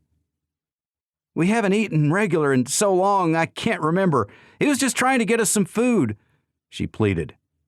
So you were in on it, is what I hear. You didn't even give us a chance to help you, explain why we're here. How about this? The lodge at Black Rapids needs to be open for business in less than 2 months. You'll get regular supplies of food, sheets, cleaning gear, everything you need to run a hotel. You two are here. You could build a new life, a good life. But no, you decide that stealing from us is your best choice, I snarled. I was angrier than I should have been, and I didn't know why. All we wanted was some food, she cried. Bullshit, I screamed at her. Why did he take my briefcase? Do you know what's in there? The original copy of our Declaration of Independence. In there is Alaska's path to prosperity. And the reason this lodge is going to get busy? People are starting to invest in us again. I pushed Daniel away from me, slamming him into the food preparation counter. He turned back toward me, both hands clenched into fists. I bounced forward and jabbed, punching him square in the mouth. He collapsed and remained on the floor. I picked up my briefcase and stormed out the back door. Lucas and Terry were unsure what to do. Evelyn blathered a constant stream of apologies as she bent down with the baby and tried to help Daniel. Blood streamed from his split lip as he rolled around on the floor. Terry leaned down and in a gentle voice told them, "Straighten up. We have no time for criminals in Alaska. Do you understand me? You are now on your second chance. Don't blow it. If you do, he'll kill you both, and we'll help him." She patted the woman on the back gently and stepped over the man on her way out the door. Lucas didn't have anything to add. He took the man's shotgun, but left it when we found it wasn't loaded. They'd probably run out of ammunition a long time ago. I leaned against the truck, breathing heavily. Anxiety had me in its ugly grasp. I hated confrontation, and this was only the start. I doubted that I was the one to lead the country to freedom. No, I was convinced that I wasn't the one. Terry strolled up to me, my rifle slung over her shoulder. "You know how sexy you are when you're beating the hell out of somebody?" she said in her best bedroom voice. She rubbed her body against mine, kissing my face. I pushed her away to see if she was serious. She laughed. "I'm pretty sure as the king, you should not be beating your subjects. Let's try not to do that again. Just let me talk with them next time, and I don't think we'll have any problems." "King? It kind of feels like that sometimes. We dispense justice at the end of a gun. It's the freaking Wild West up here, Terry. I almost passed out in there. I can barely breathe as it is. I don't need their garbage to make it worse." I put my hands behind my head to expand my chest and get more air. In through the nose, out through the mouth. "Listen, we don't have law enforcement or anything like that. It is the Wild West. And don't forget that you have us, all of us, to help you. Let me see that hand." I'd been trying to hide the fact that blood was running off my fingers. I'd cut my knuckle on the man's tooth. She looked at it and shook her head. "We'll need to sew that up. Wait here." She retrieved our medical kit from the truck, looked at me, then pulled out the suture and needle. "Hey, don't we have some of Pavel's whiskey?" I asked hopefully. "No, this is your fault, and it's going to hurt. Take it like a man." Without further delay, she pulled the skin of my knuckle out and jabbed the needle into it. I grunted in pain and my knees buckled. She pushed me against the truck fender to hold my hand steady. She quickly finished the 2 big stitches and tied it tightly on top of the wound. I was sweating and felt faint. I looked at her in horror. "Have I married a dominatrix?" I gasped. "What would make you think that, lover?" she said smoothly.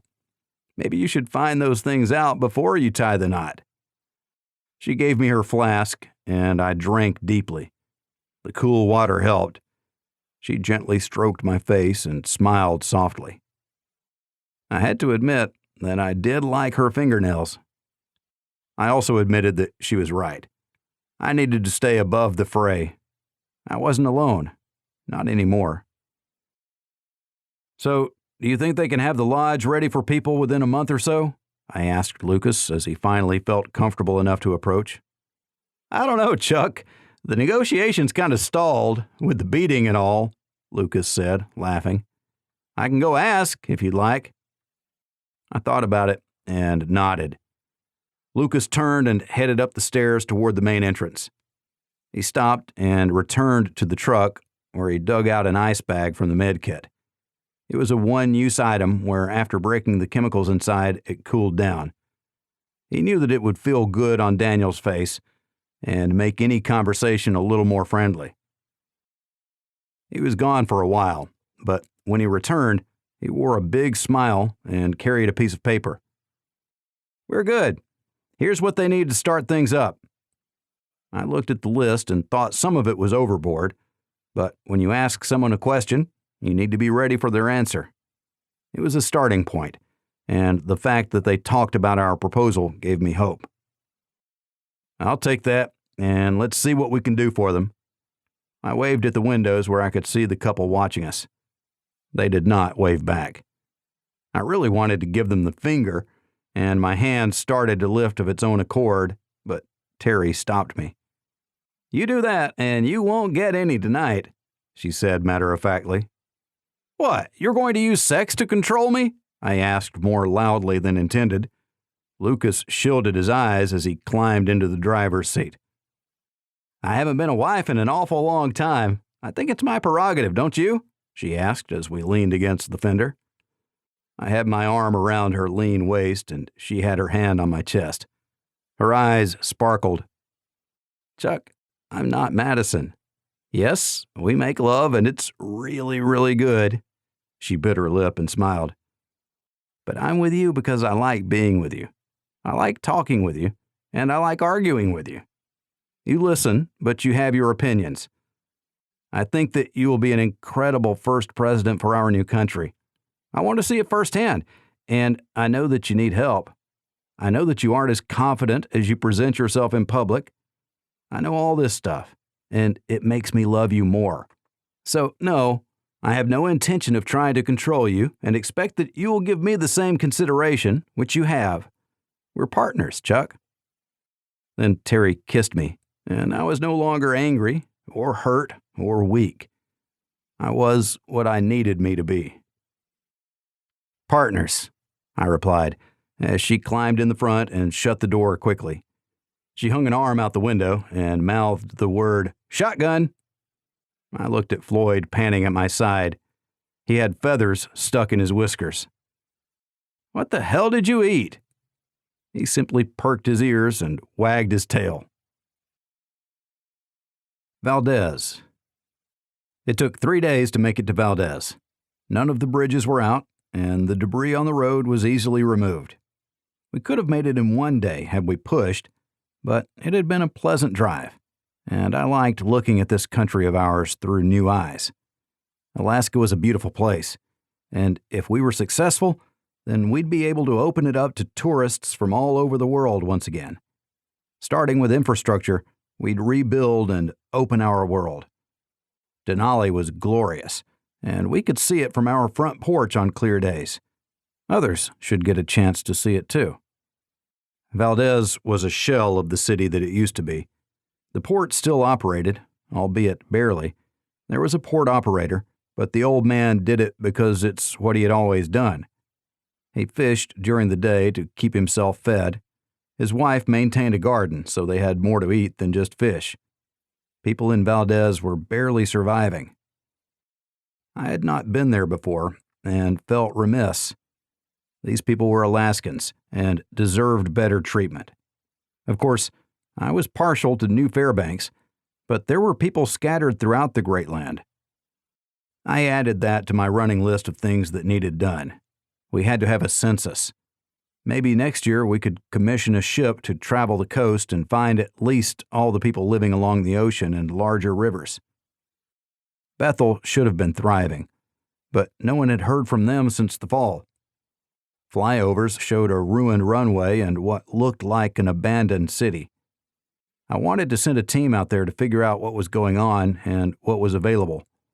We needed a fleet of helicopters, and we needed power. That was holding Valdez back. What would it take to bring in some small nuclear reactors? Lucas laughed at that suggestion, but in my mind, it was the biggest bang for the buck. We didn't have any uranium deposits in Alaska, but Russia wasn't far away. I wondered if they'd install one for us. The sky was the limit with my thinking. More likely, we'd be refurbishing our coal-fired power plants.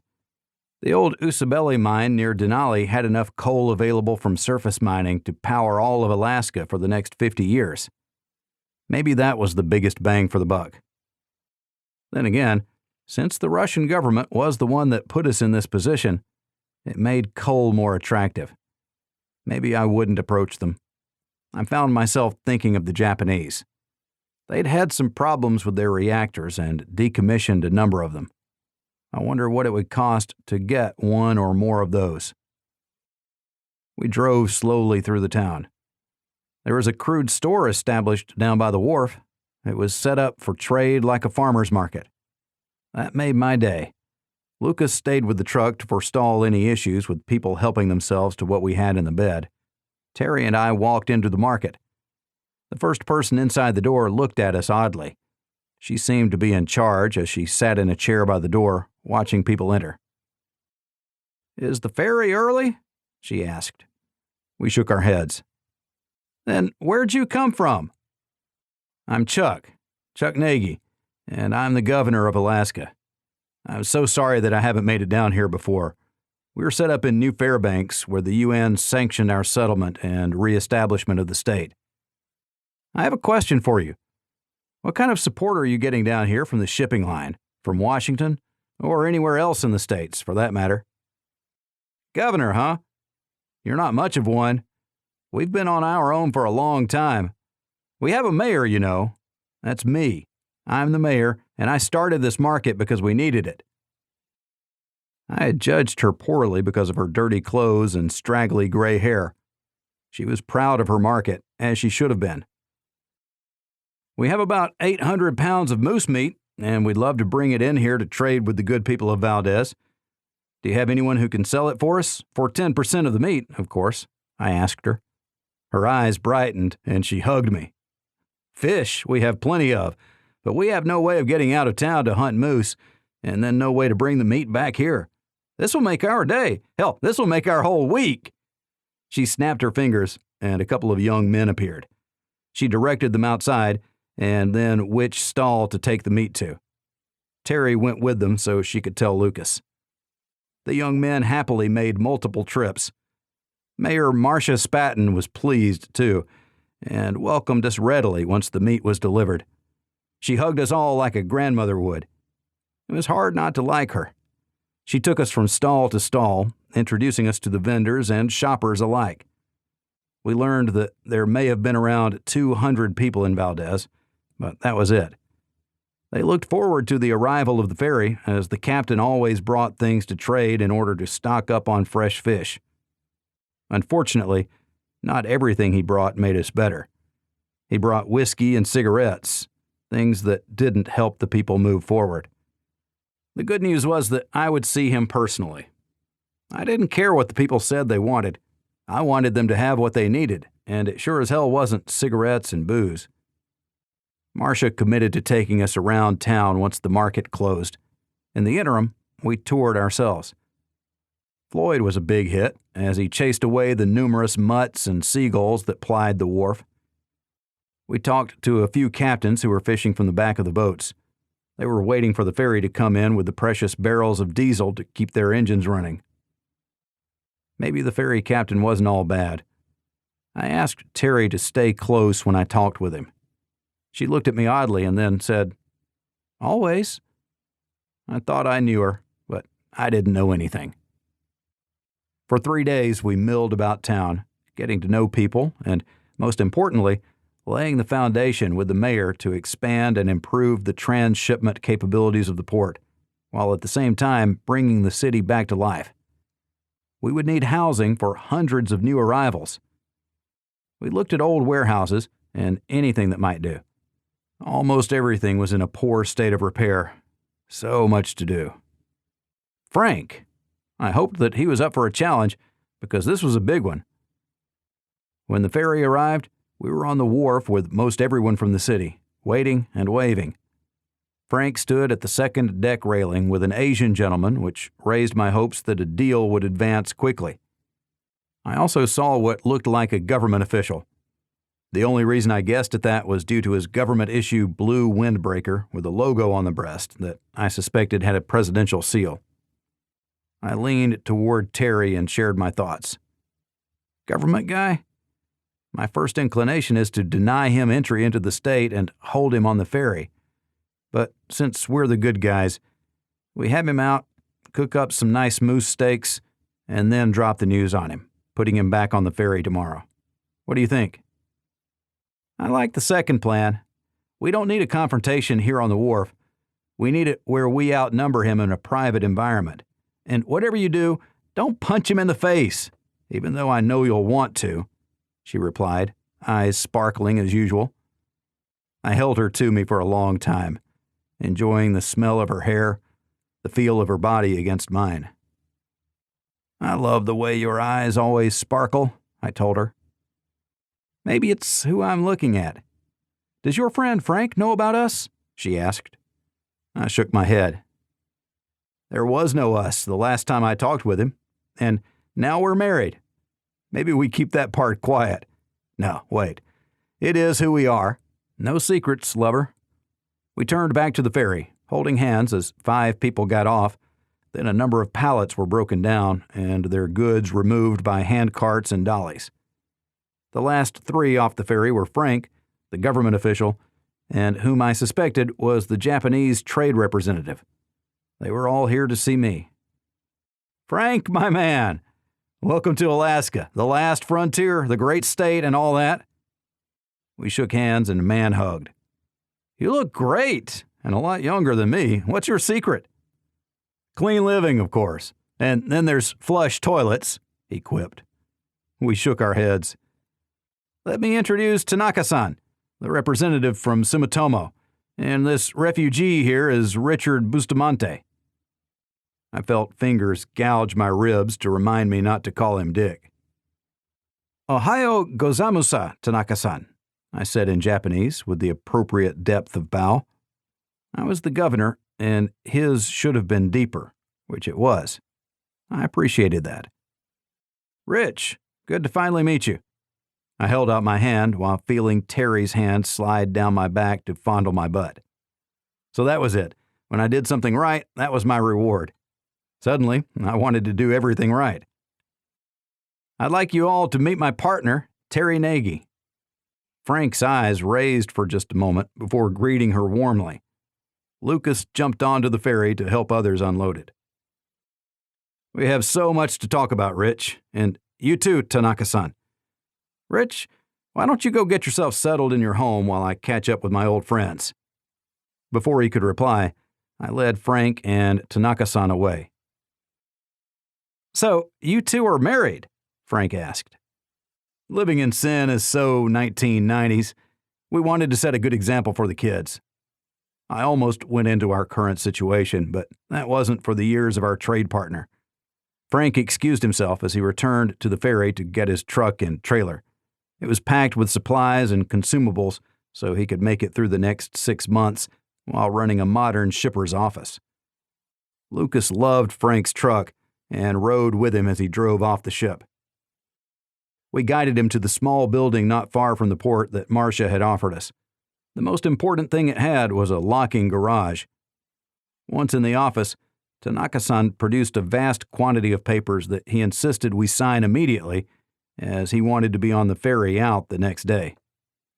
I didn't laugh at him, but said that we would read every single word 3 times to ensure that we didn't sign anything we didn't intend to. Tanaka-san excused himself to return to the ferry where his stateroom awaited. He suggested we start reading the contract as soon as possible. We bowed to him and told him that we'd see him in the morning before the ship sailed. We each took a copy and started reading. I crossed out passage after passage. What an arrogant little prick, I said. Easy, dear, Terry said, as she was doing the same thing I was, circling some passages and crossing others out. This is just the first draft. I wonder if he has a way to print a new copy, because this is garbage and doesn't look like anything you have in your notes. How convenient that I took the time to put something together. It's handwritten, but I think we can incorporate a thing or two from what Tanaka brought, like their name, the date, and the signature block. I'm not sure there's anything else in here we can use, I stated, putting my copy down after making it less than halfway through. The key terms of the contract were up front, and they were wrong. Better to start over. Frank made it through 3 pages before going to his truck and starting to unpack. I have a lot to tell you. You wouldn't believe what's happened in just the past 3 weeks. We laughed heartily over me getting shot by my new son-in-law. Lucas didn't think his 13-year-old daughter being head over heels in love with my son was very funny, so we commiserated on that one instead, while making faces when Lucas wasn't looking. They grow up so fast, even more so here. Have they completed school? Frank asked. I nodded. They'd finished all the requirements for high school during the previous winter. They were both studying different fields. Aaron seemed to be Colleen's assistant. I thought that Charles wanted to work with animals, but he seemed to be taken with the outdoors. Maybe he would be a hunting guide or tour guide for people who wanted to see the wild Alaska. I didn't know, and it wasn't for me to decide. I only had to create the conditions where he could do what he liked for a living, make more opportunities available. Charles got a grizzly, a big fella, just a few weeks ago. Toby's family is tanning it for us. That should make a nice rug to put in the living room, assuming Floyd doesn't attack it and rip it apart, I said as I scratched his ears. With all of us helping, we were able to set up Frank's temporary home quickly. We got the generator set up, chained it to a post, and locked it up. We kept the 2 barrels of gas in the bed of the truck, which was kept in the garage, even though that wasn't optimal. The trailer was parked in the yard. Frank called his wife, spending a good amount of time on the phone while we returned to the market for our moose steaks and whatever vegetables we could trade for. It appeared that the moose had made us rich in things grown and IOUs. We had slips of paper for everything from nights in people's homes, to whale watching, to fishing adventures, to home cleaning. We gave it all to Frank as his way to get to know the people in the community. The moose steaks were part of the 10% we'd agreed to pay the vendor, who suggested that it was too generous since the moose sold itself. So we recovered some meat and everything else that seemed to be ours, and headed back to Frank's house. We waited for Dick to show up before cooking the steaks, but his intransigence knew no limits. I ended up asking Marcia for help, and she went and got him for us. Plus, I wanted her to attend. Dinner was superb, and we all made appropriate small talk. Terry let me know when I was saying the right things, so that made it easy. Finally, it was time. Mr. Bustamante, I have to put on my official hat now and deliver this to you. I handed him our neatly handwritten Declaration of Independence with the signatures of all the council members. Mine was at the top and prominent. As of the date of that notification, Alaska no longer accepts its status as a protected territory under the United States. The great nation of Alaska is born. As such, your presence here in your current capacity as liaison is no longer relevant. I invite you to take the next ferry out. Silence greeted me. The man studiously reviewed the declaration. It was short and clear. Our way ahead would be rough, and we needed the United States, but as a trading partner, not one who kept us cut off from those who could help. He threw the paper down and left it there as he walked out without a word. I took a deep breath to yell something inappropriate, but felt a knuckle gouge my ribs. I know, don't call him Dick, I told Terry in a low voice. She smiled. I was learning. The next day we waited for our government liaison on the pier. He seemed ecstatic to be leaving. I tried to hand him the envelope with the declaration. He refused to take it. Listen, Rich, I suggest you take this because it's your freaking job, I growled. Not anymore, thanks to you Neanderthals. You turn your back on the country that gave this state life? On the people who made you what you are? He shouted almost maniacally. I took a deep breath, and when he tried to walk off, I grabbed his arm and pulled him back. You mean the country that abandoned us, who actually fired at us, fired at me, to keep us from leaving a hot zone? That government? The one who hasn't done anything for us in years? The one who keeps us from helping ourselves? Damn right we're turning our back on that. You gave us no choice. You take this letter and you deliver it. Otherwise, I'll leave a note for your surgeon where to deliver it because I'll shove this thing so far up your ass, that's who it'll take to remove it. I wanted him to try something so I could unleash my fury on him, but he didn't. He took the letter and crumpled it into his briefcase. He gave me the finger as he walked off, which Lucas dutifully took a picture of with my camera phone. I'll be happy never to come back here, he shouted. Frank asked the ferry captain to mail a letter that I had addressed to the office of the president from my office as governor. In it was another copy of the original declaration. I added a note describing Dick's abrasiveness and diplomatic transgressions, along with his refusal to perform his duties as the liaison, including leaving Alaska without proper notification. I also noted the lack of logistics support in keeping the road and rail links to New Fairbanks open. I had no doubt that the weasel would find some way to make himself look like a knight in shining armor. It was the bureaucrat's way. I didn't care. Next up was Tanaka-san.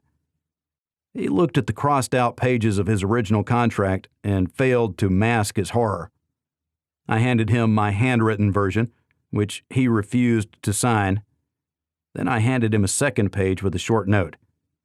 The nation of Alaska recognizes Sumitomo's ownership interest in the Pogo mine, but does not grant access pending a contractual agreement. "Have a good day, Tanaka-san," I said as I waved and walked away. He spluttered and ran off the ramp, trying to get in front of me. "But this is unreasonable," he stated. I spent a long time on the phone with Sumitomo, and not a damn thing that I said made it into that piece of crap you gave me. I can only assume that you think us weak and insulted us on purpose, insulted me to my face. I can't have that, Tanaka-san. There are a lot of people in this new nation who are counting on me. So you need to do the right thing and sign that contract I gave you. You need to sign it right damn now." I stepped forward to loom over him. My pistol was almost even with his eyeballs as it rested in my shoulder holster. Floyd started growling, sensing my anger. Tanaka caved, which surprised me. I thought he'd make shallow promises and jump back on the ferry, never to return. He signed his copy and then our copy, which I handed to Frank to make sure it was executed to the letter. I bowed, just enough to show him that I was still furious with him, but was letting him off the hook. He bowed back, then made a hasty departure. The last thing he wanted was to get stuck in the austere accommodations of Valdez. "Well now, I think that went pretty well," I said as the horn sounded, the lines were cast off, and the ferry carefully maneuvered away from the dock. Tanaka and Bustamante were nowhere to be seen. What a pair of buttholes. Old world, welcome to the new world where we refuse to be pushed around. We'll need to drum up a couple hundred people to work the mine once they get it up and running. I'm thinking that means December. Could be a rough drive. When they make contact with you, Frank, tell them to bring a plow. A return home. I suggested we keep driving, but Lucas and Terry insisted we stop at the lodge on the way back. So we did. Terry gave me the stink eye until I got out of the truck. She straightened my collar and checked my appearance. "As we grow, you're going to have to meet with all kinds of people you don't like. Think of this as practice, dear," she said calmly. Of course, she was right. When we went inside, I smiled and offered my hand. I felt a strange sense of satisfaction when Daniel winced and shook at arm's length, his face still puffy and lips purple from the beatdown this old man gave him. We talked and told them what we expected would be coming and what they could expect from their list. Lucas and Frank had worked out the details, and Frank had a copy of the list as part of his request for Sumitomo. They fed us some of the moose we'd shared, including a rough bread that was a rarity. I asked about it, and they talked through how they made the flour from barley. Back of the lodge was a patch, and Daniel knew how to harvest and prep it as a winter wheat, where he planted each year. They'd been able to continue their harvests for the 6 years they'd been living at the lodge. And that was why it was important to get to know people. I'm glad we stopped by to learn more about you and set the expectations for the way ahead. You're going to be very busy, very soon.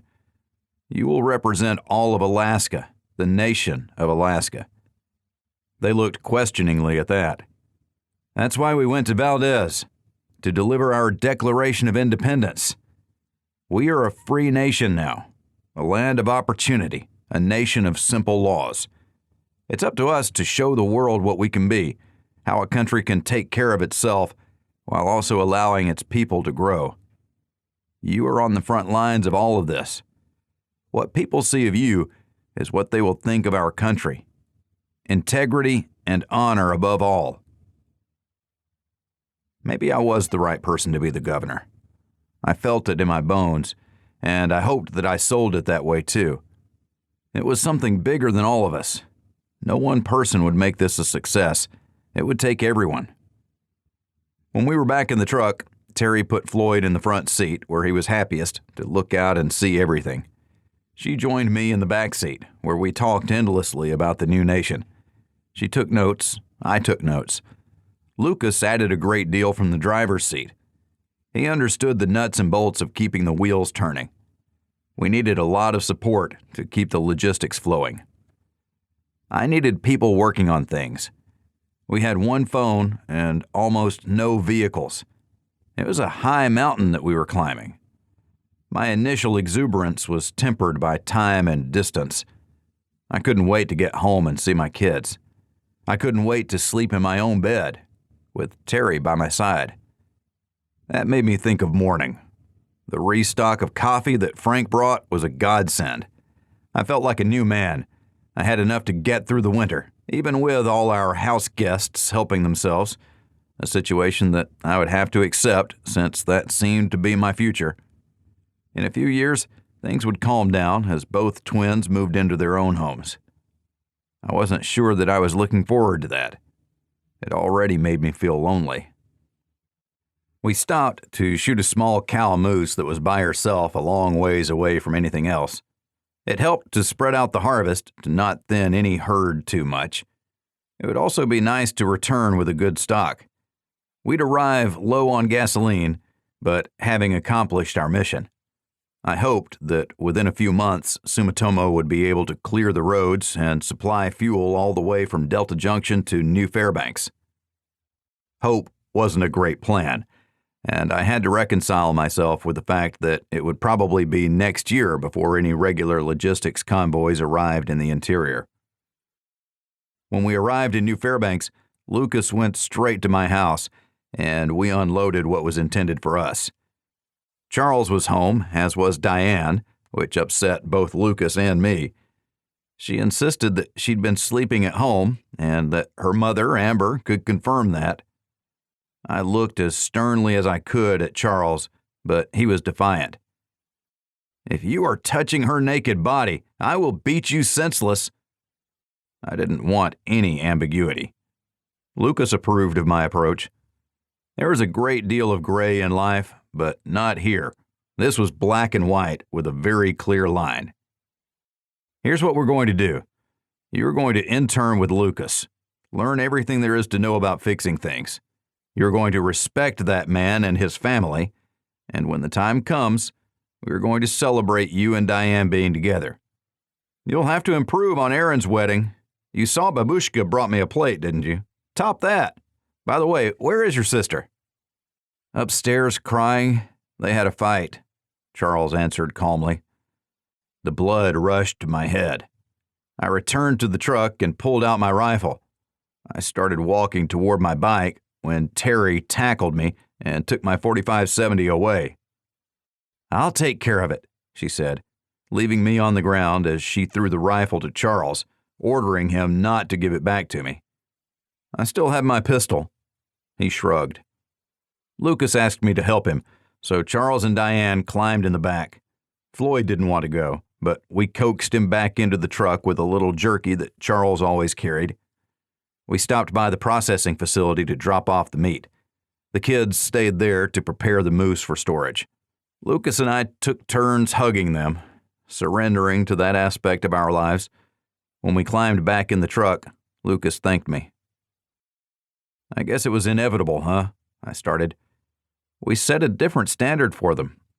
I was surprised, but I know I shouldn't have been. I already think of her as a daughter. The other kids from the resort, too. Bill, Tony, little Hermione. They're all family, as are you guys. We've seen it all, haven't we?"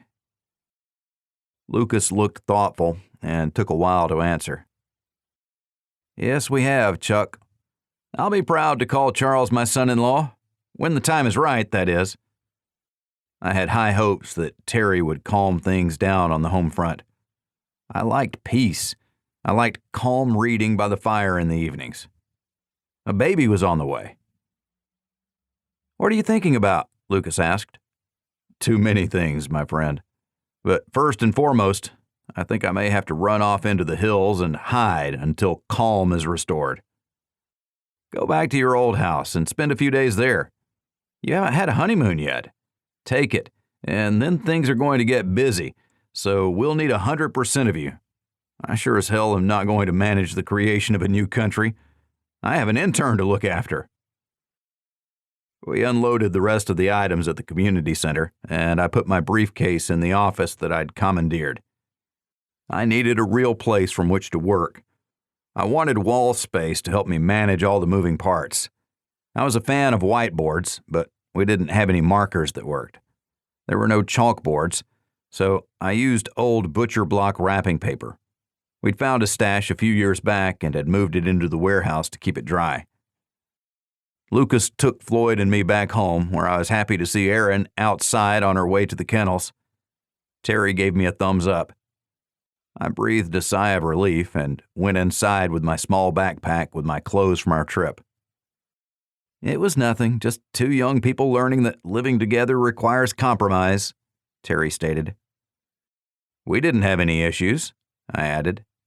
"That's because, my dear, you didn't notice the changes I made." "What changes did you make?" I asked. "The ones that you didn't notice," she said cryptically. "And I'm better for it, too. All I need is for you to tell me when something is bugging you, that's all.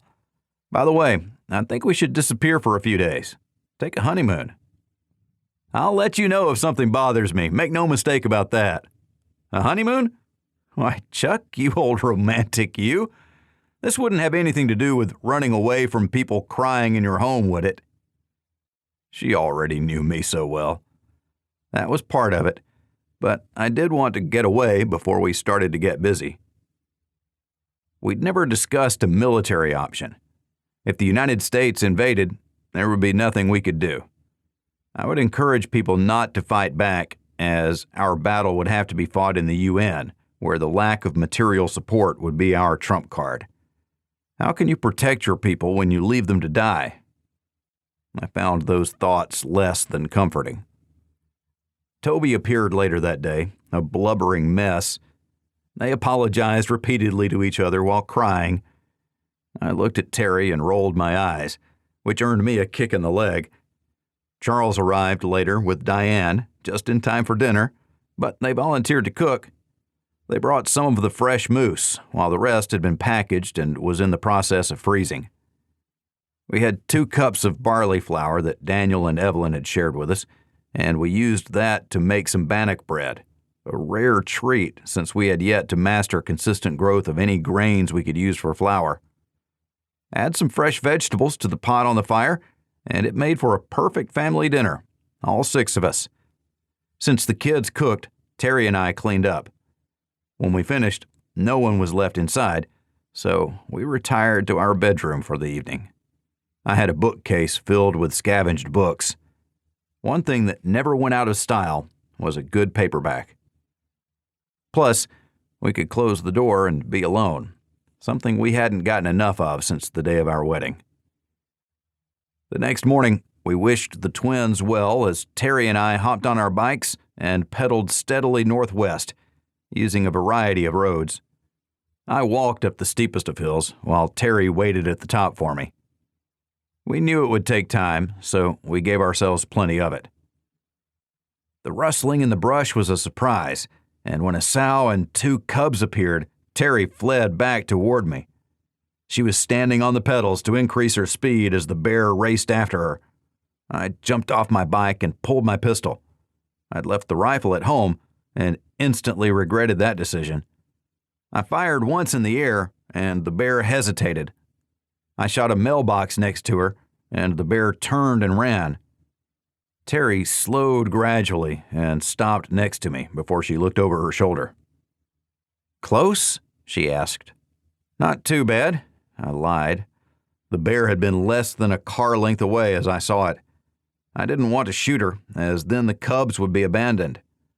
I watched all 3 of them disappear into the brush and listened as they continued running. "Shall we?"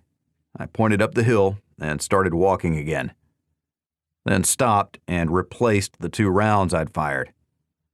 I couldn't continue into the Alaskan wilds carrying less than a full load. Terry hesitated. "Are you sure?"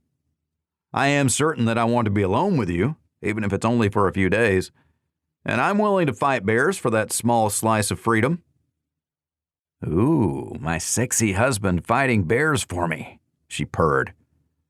It turned out to be a really great 3 days, which we both needed, as when we returned, all hell was breaking loose. The vitriol. I'd given the phone to Chris before we disappeared on our ad hoc honeymoon. At the minute that the U.S. government was informed, the phone had not stopped ringing. Chris could only keep it charged for so long, and even though he kept detailed notes, he stopped counting the unique callers when the number hit 47. That's what I returned to. Every one of those people wanted a piece of me. So I looked through Chris's notes, trying to decide whom to call first. He looked too happy when he gave me the phone and it instantly started ringing. I answered, and the voice on the other end launched into a profanity-laden tirade. I held the phone away from my ear and waited. Once there was silence, I asked a question. "Whom do I have the pleasure of speaking with?" "This is Senator McCutcheon's assistant, and we are steamed." "I got that from the tone of your diatribe, but I didn't listen to any of the details. Who is this senator, and what's his claim to fame?" This riled the man who hadn't given me his name, but he finally stammered, "4-term and chairman of the Finance Committee." "Thank you, and that is exactly the person I would like to talk with. 4 terms, huh? That means your asswipe of a boss let Alaska hang after the attack. And Finance Committee? That means your asswipe of a boss abandoned us financially. And you have the unmitigated gall to swear at me? Here's my answer to you. Heads of state talk to each other, not with an assistant to a legislator. If you want to talk with me again, your only choice is in person, and I'll need 2 months advance notice. I'm kind of busy. If that'll be all, don't go away mad, just go away." I pressed the red button to end the call while the man was launching into another tirade. "I expect they're all like that?" I asked Chris. "More or less, mostly more," he laughed. "It's good to have you back, my friend, and to see a smile on your face. We can do this, but they'll huff and they'll puff, but they can't blow this house down. They have neither the stomach nor the money for it." I called 10 people back, but it was always the same. Anger, name-calling, vitriol.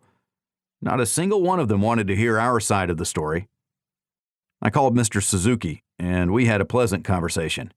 He'd agreed to everything except the net length. Their standard net was a bit longer, and they didn't want to cut them down for the short season left in the salmon-rich waters of southwestern Alaska. I agreed, and we put a bow on our arrangement. It was all verbal. I would probably never see a representative from Mr. Suzuki's office. I would have to trust their accounting. I gave him our account number for the Hong Sang Bank, HSBC, a bank with a worldwide presence. We were to get an advance on the first catch, which helped to stock the account. Sumitomo also paid a small advance. We would not be starting at zero, but we'd get there quickly once we had to start paying for things. I'd hold that off for as long as I could. When I hung up, I saw that I missed 3 calls, all of them from Senator McCutcheon's office. When it rang again, I answered just so I could tell the assistant to go screw himself. It turned out to be the senator himself. He was much more understanding on how to conduct business. "It's nice to finally talk with you, Governor Nagy. May I call you Chuck?" he asked pleasantly enough. The Washington two-step was about to begin. "Sure, you can call me Chuck, but I need to know 2 things. What's your first name, and how did your assistant get so angry if you didn't spin him up?" I didn't like verbal dancing. "Call me Tom. Your announcement caught us by surprise, that's all. We have a great number of irons in the fire regarding Alaska, and that would be a lot of work that we'll have to undo if you remain on this path. "I'd like you to reconsider," he said smoothly. "What I'm hearing, Tom, is that you haven't done anything for us in years, but it would look bad for you now if you lost Alaska again. Does that about sum it up, Tom?" I countered. He hesitated before answering. "I think we're all a little excited and need to calm down and pace ourselves. We have a great deal to talk about. Is there any way you can get yourself to Washington, D.C.? "Really? Here's something I need you to do, Tom. Tell your fellows in the government that none of them are to call me and start swearing at me, because that's not how we have a conversation. You made that happen so you could sound more reasonable. There's no way in hell I'm leaving Alaska. First, there's too much work to do here, and second, I'd be arrested if I landed in the U.S. Understand that I don't trust you. No one would take my calls over the past 2 years, and when they did, I was shunted from one lackey to the next. The people in the great nation of Alaska deserve better than that. We will find our own trade partners, and we will prosper because of ourselves, not because the big man in D.C. is giving us another handout. That's all you've done over the past decade, just enough to keep us begging for more. And over the past 2 years, we didn't even get that. If the next call I receive isn't from the President or the Secretary of State, then I'll know that you are just a toad who wields no influence." I pressed the red button, and he demonstrated some level of self-respect by not calling back.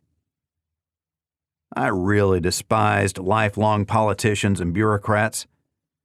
I figured that I was too honest to be successful over the long run. I figured that if I was able to get some infrastructure rebuilt, then that would be the win. I started to hand the phone back to Chris. He held up his hands. "I think it's your duty as my new Secretary of State," I said, nodding. He shook his head and continued to hold his hands up. "My wife would kill me," he tried to dodge. "I'm not that guy." He softened. "I need help, Chris, and you are the smoothest of us all. Will you help me out?" He couldn't turn down the sincerity of my request. I handed him the phone. "At least I don't have a son trying to romance your daughter," I said, trying to make light. "I heard about that," Chris laughed. I pointed at him, letting him know that I didn't think it was that funny. "Relax. If anything, she'll have more chaperones than she can handle. We'll all watch that one. Congratulations again, by the way, on Aaron and Toby. The community was really supportive." As the phone rang intermittently, we let it ring, and we did what we liked to do. Talk about our kids and their future. A new generation was beginning by those who had always been there. The children of the Denali survivors were getting older. They were a tight group, as few of them found partners. I didn't blame them, or their continued animosity toward the Russians. Other Russian immigrants settled around the area, but the first group had never fully integrated, despite our best efforts, and when we moved out of the North Pole Elementary School, they stayed. And the gulf between them and the Denali survivors was much more than the width of the destroyed city of Fairbanks. "We're going to need people who want to work the mine. Food and shelter for the winter, plus pay. I hope we got a lot of takers. It'd be nice to keep all that money here in Alaska. If they import their own labor, we won't see any of it," I said, trying to convince myself that we'd get plenty of applicants. "I'll talk with Colleen. She sees more people than anyone else and can spread the word. When do you think they'll need them?" 2 months or so, I replied, more hopeful than I thought I should have been. "Could be 6 months, or a year, too, although Sumitomo sounded like they wanted in, and right now. They even signed a pretty lopsided agreement. I doubt they would have done that without some sense of urgency. They're trying to throw as much gold on the market as they can while prices are still high," I speculated. We parted ways, Chris keeping the phone. I told him that I would be spending most days in the community center where I had a constitution to write, a plan to build, and an engagement strategy to execute. I heard Chris answering the phone as I was leaving. I appreciated him relieving me of that burden. I'd get a decent night's sleep as long as there was no fighting in the house. "Come on, Floyd. We have places to go and people to see," I claimed. although the only place I was going was home, and the only people I wanted to see were Terry, Aaron, and Charles. One more winter down. With all things Alaska, we counted number of winters, not number of years. Sumitomo was unable to rally the support necessary to bring in cargo ships to rebuild the road, camp, and mines infrastructure, especially when the snow started. The first fall was late September. We finally saw the sun again at the end of October after 6 feet of snow had inundated the interior. I called Frank, and he said it wasn't as bad in Valdez, but they were still buried. They shoveled snow daily to keep the roads to the wharf clear. The good thing about snow in Alaska is that it warmed up to snow, and the port remained open. Then temperatures plummeted in November, and it remained that way until Christmas. The ferries stopped coming the first week in October, which was tragic for those counting on the weekly resupply of diesel and gasoline. Frank was one of the few with enough of everything, so he helped organize a move into one of the warehouses where they consolidated firewood and supplies to stay as a group during periods of extreme cold. Between the mayor and Frank, they kept the people in Valdez alive. Frank gave up all of his supplies, even donating his gasoline to one of the trawlers so they could fish for the group. They snagged a whale, and despite international conventions banning it, they killed it and used every bit of it to survive. From oil for lamps to meat, everyone in Valdez benefited. The calls slowed down as Sumitomo determined they would make a fresh start once the snows melted in the spring. Frank hunkered down, joining his fellows in Valdez for a long winter. In New Fairbanks, we did much of the same, but when temperatures dipped, they went to -40, unlike on the coast where they only reached single digits below 0 Fahrenheit. We had to make an extra effort with the sled dogs, using the garage to shelter them. It was a tight squeeze, but once all the dogs were in and the bedding put down, it was probably 30 degrees warmer. Still 10 below, but well within what a well-cared-for sled dog could handle. They had huge fluffy tails that they tucked their nose and paws into to stay warm while they slept. Floyd wasn't amused at all by the deep cold. He'd never experienced anything like it in his short life. He was half wolf and half husky, but he spent enough time indoors that he wasn't acclimated to it. He didn't stay outside long. There was a short trail from the porch into the yard where he went, and that was it. I knew we'd have to clean that up come spring. The snow would melt, but Floyd's landmines wouldn't. Aaron started to show, then got bigger and bigger. Colleen assured us there was only one in there, but I wasn't convinced. We had no maternity clothes, so she ended up wearing my flannel shirts and my long johns only partially pulled up. She refused to leave the house, except to use the outhouse. I wished Toby all the best, as he bore the brunt of Aaron's discomfort. Welcome to manhood, I thought. Terry watched me closely, understanding that I delighted in Toby's anguish, while at the same time trying to help him understand that his family was the single most important thing in his life. Terry would glare at me when I made finger-across-the-throat gestures at Toby. Eventually, I had to stop that, or I would have found myself sleeping in the living room. Then January came, and February. March saw a break in the weather and the first hint that spring was coming. Terry was in her greenhouse every day, helping Alexei and Aliana as they set up the first plantings. Hundreds and hundreds of seeds were nurtured as the 12 hours of sunlight warmed the greenhouse. A supplemental fire helped keep it warm. Alexei and Aliana had set up cots in there to make sure that all the plants survived. They'd planted every seed they had stocked from the year before, hoping to double the yield, and Terry helped them to realize success. When April arrived, Frank called to inform me that 2 massive container ships had arrived with one smaller vessel. From the smaller one, equipment and vehicles drove off. Fully loaded fuel trucks, dozers, loaders, cranes, buses, semi-tractors, and more. Everything they needed to get a crew to the mine and then support them. Once the vehicles were offloaded, the first container ship arrived. Using a bulldozer, the Japanese cleared a huge section of the port where they intended to store the Konex boxes as they awaited the next trip to the mine. We learned that we were limited in container storage space. They'd have to handle the boxes multiple times by moving them from the ship to the yard, then from the yard to a second storage field north of the city. Frank thought it was best to keep the loaded semis from driving through town. One of the container ships contained nothing but food, a complete shipload with enough food to sustain all Alaskans for a whole year. The entire time of the offload, Japanese managers efficiently ran everything. At one point, when the dozer operator was directed to level some buildings, Frank stepped in and set them straight. They were there with his permission. He showed them a copy of the contract that gave Alaska the final say in all things related to Alaskan infrastructure used in support of mining activities. In the end, they bowed to him and acknowledged his authority. After that, the partnership was established, and they moved forward quickly. I wanted one full container of food delivered to the lodge, but the Japanese said it didn't work that way. One container might have nothing but flour, while another might have only soy sauce. They would need to be broken down and repackaged. They were happy to get the warehouse we'd set aside for their use. It was much smaller than they wanted, but it was the biggest and the best in Valdez. They turned a crew over to work the containers.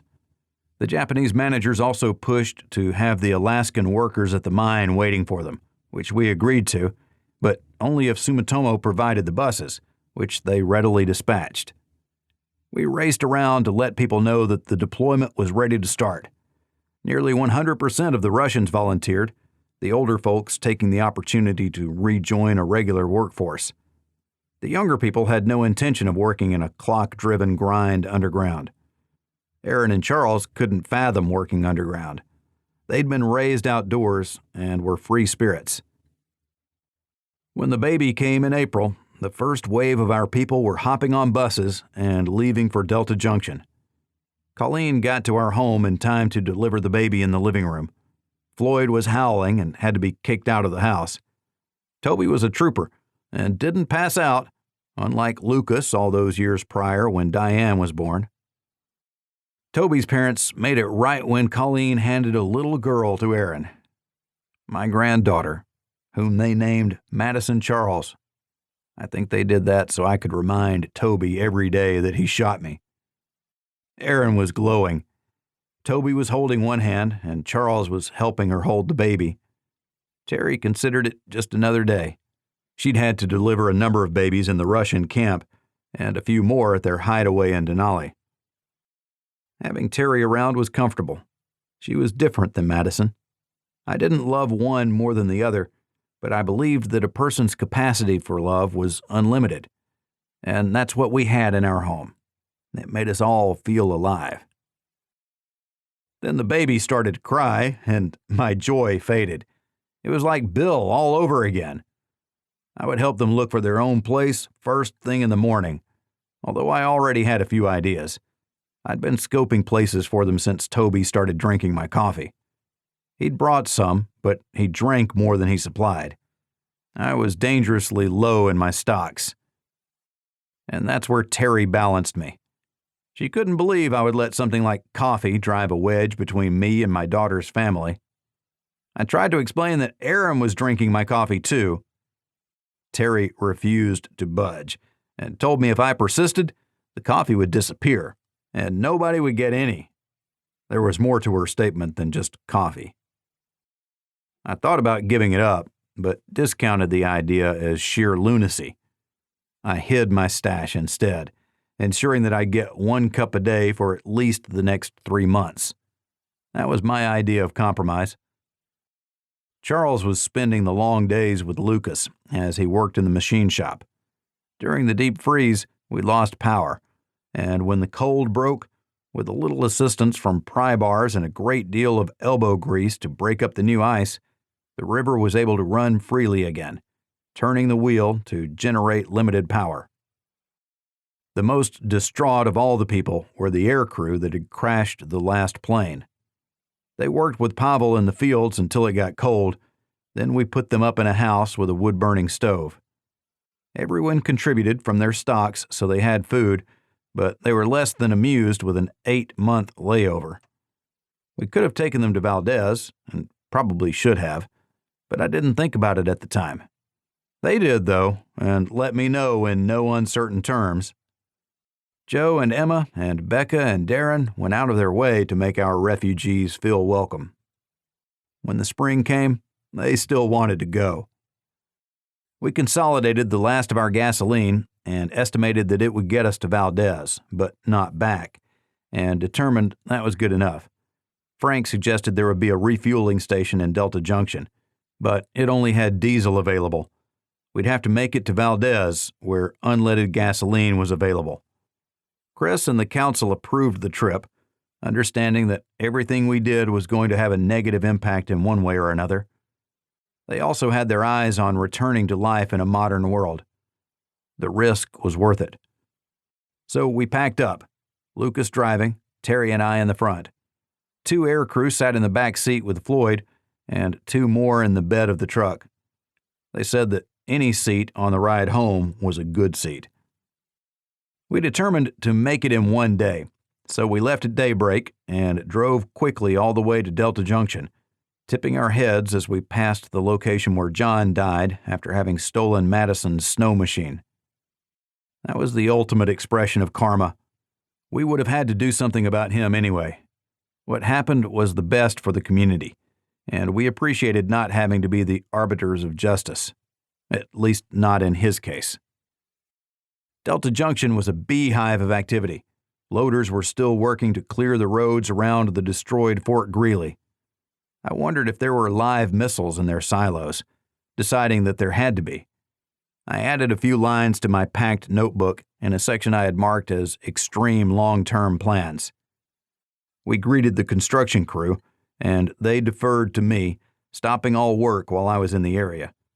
Frank must have put some level of fear into them. It also kept me from seeing if they were taking care to be safe and to respect the land. We wished them well and continued on. We passed a caribou herd that ran a ways before stopping. There was some room in the back, but we didn't have a way for our guests to sleep if we had to overnight. I took my hand off my trusty rifle and waved Lucas forward. The road was in perfect condition thanks to not being driven on for 15 years and to Sumitomo for clearing all remaining debris. On 2 of the bridges, steel and wood mats had been laid and slow signs installed leading to them. This gave me confidence that they'd done a real bridge survey before crossing. Judging by the amount of equipment we'd seen in Delta Junction, the mining company had already stressed the bridges sufficiently to know if they'd fail or not. We stopped at the lodge for an early afternoon dinner. I was pleased to see a 40-foot Conex box in the parking area. The doors were open, and Daniel and their little girl were digging inside. He stopped when we pulled in. "How's business?" I asked. He smiled broadly. "It couldn't be better, and I want to apologize for our first meeting." He looked sincere. "If you hadn't put confidence in us, we wouldn't have this opportunity. It's been like Christmas since this box arrived. Everything we need for the first couple of weeks of operation. We've got power with a generator so people can take hot showers in the morning, including us," he added. "Welcome to the start of civilized society," Terry said over my shoulder. "There's some canned meat in here, but everything else is processed. There's a real nice herd of caribou out back if we only had a rifle," he lamented. I thought about giving him mine, but it had been with me for a long time, and I couldn't part with it. Lucas shrugged, went to the truck, and returned with his .300 Winchester Magnum. He handed it to Daniel along with 2 boxes of ammunition. "It's loaded. Take care around the little one," he cautioned, currently raising 2 children in a household where arms and ammunition were a necessity of life. "I don't know what to say. I wasn't asking for a rifle, but hoping that you might be able to bag one for us, that's all. I can't take your rifle." Daniel tried to give the rifle back, but Lucas held up his hands. "If this works out like it's supposed to, I suspect we'll need to do less hunting. My future son-in-law is a master hunter. I think he'll provide for my whole family." Lucas tipped his chin toward me. "You don't look old enough to have a daughter who's getting married. And your son?" he asked, confused. I looked old enough to be Lucas's father. "Your son?" Daniel looked at Terry, but she shook her head and pointed back to me. "No matter. It looks like that's a good story for a different time. I need to get some stuff inside. Evelyn is in the kitchen, but we're in between meals. No matter, we can whip something up for you if you'd like." The air crew nodded, introduced themselves, and all 7 of us took an armload as we headed inside. 2 trips by the group saved Daniel a lot of work. He locked the rifle and ammunition in a closet until he could get out later that evening to try for his first caribou. Floyd joined us inside, happy to be able to spread out. He helped himself to a love seat in the lobby, and when I tried to chase him down, Daniel said it was okay. Their little girl climbed up with him, using his body as a big, hairy recliner. Lunch was a soup made from a stock, canned vegetables, and canned chicken. It was good, but fresh caribou would have made it great. We all agreed on that. Chicken seemed bland after years of eating moose, caribou, and bear. We said our goodbyes and continued to Valdez. Chris kept the satellite phone with him as our spokesman with everyone outside Alaska, so I wasn't able to call Frank as we entered the home stretch to the port city. With only 50 miles to go, we blew something, and a huge cloud of smoke erupted from the engine. Lucas shut the truck down and coasted to the shoulder. When he looked inside, he confirmed the worst. A cracked manifold. He couldn't fix it with what we had. 50 miles. We can walk there in 2 days. If we could get in touch with the port, then Frank could drive his truck up here and get us. But we have no way to call him. So everyone load up and let's start walking. We can leave the heaviest stuff here and come back for it, I said, looking at the aircrew bags. They had all their stuff, and there was no way they could walk for 50 miles carrying it. They nodded and stripped down to the absolute essentials. We locked as much inside the truck as we could, although that was probably unnecessary. Then we started walking, making 5 miles the first day. We slept under the stars, bundled up in whatever we had, and started early the next morning. Around mid-morning, we heard a semi coming. We waited by the side of the road and we tried to wave them down, but they flew past, a convoy of 6 semis and 2 tankers. The Japanese drivers nodded and waved politely as they passed, keeping their eyes on the road. They had probably been going 100 miles an hour, which meant that even after offloading, they could be driving back this way in 4 or 5 hours. Disappointed, we kept walking. I hoped that they would call for help, if they had that capability, or at least stop for us on their way back to Valdez. 2 hours later, we saw a familiar truck approach. Frank pulled up next to us, asking if we needed a ride. The drivers had notified their dispatch, who let Frank know. He figured it was us, so he fueled up and headed out. Lucas wanted to tow his old truck to Valdez, where he hoped to find a new manifold. Frank waved that idea away. "Just take one of the trucks that Sumitomo brought for our use. We have a fleet of them, but we also have a new development." I waited for more information as we transferred everything from the dead truck into the back of Frank's ride. "The U.S. Navy is sitting off the 12-mile limit. They haven't done anything. Not yet, anyway." That's good news in one sense. If they are staying at the 12-mile limit, they recognize our sovereignty. "I need to go talk with them," I said. "Can we get a trawler to take me out?" "You can always talk to them over the ship's radio," Frank suggested. That wouldn't work as well. I wanted to look my fellow military member in the face, see the leadership for who they were.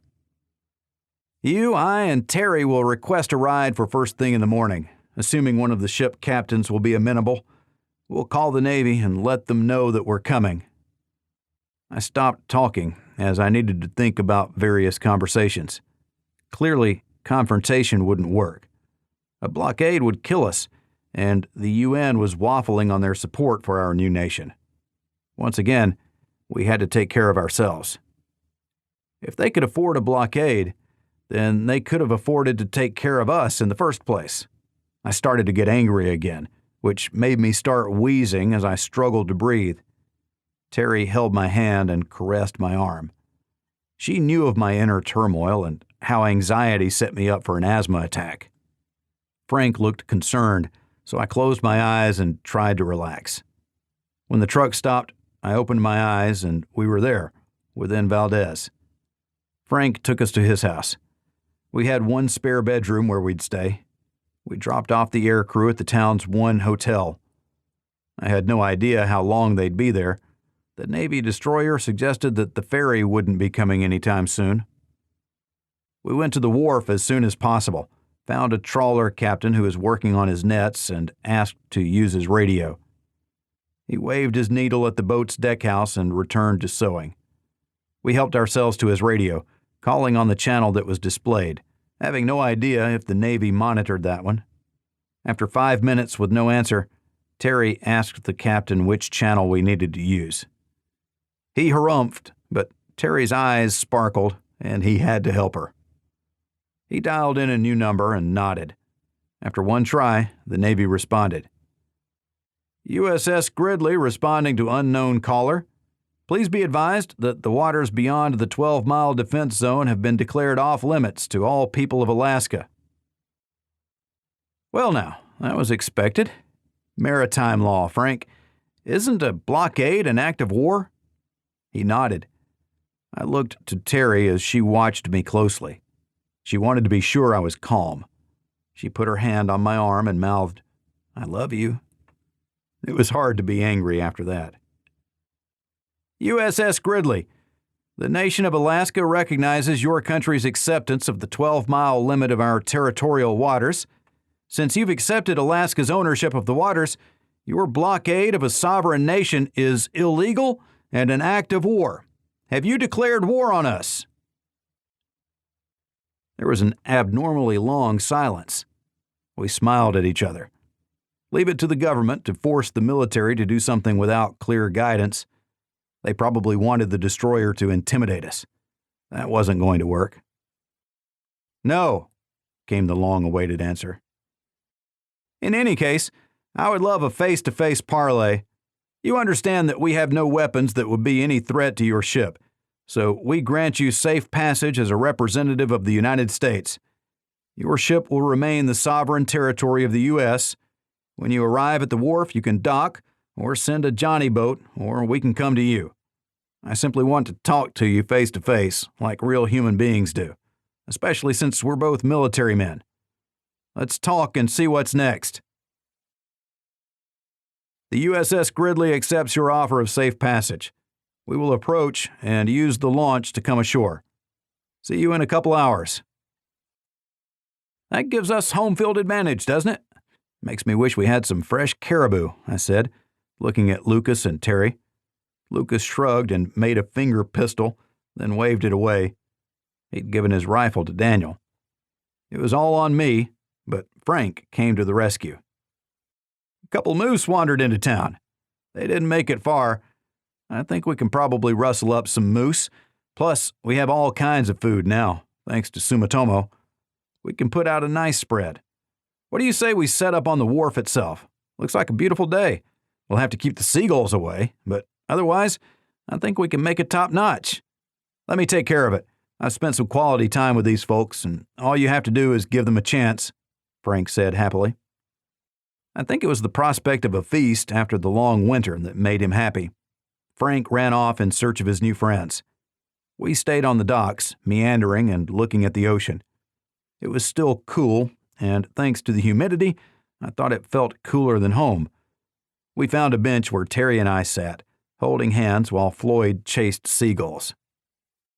Was it the calm before the storm? I hoped not. I didn't want to be the one who brought down the thunder. When the ship sailed into view, I appreciated the sight. The modern firepower of something like a destroyer would have overwhelmed our whole country. We weren't about to fight, and maybe we'd have U.S. military stationed on Alaskan soil again. I had no intention of establishing a military. Our total numbers ran maybe 10 to 20,000. Otherwise, it was just us, and we could barely feed ourselves, let alone mount a national defense. No, there would be no military. The most we'd been able to manage was getting close to having a functioning gold mine, and we had a burgeoning salmon industry. We were finally crawling forward, and I didn't want to see our previous overlords take that away. We watched Frank set up not far off. When we rose to help, he waved us back down. They fired up a grill with charcoal that they themselves had made. These people deserved the hope that I'd given them. I needed to carry through on my promises.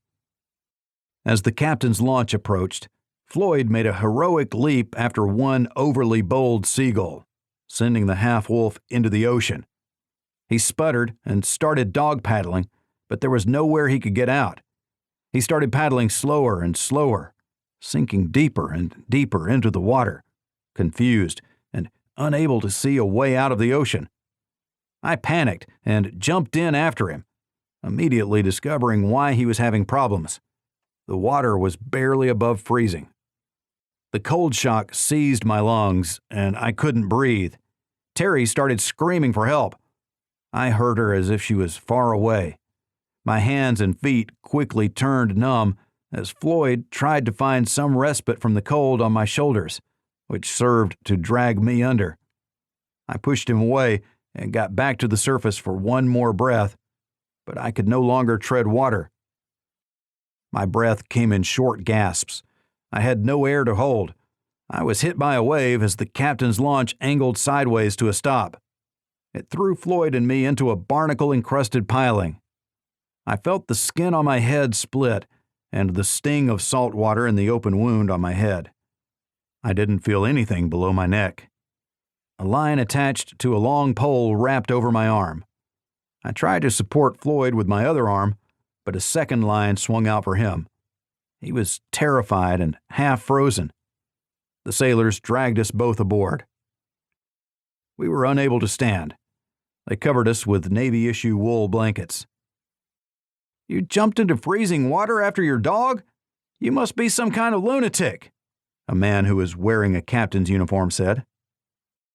"But he's a good dog," I mumbled, shivering uncontrollably.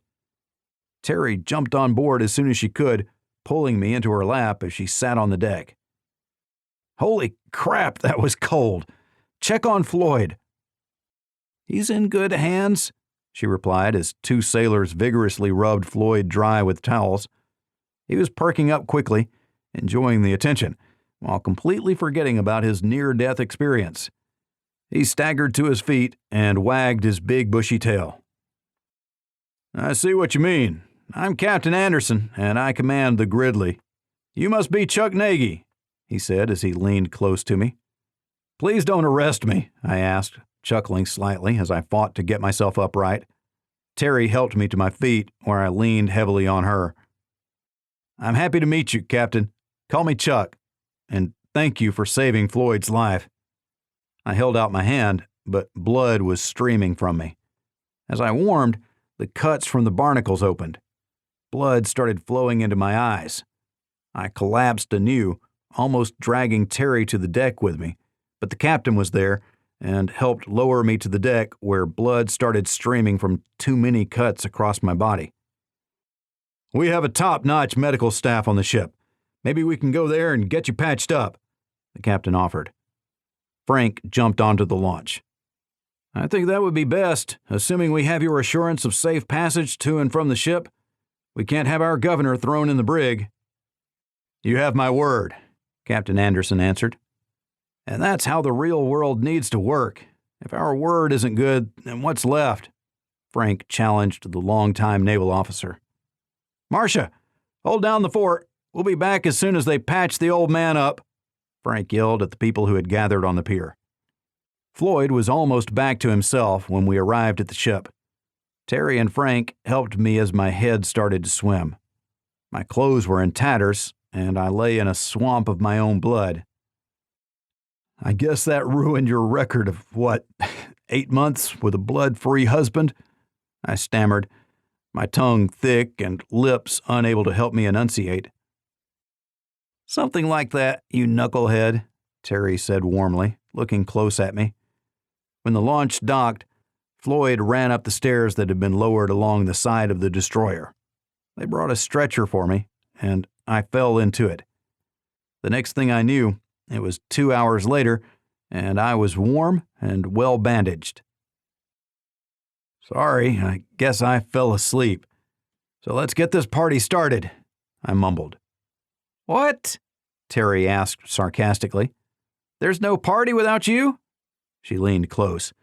I could smell her hair, see the tiny wrinkles at the corners of her eyes, feel her body near mine. "Oh my," I said as I leaned in to kiss her cheek, but she turned and caught my lips with her own. "Newlyweds, you say? I can't tell," the captain laughed with Frank. "Why can't I move?" I asked as I failed in trying to sit up. 41 stitches later, there's no doubt you're going to be a bit stiff. Maybe you should just rest. We can always do this tomorrow," Frank offered. "No, the people will worry if we don't return. I need to go ashore," I insisted.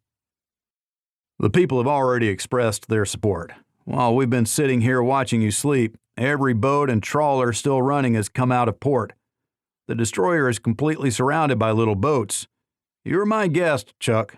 We'll stay here as long as we need to." I looked at him through tired eyes, unable to hold my head up. "Maybe you can tie up at the pier?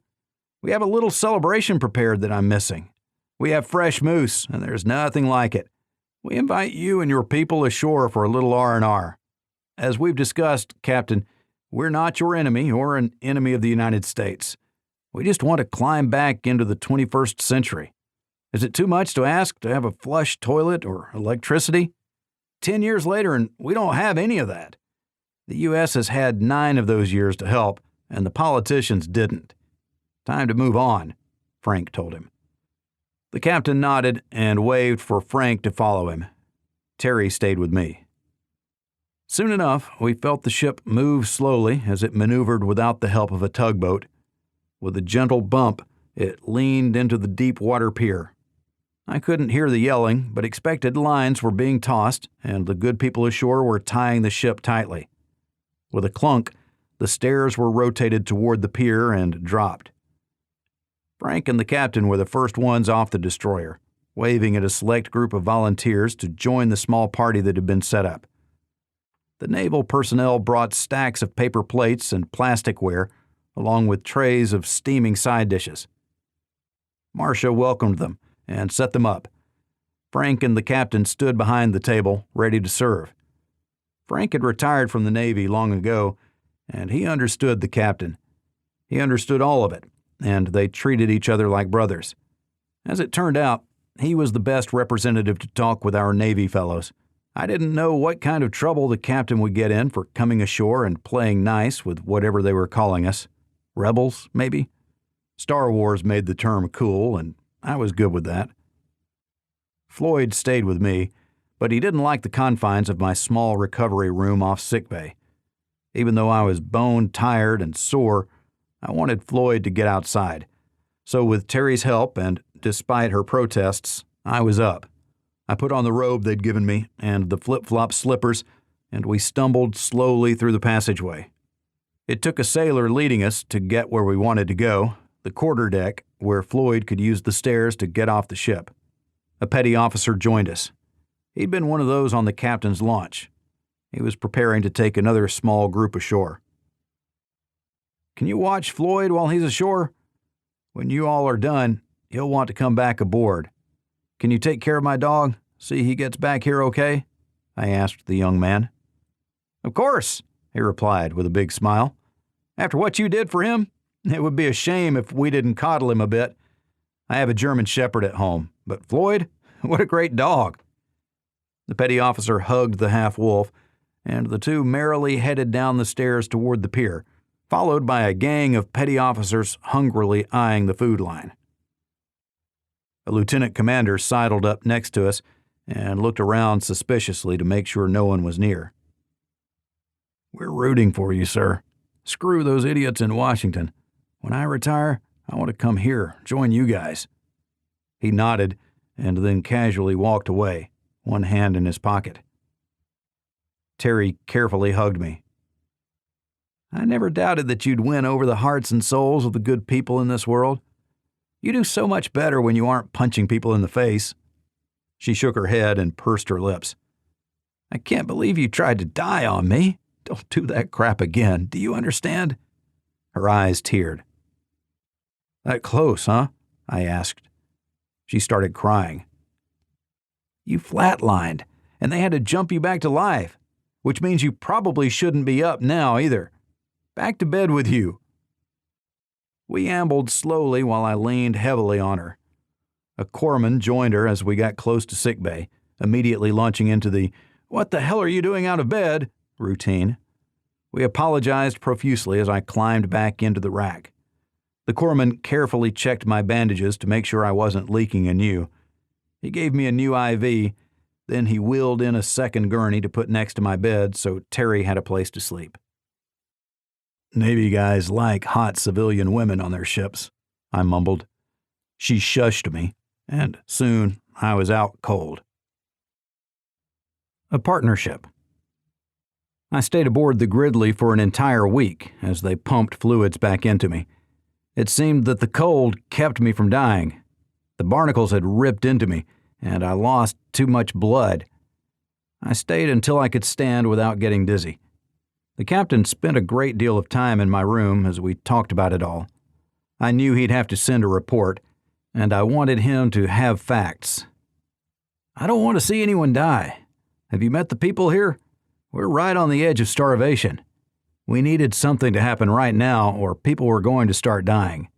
They look to me, and I have to look back at them. These are such good people who only want to live, raise their families, be happy. How about we let that ferry from Washington come back? If you need to stop it and check for contraband, I would be okay with you confiscating the booze and cigarettes. We don't need that crap up here." The captain appreciated the opportunity to do something that would please his handlers. Contraband confiscation was always a winner. It would be hard to cover up their time in port, so he didn't even try. He chalked it up to collecting intelligence. He took pictures everywhere to include as part of his report. I liked it. Anyone looking at those would see a proud people who had almost nothing.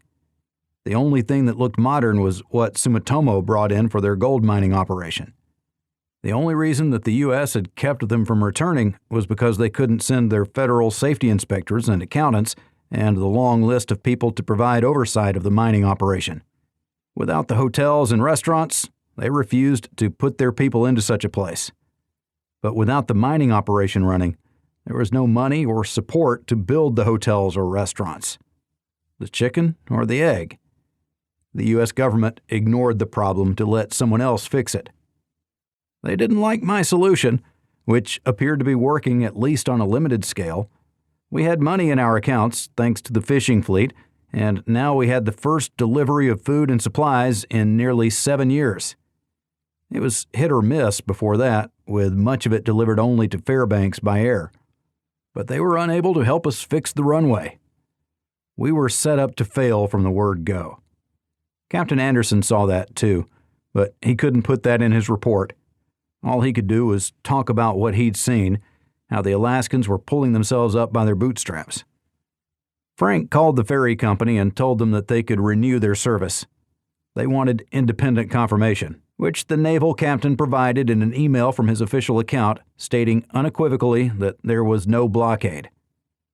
The ferry operator said he'd see everyone in a week.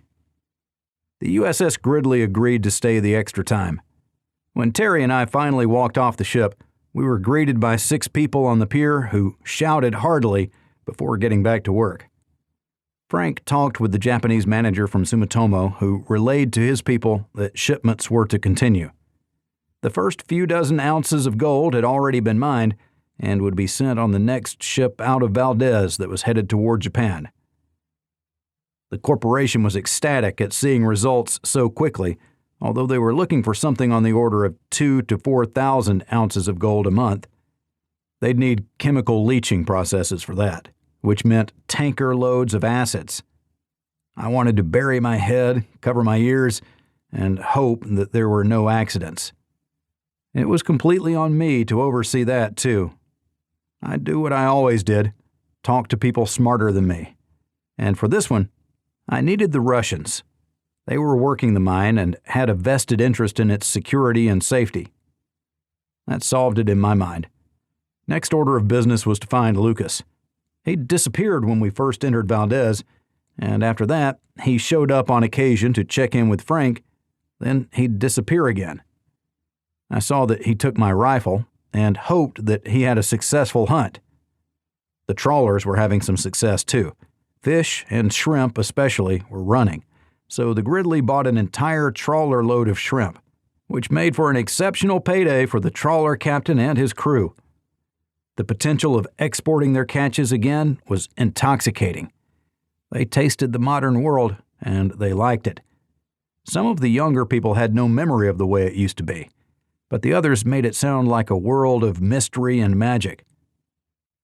Most of the Gridley's crew wanted some sort of souvenir, which sent the Alaskans scrambling through the abandoned parts of Valdez, searching for trinkets to sell. By the sixth day, probably most of the cash that had been on board the ship was now off-board, in the hands of the Alaskans. I wondered not if, but when, cash money would return and be useful. Right now, bartering was the only trade the Alaskans knew, but with regular service to the lower 48, they'd need money. And we'd have to figure how to get the best deals in currency exchanges. The Japanese wanted to do all trades in yen. Our bank was in Hong Kong. It caused me pain to think of finances in that way. "Do you think there's anyone we know who wants to be the government accountant?" I asked Terry. She didn't know anyone offhand. I used Frank's phone to call Chris for a daily update and asked him if the council would try to find somebody. I liked delegating. We watched as the ship undocked and headed to sea on its way to intercept the inbound ferry, where they'd board it and look for contraband shipped out of the United States. Since there was no agreement with Alaska, they couldn't protect our interests, so they couldn't accommodate my request to confiscate the alcohol and cigarettes. But they could encourage them not to bring those things next time. We had more important needs, like medicines and things that weren't for self-gratification today or an escape. Those were my thoughts, but reality dictated that people would find what gave them a release. Life was hard. I understood, but I didn't have to like it. Maybe I wouldn't push anything as long as there weren't any problems. "What's going to happen when the Navy reports back?" I asked Frank. "The captain will get in trouble, and then they'll send somebody else." "Will we be able to win them over in the same way? Kill them with kindness?" I offered. "It's the only weapon we have. They could park the ship right there and bottle in the fishing fleet. We'd be done. Sumitomo wouldn't be able to land, and we'd all sit here and look at each other while nothing moved," Frank wondered. "Just like it was a year ago. Do you think the Japanese might wield any influence?" Frank shrugged. I used his phone to call the minister from Medi. His secretary answered and patched me through, where I updated the minister on the recent visit, but expected for continued safe passage, the Japanese government might have to send a letter of support to the U.S. Embassy. He told me that he would have a letter sent within the hour. That was what leverage looked like. His classmate from Sumitomo would be disappointed if they brought a ship of supplies across the Pacific and it couldn't make landfall. None of us wanted to see that. We waited until the ferry arrived so we could talk with the captain. He seemed flustered, as that was the first time he'd ever been boarded.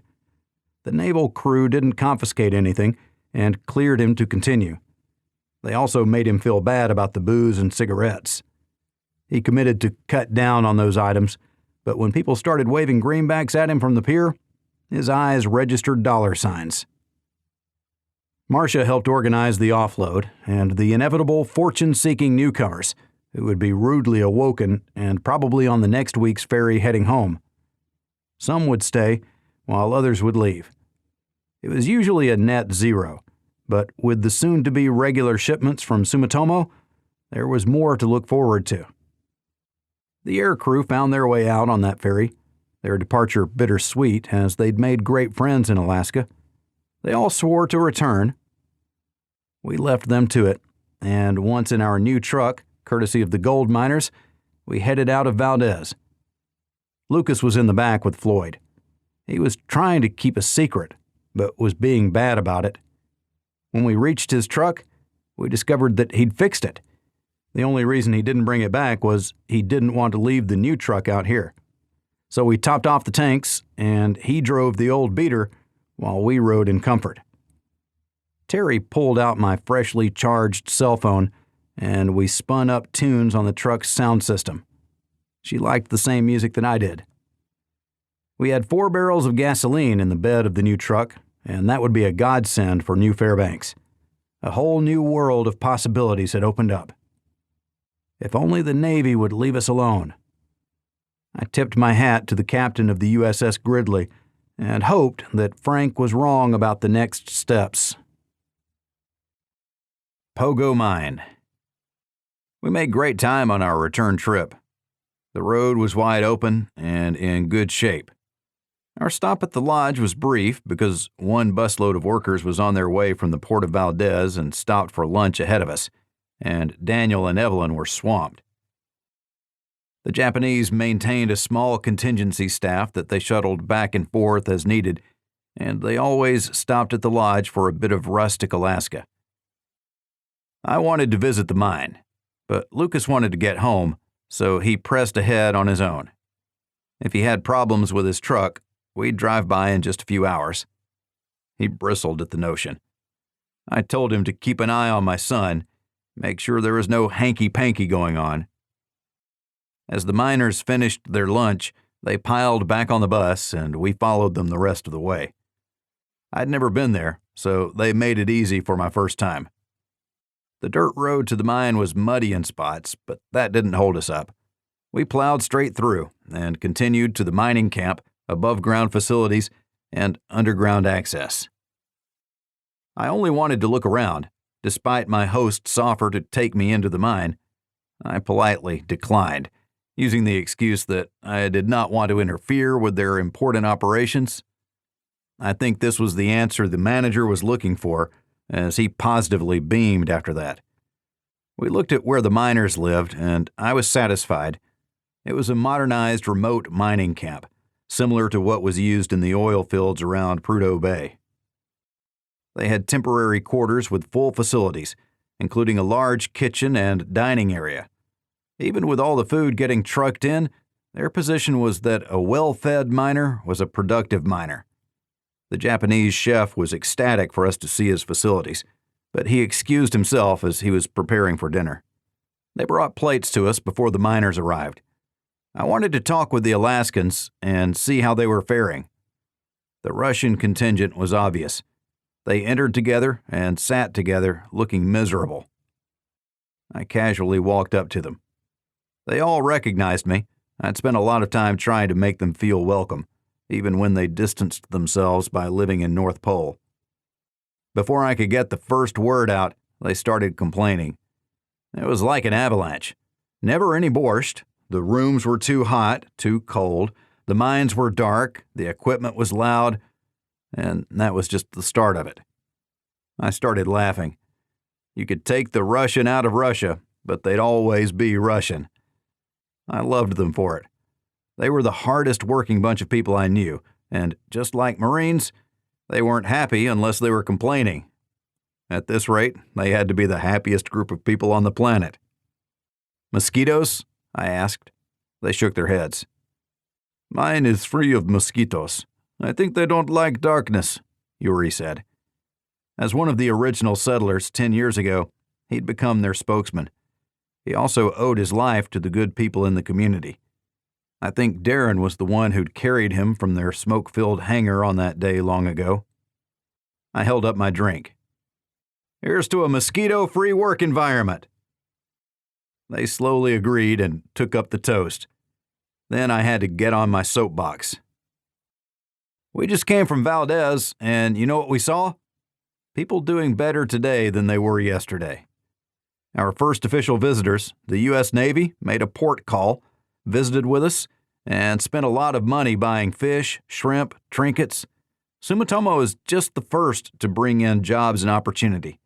There will be more, have no doubt, and none of it would have been possible without you good people stepping up, taking time away from your home and families to come here and work.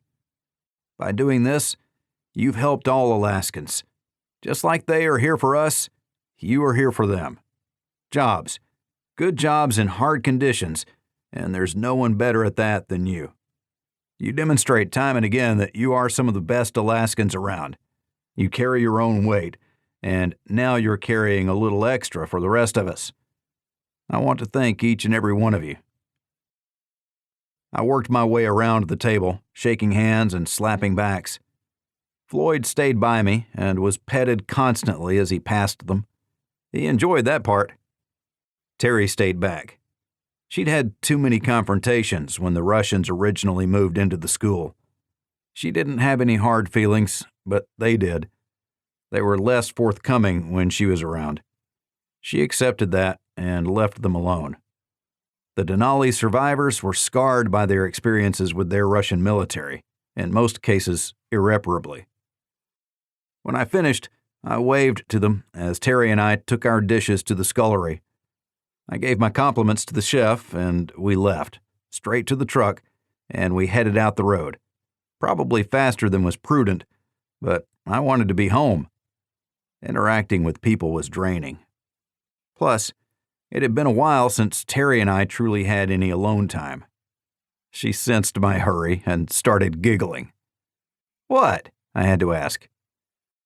"You think we're going to go racing into the driveway and peel off our clothes as we run upstairs?" I hadn't realized that I'd been that transparent. "There's a baby in the house, a little baby that will probably draw you in the second you get there. Wood will need cutting, something will need to be repaired, the house will be a mess, the sink full of dishes, and you know what we're going to do?" she asked. I wasn't sure it was a question, but I decided to bite. "Each other?" Her giggle turned into a chuckle. "Eventually, I suppose. We're going to dig in and do what we can to take the burden off Aaron. We're going to watch the baby and clean the house. When the time's right, we'll get our alone time." She put her hand on my leg, kneading my muscles. The arrow wound was long forgotten. There was a hard spot where it had scarred, but generally it didn't hurt anymore. "I have a son-in-law and he shot me. I have a granddaughter, too. You don't mind sleeping with a grandpa, do you?" She took her hand from my leg. "Since you put it that way, it kind of dampens the mood." I didn't know what to say, so I didn't say anything. I moped in silence as we drove on. After an hour, she finally spoke. "You're as bad as a little kid who didn't get a candy bar." "But it's a damn good candy bar," I blurted out. She started laughing. "Then it would be best if you never mentioned that sleeping with a grandpa thing again." "Done," I said. My mood lightened appreciably. That was too easy. "You want something," I accused. "Not that you know of, dear. Just be ready when I call in that marker," she said lightly while looking out the window at the landscape. We drove past Salsha and Eelson Air Force Base, then through North Pole on our way to New Fairbanks. It was early evening when we arrived, but since it was early June, it was still light out. Floyd was happy to get out of the truck. He ran into the yard and threw it to the kennel. We knew he'd arrived when the sled dogs started barking out of control. Aaron and Toby were sitting outside, a fire in the fire pit. Aaron was rocking little Madison, while Toby cooked something on the end of a stick. We waved and dropped our stuff off inside the door. The house was clean and organized. There were no dirty dishes. "You knew," I said accusingly. "Of course. She's your daughter, and there's no way she would live in a sty. Why did you doubt yourself?" Another question that I couldn't answer. I hugged her quickly as I ran back outside to caress the sleeping baby's head. You'll be pleased to know that as of a week ago, he's sleeping through the night." And that began an evening of small talk and eating strips of moose that Toby was cooking. It was the kind of thing we used to do as a family, and it was the thing that Aaron refused to let die. "I think we'll have a council meeting tomorrow. Are you coming?" I asked my daughter. "I wouldn't miss it for the world. I've been out of it for too long." "That's right. Chris may have to step aside because of other duties. We'll need a new council president," I said as I walked away. We had no law that said a 17-year-old couldn't be on the council. There was no need for such limits. Either a person was capable of serving or they weren't, regardless of any other factors. Is it war? No one wanted to see a land war in Asia, as the Princess Bride taught us, and no one wanted a proxy war in their front yard either. When the Russian military showed up, I started to worry. It was the same day that the next destroyer arrived and prevented the Sumitomo resupply ship from entering Alaskan waters. The Russian colonel climbed from his helicopter and strode boldly across the tarmac of our airport, closed for 10 months at that point. I got there quickly, as I'd been in the community center, not far away. I had my .45 in my shoulder holster, as I always did, and hoped that I wouldn't have to use it. The Russian troops' AK-74 rifles would turn me into hamburger. I asked the colonel to stop. He saluted and then spoke in perfect English. "Governor Nagy, I presume," he said. I took his hand and nodded. "We're here to provide assistance as part of a complete assistance package. I have the papers here for you to sign." "That'll be great," I said sarcastically. "While we're looking them over, get your men back on your choppers. As of right now, you look like invaders and not partners. Put them back on the choppers, please, or that paperwork, which may very well be something I'll sign, will find its way shoved up your ass." I glared at him, blocking his way from walking any further. The stare-down lasted an uncomfortable amount of time, but I could not allow a foreign military to set up a security perimeter anywhere in Alaska, not without our permission. And we'd lose a fight with the Russians just as quickly as we'd lose a fight with the United States. It bothered me that I hadn't thought of this course of action. With our declaration, we'd lost the security umbrella that was holding the Russian government back. We stood nose to nose. As his men milled about, unsure of what to do, I carefully removed my .45 and pressed it into the man's stomach. He finally broke eye contact and looked down. Floyd was standing next to me, watching him with the eyes of a predator. "You see, I'm willing to die to protect this country. Are you willing to die to take it from me?" He held up his hands and waved his men back to the helicopter. I holstered my pistol.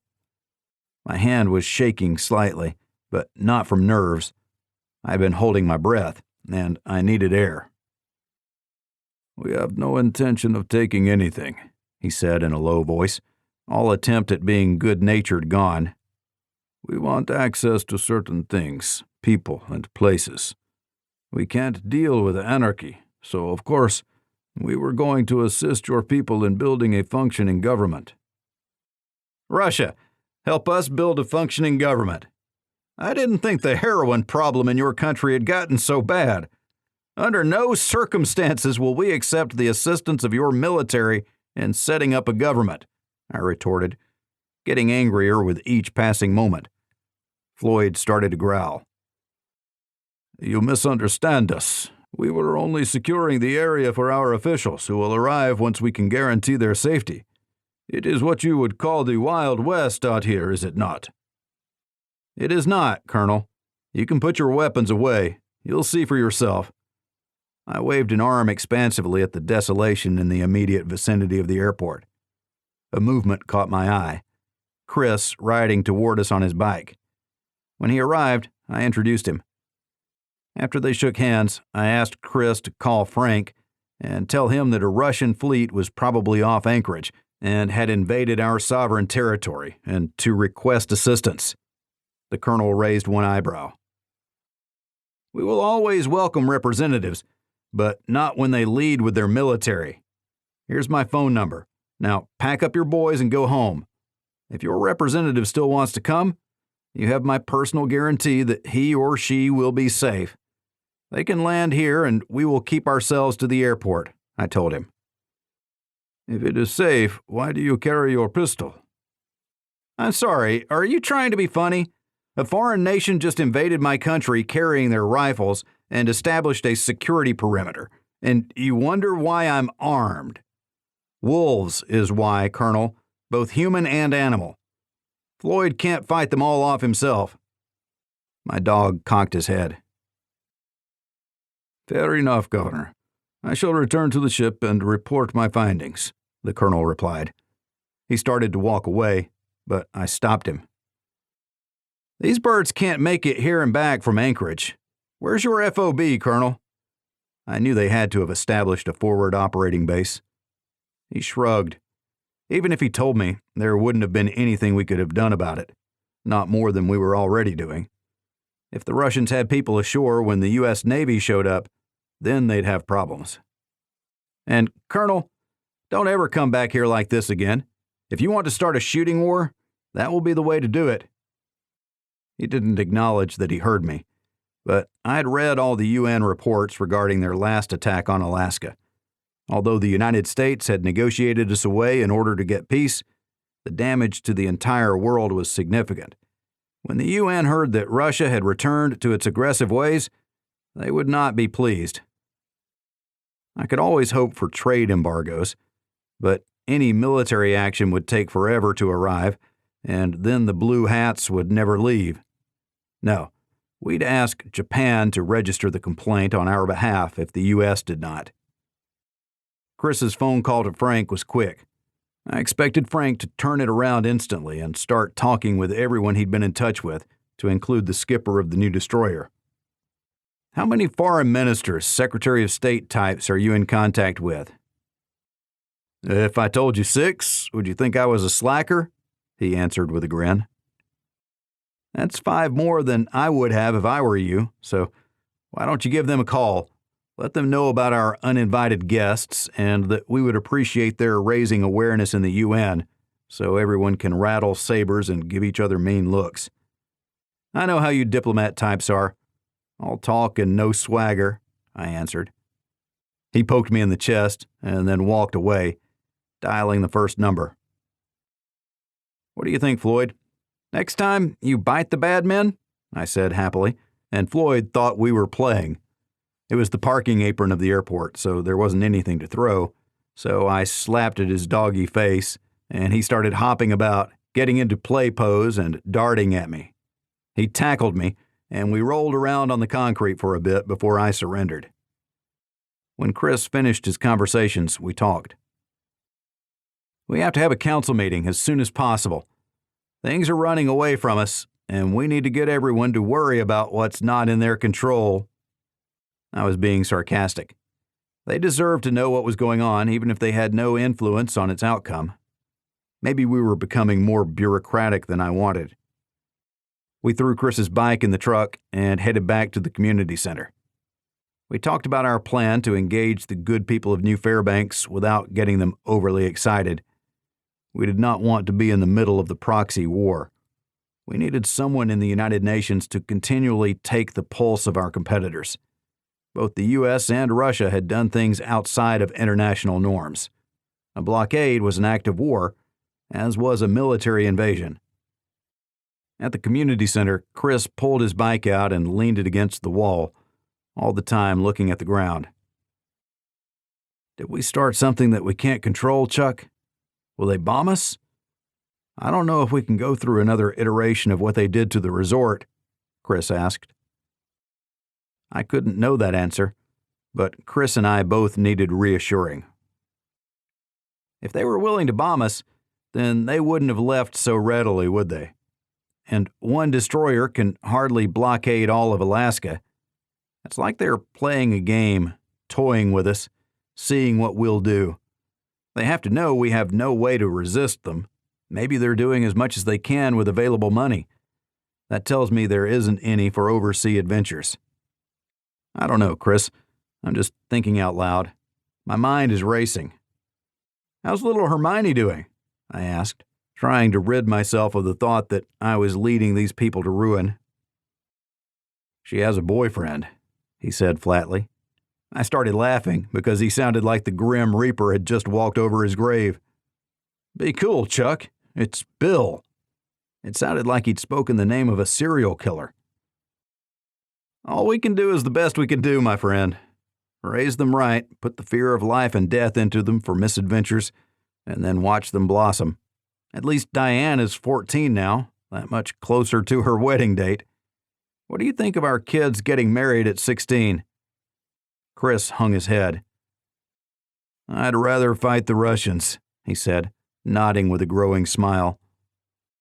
We went inside to work, but I was at a loss as to what to do. Everything seemed hopeless. Terry showed up, and I talked with her about the new development. She sat there and looked at me. I was getting frustrated. I wanted to know what to do.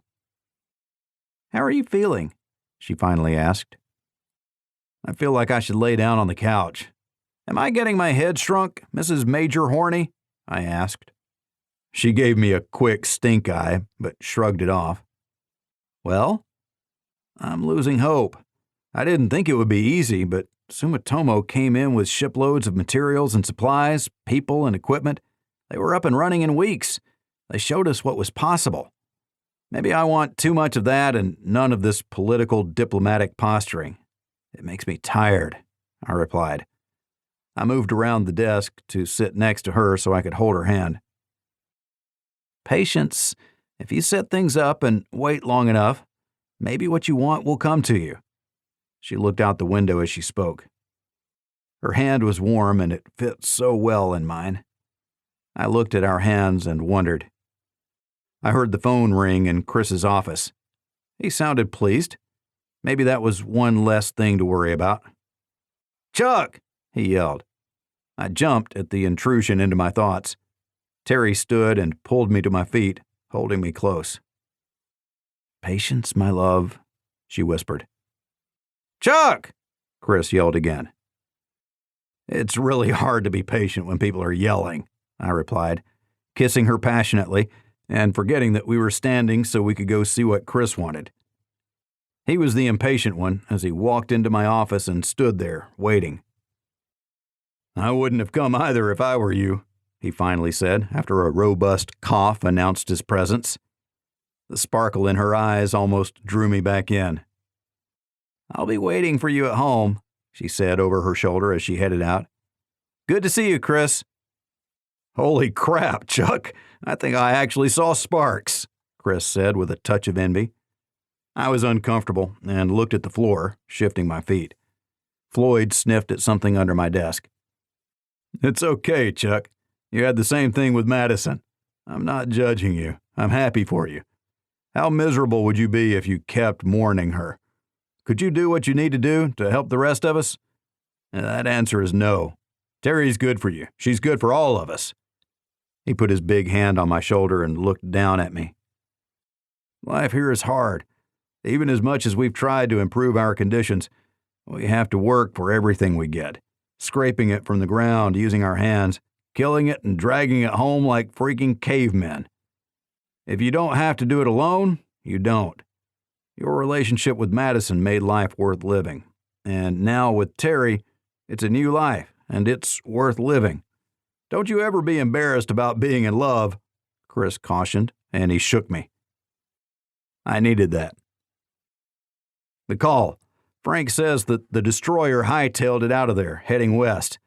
The ship that had been held up only lost one day. It's now in port and unloading. Thank God for that, huh? Chris said. Like he said, we have to dig it out of the dirt with our bare hands. Every little crumb we follow will lead us to the loaf of bread.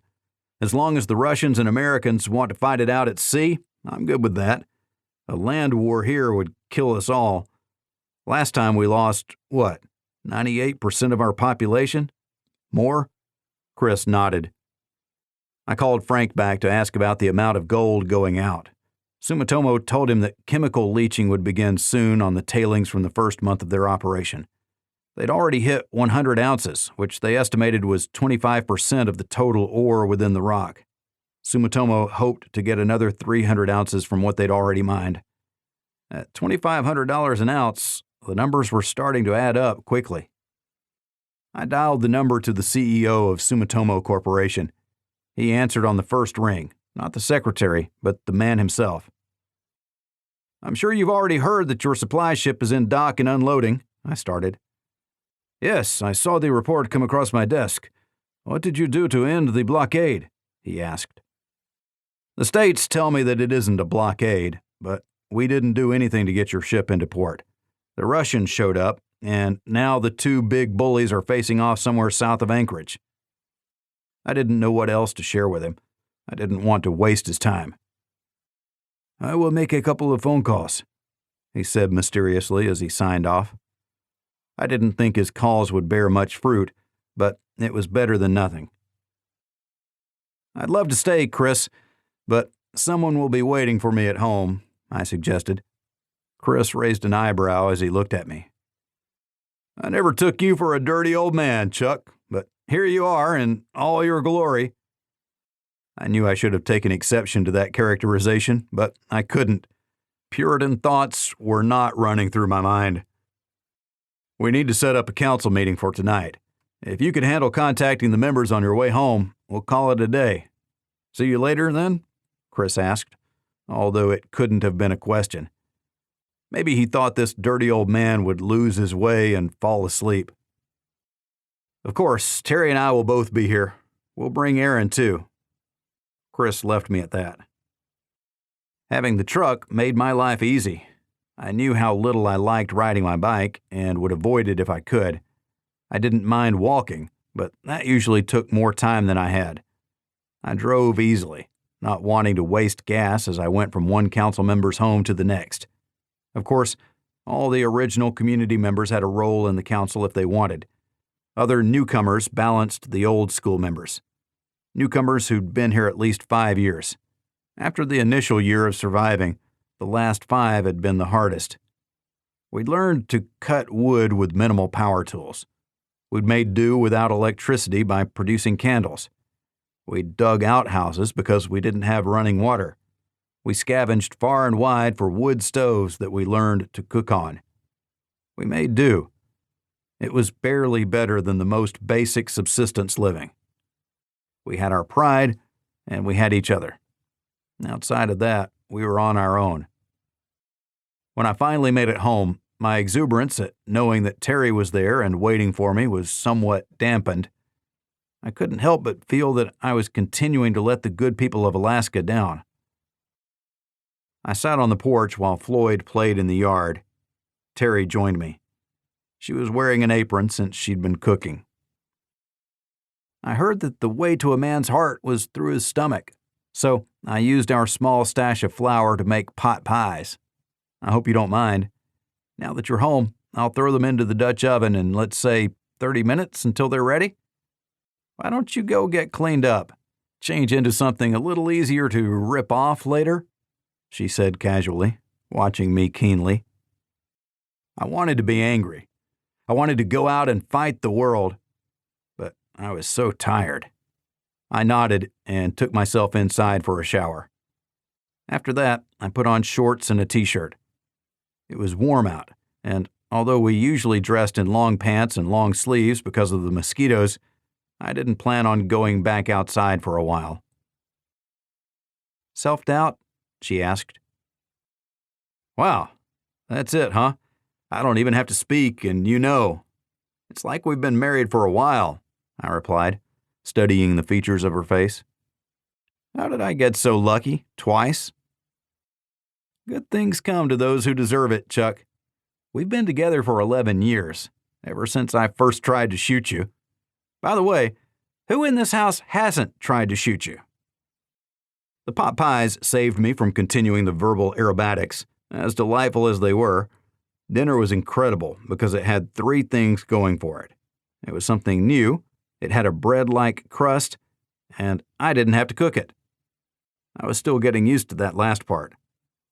Terry had cooked 8 pies, but since no one else showed up, we slipped upstairs for a little low-calorie dessert. We were lounging when the first of the twins arrived home. Aaron and Toby spotted the pot pies and dug in. Charles arrived closely after them and helped himself.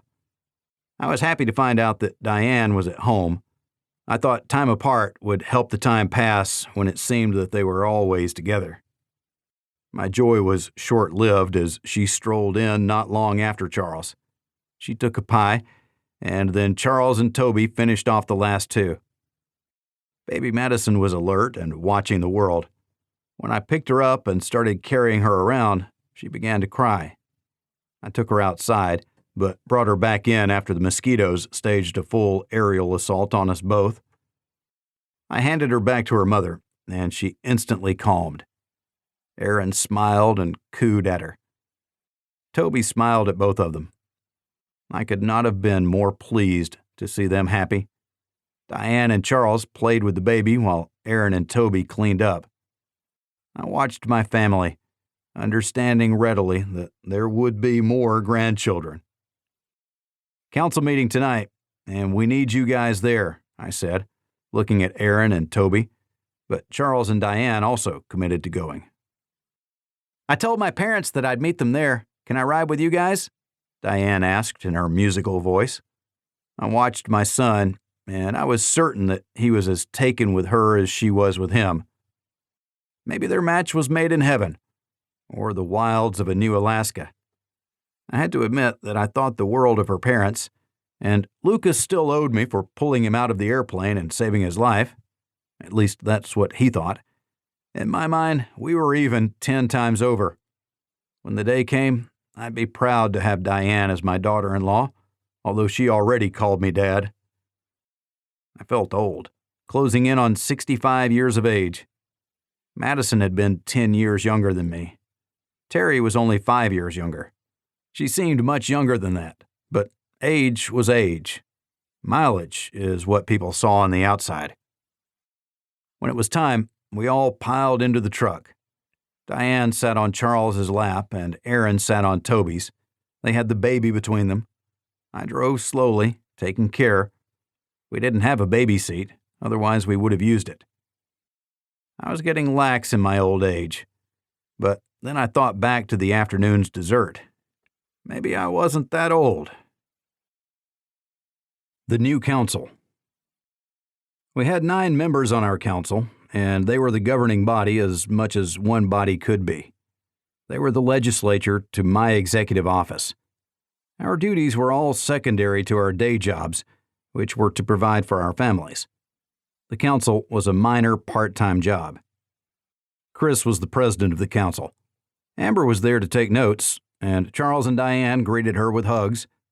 She didn't look old enough to be their mother, as she was barely past her early 30s. She had her other kids, and Charles and Diane settled in with them, each holding one on their laps while still holding hands. Lucas sat next to them. Joe was at the big table, and Emma was in the audience with the fully recovered Tony. He was back to being himself, but his interests had turned away from outdoor endeavors, and he was spending the majority of days in the restaurant.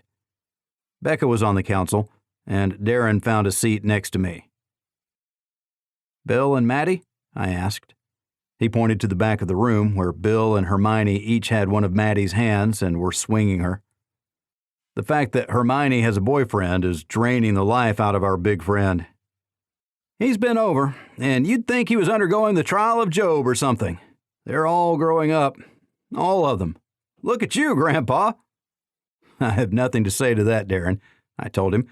Then we made small talk about hunting and fishing. When Ben and Clarice arrived, Ben joined us for a short while, but he was on the council and had a seat at the big table. Ivan Ivanov was on the council too.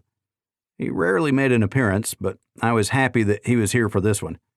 Chris and I had worked up quite an agenda. Abigail and Philip arrived and both took their seats at the big table. 2 newcomers, John and Devlin, people who came in the second group of homesteaders, rounded out the council.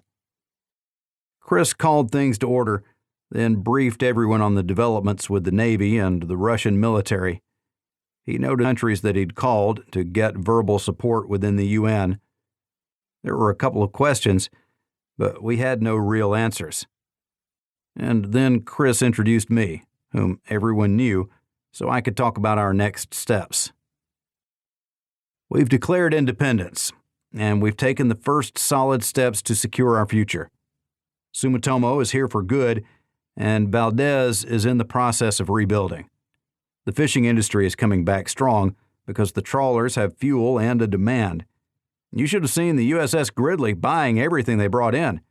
The people were happy to be doing more than just surviving.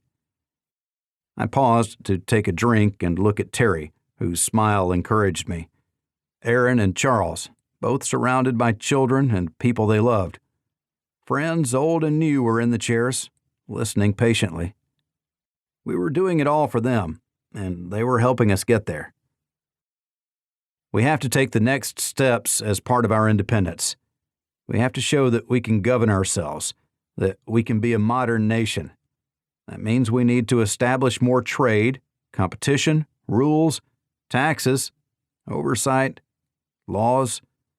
What I mean to say is that we need to be a nation governed by laws as adopted and supported by its people. Fewer laws and more engagement in the future of our country. That's what we must have.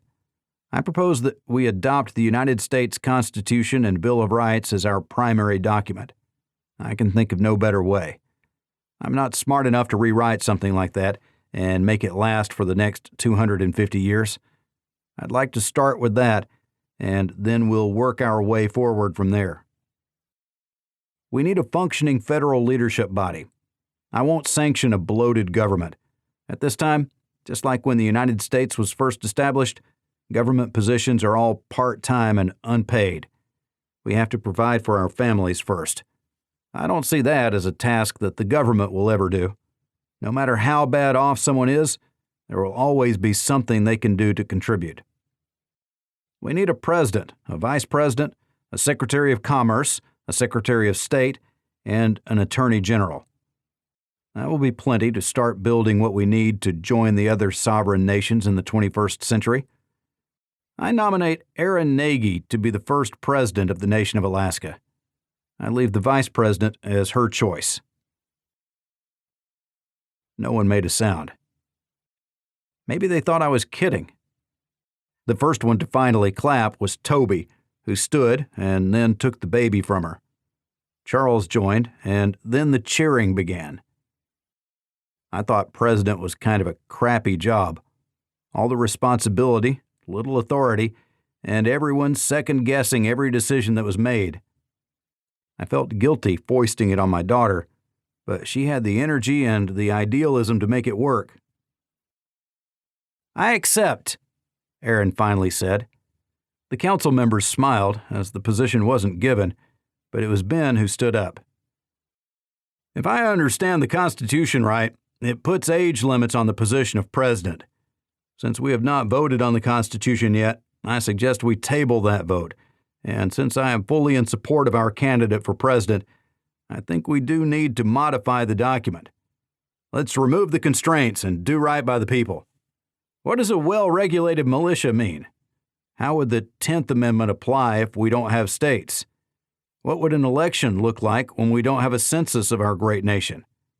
There are many questions that I suggest we convene a tribunal to discuss and then recommend to this council.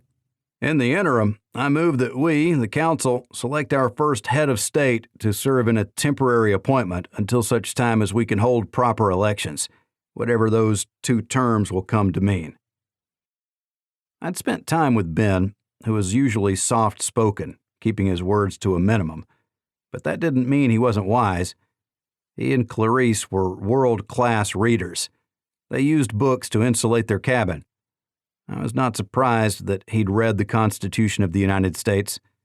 I had not made the connection between Aaron and age.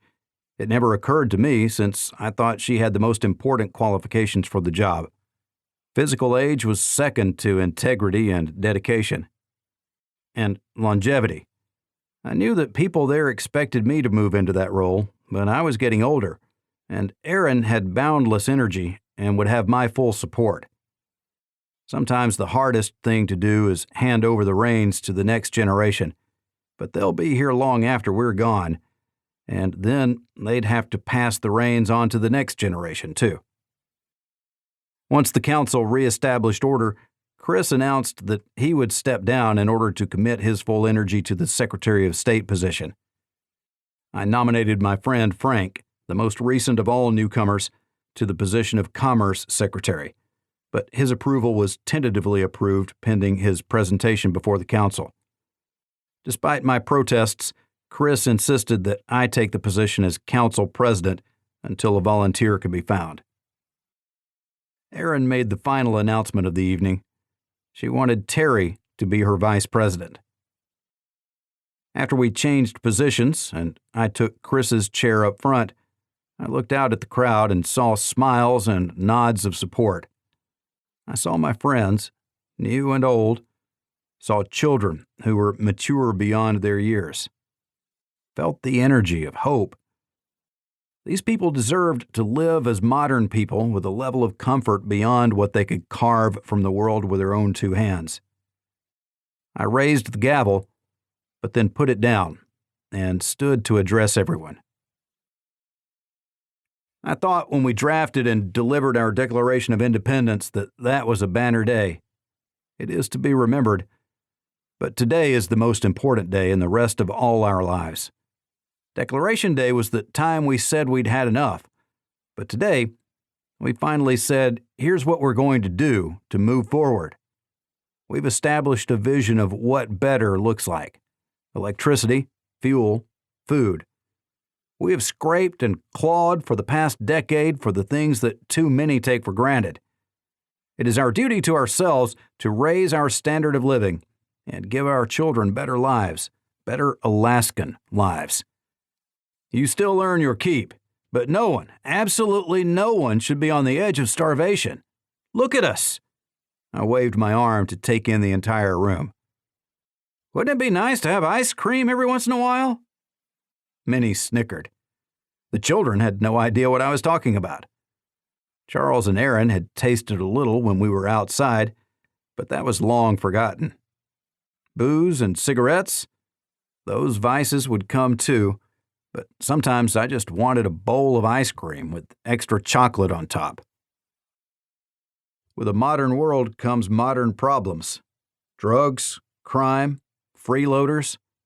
How do we limit the opportunities for those types? This is our challenge, to build a better world than the one we left behind. We know our neighbors, and I never want to lose that. I'm afraid of what the future holds, while at the same time, I've never been more hopeful. I can't be more proud of who we've become. 14 years ago, when we established the community of Chena Hot Springs, we lived to higher ideals, not because of any mandates, but because of who we were. We are now 1,000 strong and living to those very same standards. I also have a secret to share. When Madison died, I was lost. A whole year disappeared from my life. I wanted nothing more than to die, but my kids kept me going. And then Terry came into my life, and then a son-in-law, a granddaughter, and a future daughter-in-law. If we bury our heads, life won't notice as it passes us by. When we take our heads out of the sand, we'll find that there are great things to see. When we reach for them, that's what life is all about. I banged the gavel as I sat down, drained. It had been a long day. A new pain. At an emergency meeting of the UN Security Council, Japan happened to be one of the non-permanent members present. They submitted a resolution to forestall war between the U.S. and Russia, while at the same time presenting a resolution to the General Assembly recognizing Alaska as a sovereign nation. Japan was proud to be the first, and surprisingly, the United States was second to recognize us as part of their posturing. Russia delayed and came in at 15. When Chris reported that there would be no war, we were overjoyed. When the helicopter arrived at the airport with the Russian delegation, A security contingent of suit-wearing men jumped off first, then helped a large man down. I was there to meet them, with Chris. Erin wanted to come, but we advised against it. As the head of state, she didn't need to legitimize the visit until later, when we could take pictures and promote cooperation appropriately. When I saw that one of the suited men was the colonel from the previous trip, I tapped the butt of my .45 as he watched. He opened his coat to show his shoulder holster as well. As Chris greeted the Russian, I went to the colonel and offered my hand. "So, we meet again, Governor," he said, clearly wondering why I hadn't greeted the politician. "I'm nobody now. He's the Secretary of State, and the one you need to talk with. The President is currently engaged in delicate conversations, but will meet us later. So, I'll hang with you. Make sure you don't get into any trouble, Colonel." "As you say, I'm nobody now," he replied with a snort. I slapped him on the shoulder. "Let's go see what our masters have in store," I told him as we walked to our truck. Russian negotiating was not unlike North Korean negotiating. The first thing they put on the table was a cooperative defense agreement, where they had nearly unlimited access to Alaskan territory for a guarantee of protection. The sheer audacity of the proposal was intended to make everything else look reasonable. Chris smiled warmly, and, without opening the proffered packet of papers, he pushed the entire package back to Minister Primakov. "We appreciate your kind proposal, Igor, but we are not entertaining any defense agreements at this time. Please don't take it personally. I have to tell you that the Thai Marines and the Philippine Special Forces were equally put out at our denial." I knew that wasn't true, but appreciated how smoothly Chris rebutted the foreign minister. "We would like to propose a cooperative group to meet and discuss certain trade issues that we think would be mutually beneficial," the minister said in his heavy Russian accent. "We would be more than happy to host a small contingent, but such a visit would entail the requirement that they be self-sufficient. They need to bring enough food and supplies for themselves. You see, we currently do not have a hotel or any accommodations for foreign delegations or even casual visitors. But soon, with the help of your country and others willing to invest in us, we will rebuild from the devastation of that attack so long ago, but still held tightly in the memories of those who were here to experience it," Chris added with a bit of frost. He wanted the Minister of External Affairs to be well aware that any Russian agreement would be the very last under consideration. "At some point, I hope we can put that nasty business behind us. Those men who ordered that are no longer in power, and many are in jail," the minister said, studiously avoiding an apology. Welcome to the world of diplomacy, where the unspoken was as important as what was said. Chris didn't miss it, as evidenced by how hard he clenched his jaw. We wrapped up the conversations and escorted the minister back to his helicopter. I waved goodbye to the colonel and expected that I would see him again. Chris set no date for any cooperative group conversations, and we didn't bother having Erin meet him. As the helicopter was flying away, Chris raised both hands to give it the one-finger salute. "I gather you're enjoying your position as Secretary of State?" He gave me the finger, too. Floyd had been a trooper through it all, staying out of the limelight, but he was bored and needed to run, so Chris took the truck and we walked back. I had the satellite phone and called Frank. He was having a problem keeping up. Ships were showing up out of the blue wanting an offload schedule. We had almost no equipment of our own and little laydown space to put new shipments. Plus, we had no agreements for any of it. Frank was getting frustrated, even with the help of a number of the Valdez residents. Frank suspected that ships were using any ports they could find and setting up illegal operations, homesteading even. I was appalled at how quickly things were going. I wanted to talk with the president about what to do, make recommendations. She'd listened to me, but she made her own decisions. I could not have been more proud. It felt like I was walking uphill, although I was on the level. Then the world started to spin. I could see myself falling, but there was nothing I could do about it. My hands stayed at my sides as I banged my head into the concrete, and the sparks were quickly replaced by darkness. A moment later, I was lying on my back, and Colleen was looking at me. I tried to get up, but firm hands held me down. "Chuck, I need you to relax and be calm.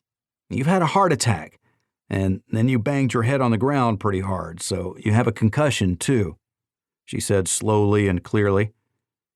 I could hear her just fine. We were in her clinic. Aaron was there as usual. My head hurt, and the room started swimming. I couldn't help it as I leaned over to puke, but I was restrained. I heaved, but it couldn't go anywhere. I started choking, then everything went dark again. When I awoke, I thought it was night. I blinked my eyes, hoping to see light. I wondered if this was it, but then I heard beeping from a heart monitor next to the bed. I was no longer restrained, but I had an IV. I didn't feel like moving. I sat up, carefully, using the side railing on the bed to support me. "Chuck?" Terry's voice came from the darkness. She sounded like she'd been eating gravel. "I'm here, lover. You're not getting rid of me yet. How long has it been?" I heard curtains being moved aside, 3 different sets before the light shined in. I saw the green of the outdoors. "A drink?" I asked. She looked tired and much older than when I saw her earlier that morning. She poured water from a pitcher into a plastic glass. My throat was parched. My leg hurt. My chest felt weak, like I'd had an asthma attack. She leaned into the hallway of the small building and called for Colleen. There were a few hurried footsteps, and she arrived with Aaron in tow. She listened to my chest, then pulled the covers aside and checked my leg where there was an incision that had been stitched shut. "I don't remember that injury, but things were kind of blurry." "Chuck, we've had you in a chemically induced coma for just over a month. It took that long to get a real doctor here with equipment to put in a stent. Well, 3 in your case. That second attack scared us all. It's good to have you back," she added. "Wow, a month? How's my granddaughter?" I asked Aaron. "Madison is with her father and that big baby of yours you call a dog. He's been howling and whining ever since. You know, you probably owe him your life. He made such a racket that Nikolai heard it from the warehouse and came to your rescue. And here you are, 1 month later, the first patient of our Doctors Without Borders resident physician," Aaron said proudly. "You're doing, Madam President?" She bit her lip and nodded. "Hey, I get to sleep with the Vice President," I blurted out. Terry shook her head. "What are you, a 16-year-old boy? But yes, you do, if Floyd leaves you any room on the bed. But you don't get any dessert anytime soon, as the doctor ordered rest for you. Nothing strenuous." Aaron looked shocked at the banter, but then smiled, happy to have me back, even though I wasn't quite upright. Not yet, anyway. "The nation?" I asked. Terry closed the first set of curtains, reducing most of the daylight. "Everything is going just fine, and none of it is anything you need to worry about. We'll be back later. I'm sure Madison would love to drool on you. I know Floyd will." She gave me a quick peck on the cheek, then left with a sense of purpose. Colleen watched her go, then pointed to Terry, nodded, and closed the door on her way out. Terry asked me to scoot over, and then climbed into the narrow bed with me. Once her head was on my shoulder, she started to cry. "Damn it, Chuck. I spent my whole life looking for you, and when we're finally together, you try to die on me? That's 3 times now, Chuck. You scared the hell out of me, out of all of us," she whispered. "I'm not going anywhere. I've been luckier than anyone deserves to be. I apologize for scaring you or for the burden that I'll be later. A month? I never worked the garden, hunted, picked berries, fished, none of that. But there's still time. Berries aren't ripe yet, are they? You aren't doing any of that. You're going to be the old guy sitting on the porch watching the world go by. I will make sure that everyone stops to tell you what's going on, so you'll know it all. You just won't do it all. And I think going forward, our lives are going to be much better. Aaron is a dynamo, and your friend Frank, he's bringing in the commerce. It seems like we have someone new wanting to trade with us every day. Shipments are arriving all the way up here in New Fairbanks. We need people, Chuck, a lot more people, and that is a good problem to have. So there's nothing for you to worry about. There are so many good people here, and they are all stepping up. We even had a visit from the Russian miners. They came to see you once they heard. I think we're tighter now than we've ever been. If you want to think about anything, think about that. Terry's head was nestled into my neck. Maybe that's all I wanted to think about. 5 years later. Little Madison wasn't pleased at all with how classes were going. She'd gone from being a free spirit to sitting in school for 6 hours a day. I could only laugh at her as she played in the yard. Floyd showed her no mercy and bowled her over with great regularity, but she was up in an instant and racing after him. Aaron knew the value of education and wouldn't let her daughters skip out on any of that. In order to make informed decisions, one needed to be able to find information and then evaluate a problem from all angles. A good education helped one to get there. Plus, her grandmother would have been proud. The younger 4 kids running around the yard were staying out of the way as the half-wolf frolicked. Aaron's son, the 3-year-old Euripides, whom we called O, was out of diapers and too active for me. But not too much for Diane. Her 3-year-old daughter seemed to have the same amount of energy. And then there were the 2-year-olds. They could have been twins. One was Aaron and Toby's 3rd child, and the other was Charles and Diane's 2nd. Terry sat in a rocking chair next to mine. Charles was in the power plant. A new load of coal was arriving from Denali by train today, and he always liked to oversee the offload. Shane was the chief engineer for the community, which had blossomed into a thriving city of 10,000. Valdez and New Anchorage were growing too. The Kenai Peninsula had seen the most growth and required the most oversight. But that wasn't my problem, and those who were there were taking care of it. As it should have been. I had my children and grandchildren to enjoy.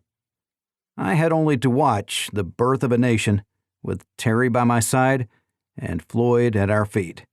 It was the best show of my life. Joe and Emma drove up in their truck, Tony wedged into the back with food and supplies. I looked to Terry. A little surprise, Chuck, for your 70th birthday. And I know it's not your birthday, but sometimes the weather in October is so uncongenial. She smiled as we held hands and rocked. Closing the restaurant for today? I said, knowing that it had to be closed if they were here. We put a big sign on the door directing people to the Borsch house for today. Sometimes it's nice to get outside. Joe's hair was wadded under a cap, as was Emma's. Tony was big, towering over most normal humans. His biological father was a big man too, but Tony was taller. Most importantly, he was an intelligent and happy young man who could cook. His parents wouldn't have it any other way. Chris and Colleen were next to arrive. Hermione wasn't with them. She'd gone to some other party.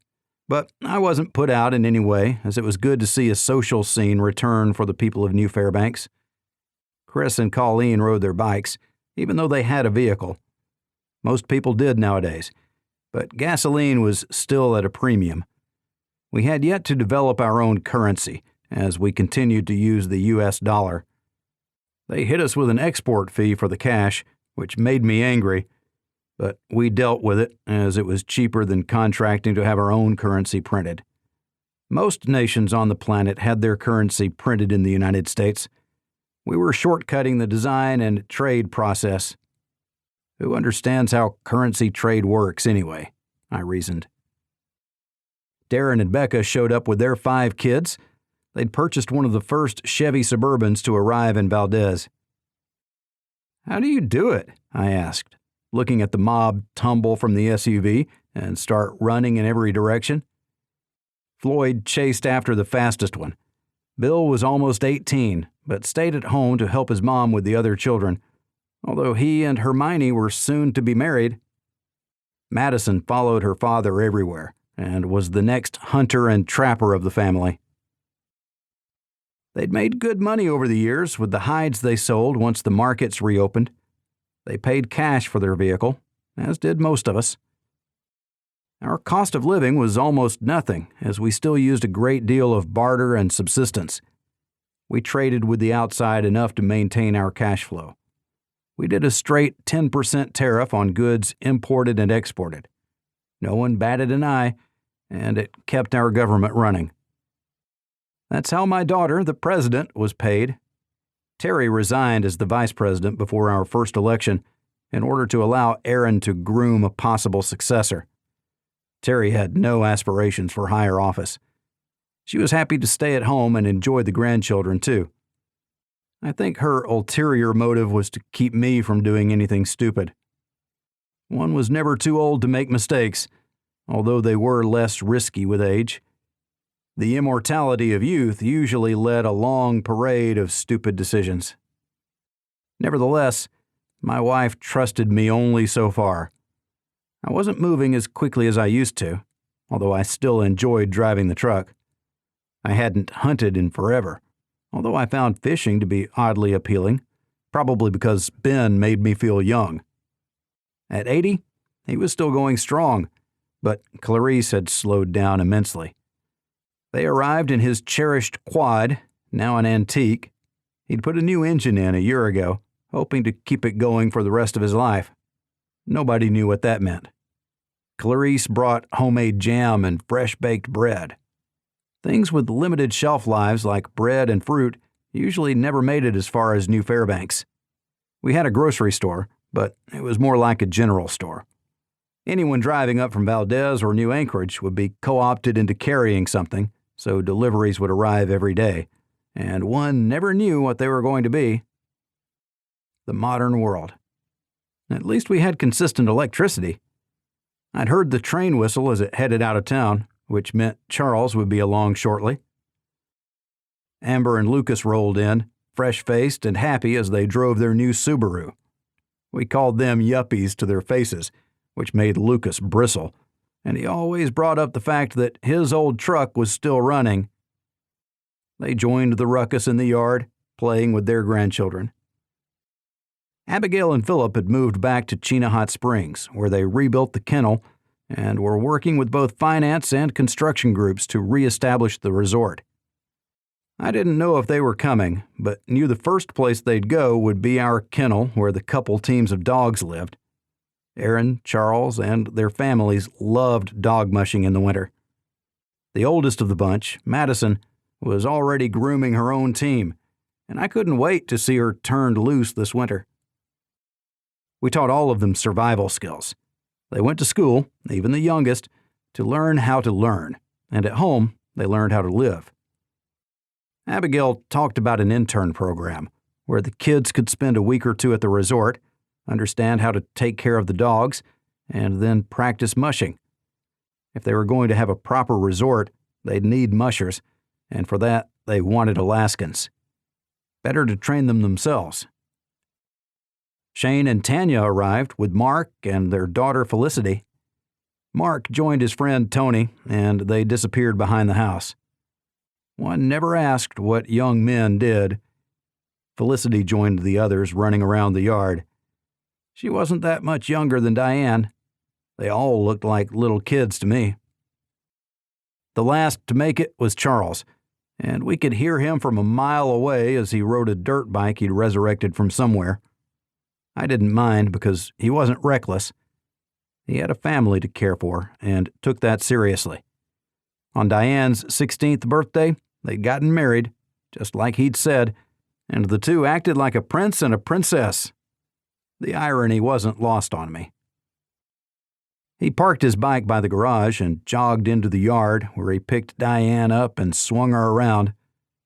Terry caressed my hand, as she loved seeing them that way. And Charles wasn't the last to arrive. Frank drove up in his truck that was covered in mud and filth. His wife, Mariska, was in the passenger seat. She'd finally relocated to Valdez, and we joked about her being a green card holder.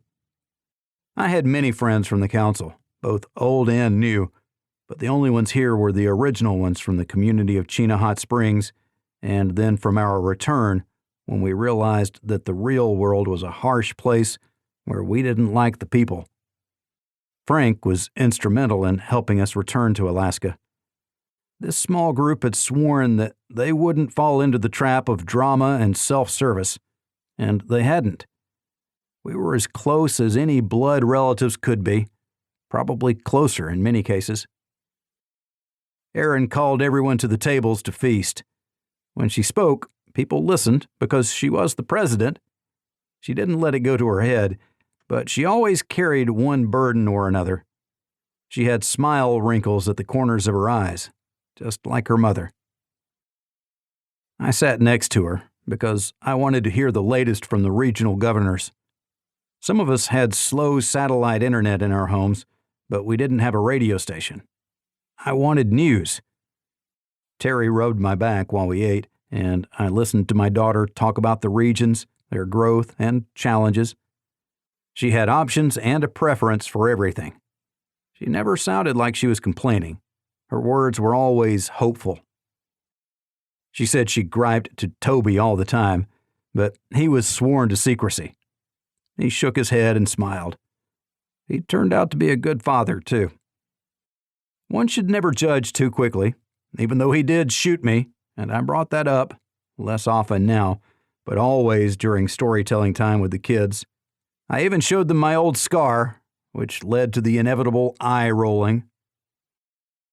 After compliments on a great meal, Lucas disappeared, returning shortly driving a passenger bus. Erin waved everyone to it. After a little yelling, even the young men were corralled and thrown aboard. Floyd climbed in along with a myriad of other dogs. It was Alaska, who didn't have a dog. Lucas drove us casually around town as Erin and Charles narrated the history of Chuck Nagy. It was fun, as they elaborated and outright fabricated certain details. Then we headed out of town, past our old home, and on to Chena Hot Springs, where they showed us the new construction. The lodge was coming along nicely, and would be both bigger and better than the one we'd stayed in all those years ago. Behind it were a couple of log cabins, but that was only on the outside. Inside they were modern and nice, powered by the geothermal system that had been replaced. A placard hung on one that simply said, Nagy. Abigail and Philip were leading the tour and beamed when we arrived at the cabin. "What's this?" I asked, thinking that it may have been named in our honor. "Your new home. To celebrate your birthday and your retirement, it is yours and Terry's to enjoy for as long as you need it. It's a gift from all of us," Chris said. I didn't know what to say. I liked being close to my kids and grandkids, but we were mostly out of space. Charles and Diane had moved into their own place on their wedding day, while Erin and Toby stayed in our home, even after having 3 kids. "I guess it wouldn't hurt for you two to have your own room," I told my daughter and her husband. When I looked in the closets, I found my clothes and our stuff. I hadn't even seen anything disappear, and Terry admitted that she'd been packing our home out for weeks. We didn't have that much, because we didn't need much, and that's why we were the richest people in all of Alaska. We waved as the bus pulled away, taking all our friends and family away. I wasn't sure how to feel. Floyd wanted to run to the kennel, so we turned him loose, much to Abigail's chagrin. She raced after him to limit the chaos he would cause. Almost 20 years ago we came here and found good people. The first thing we did? I asked.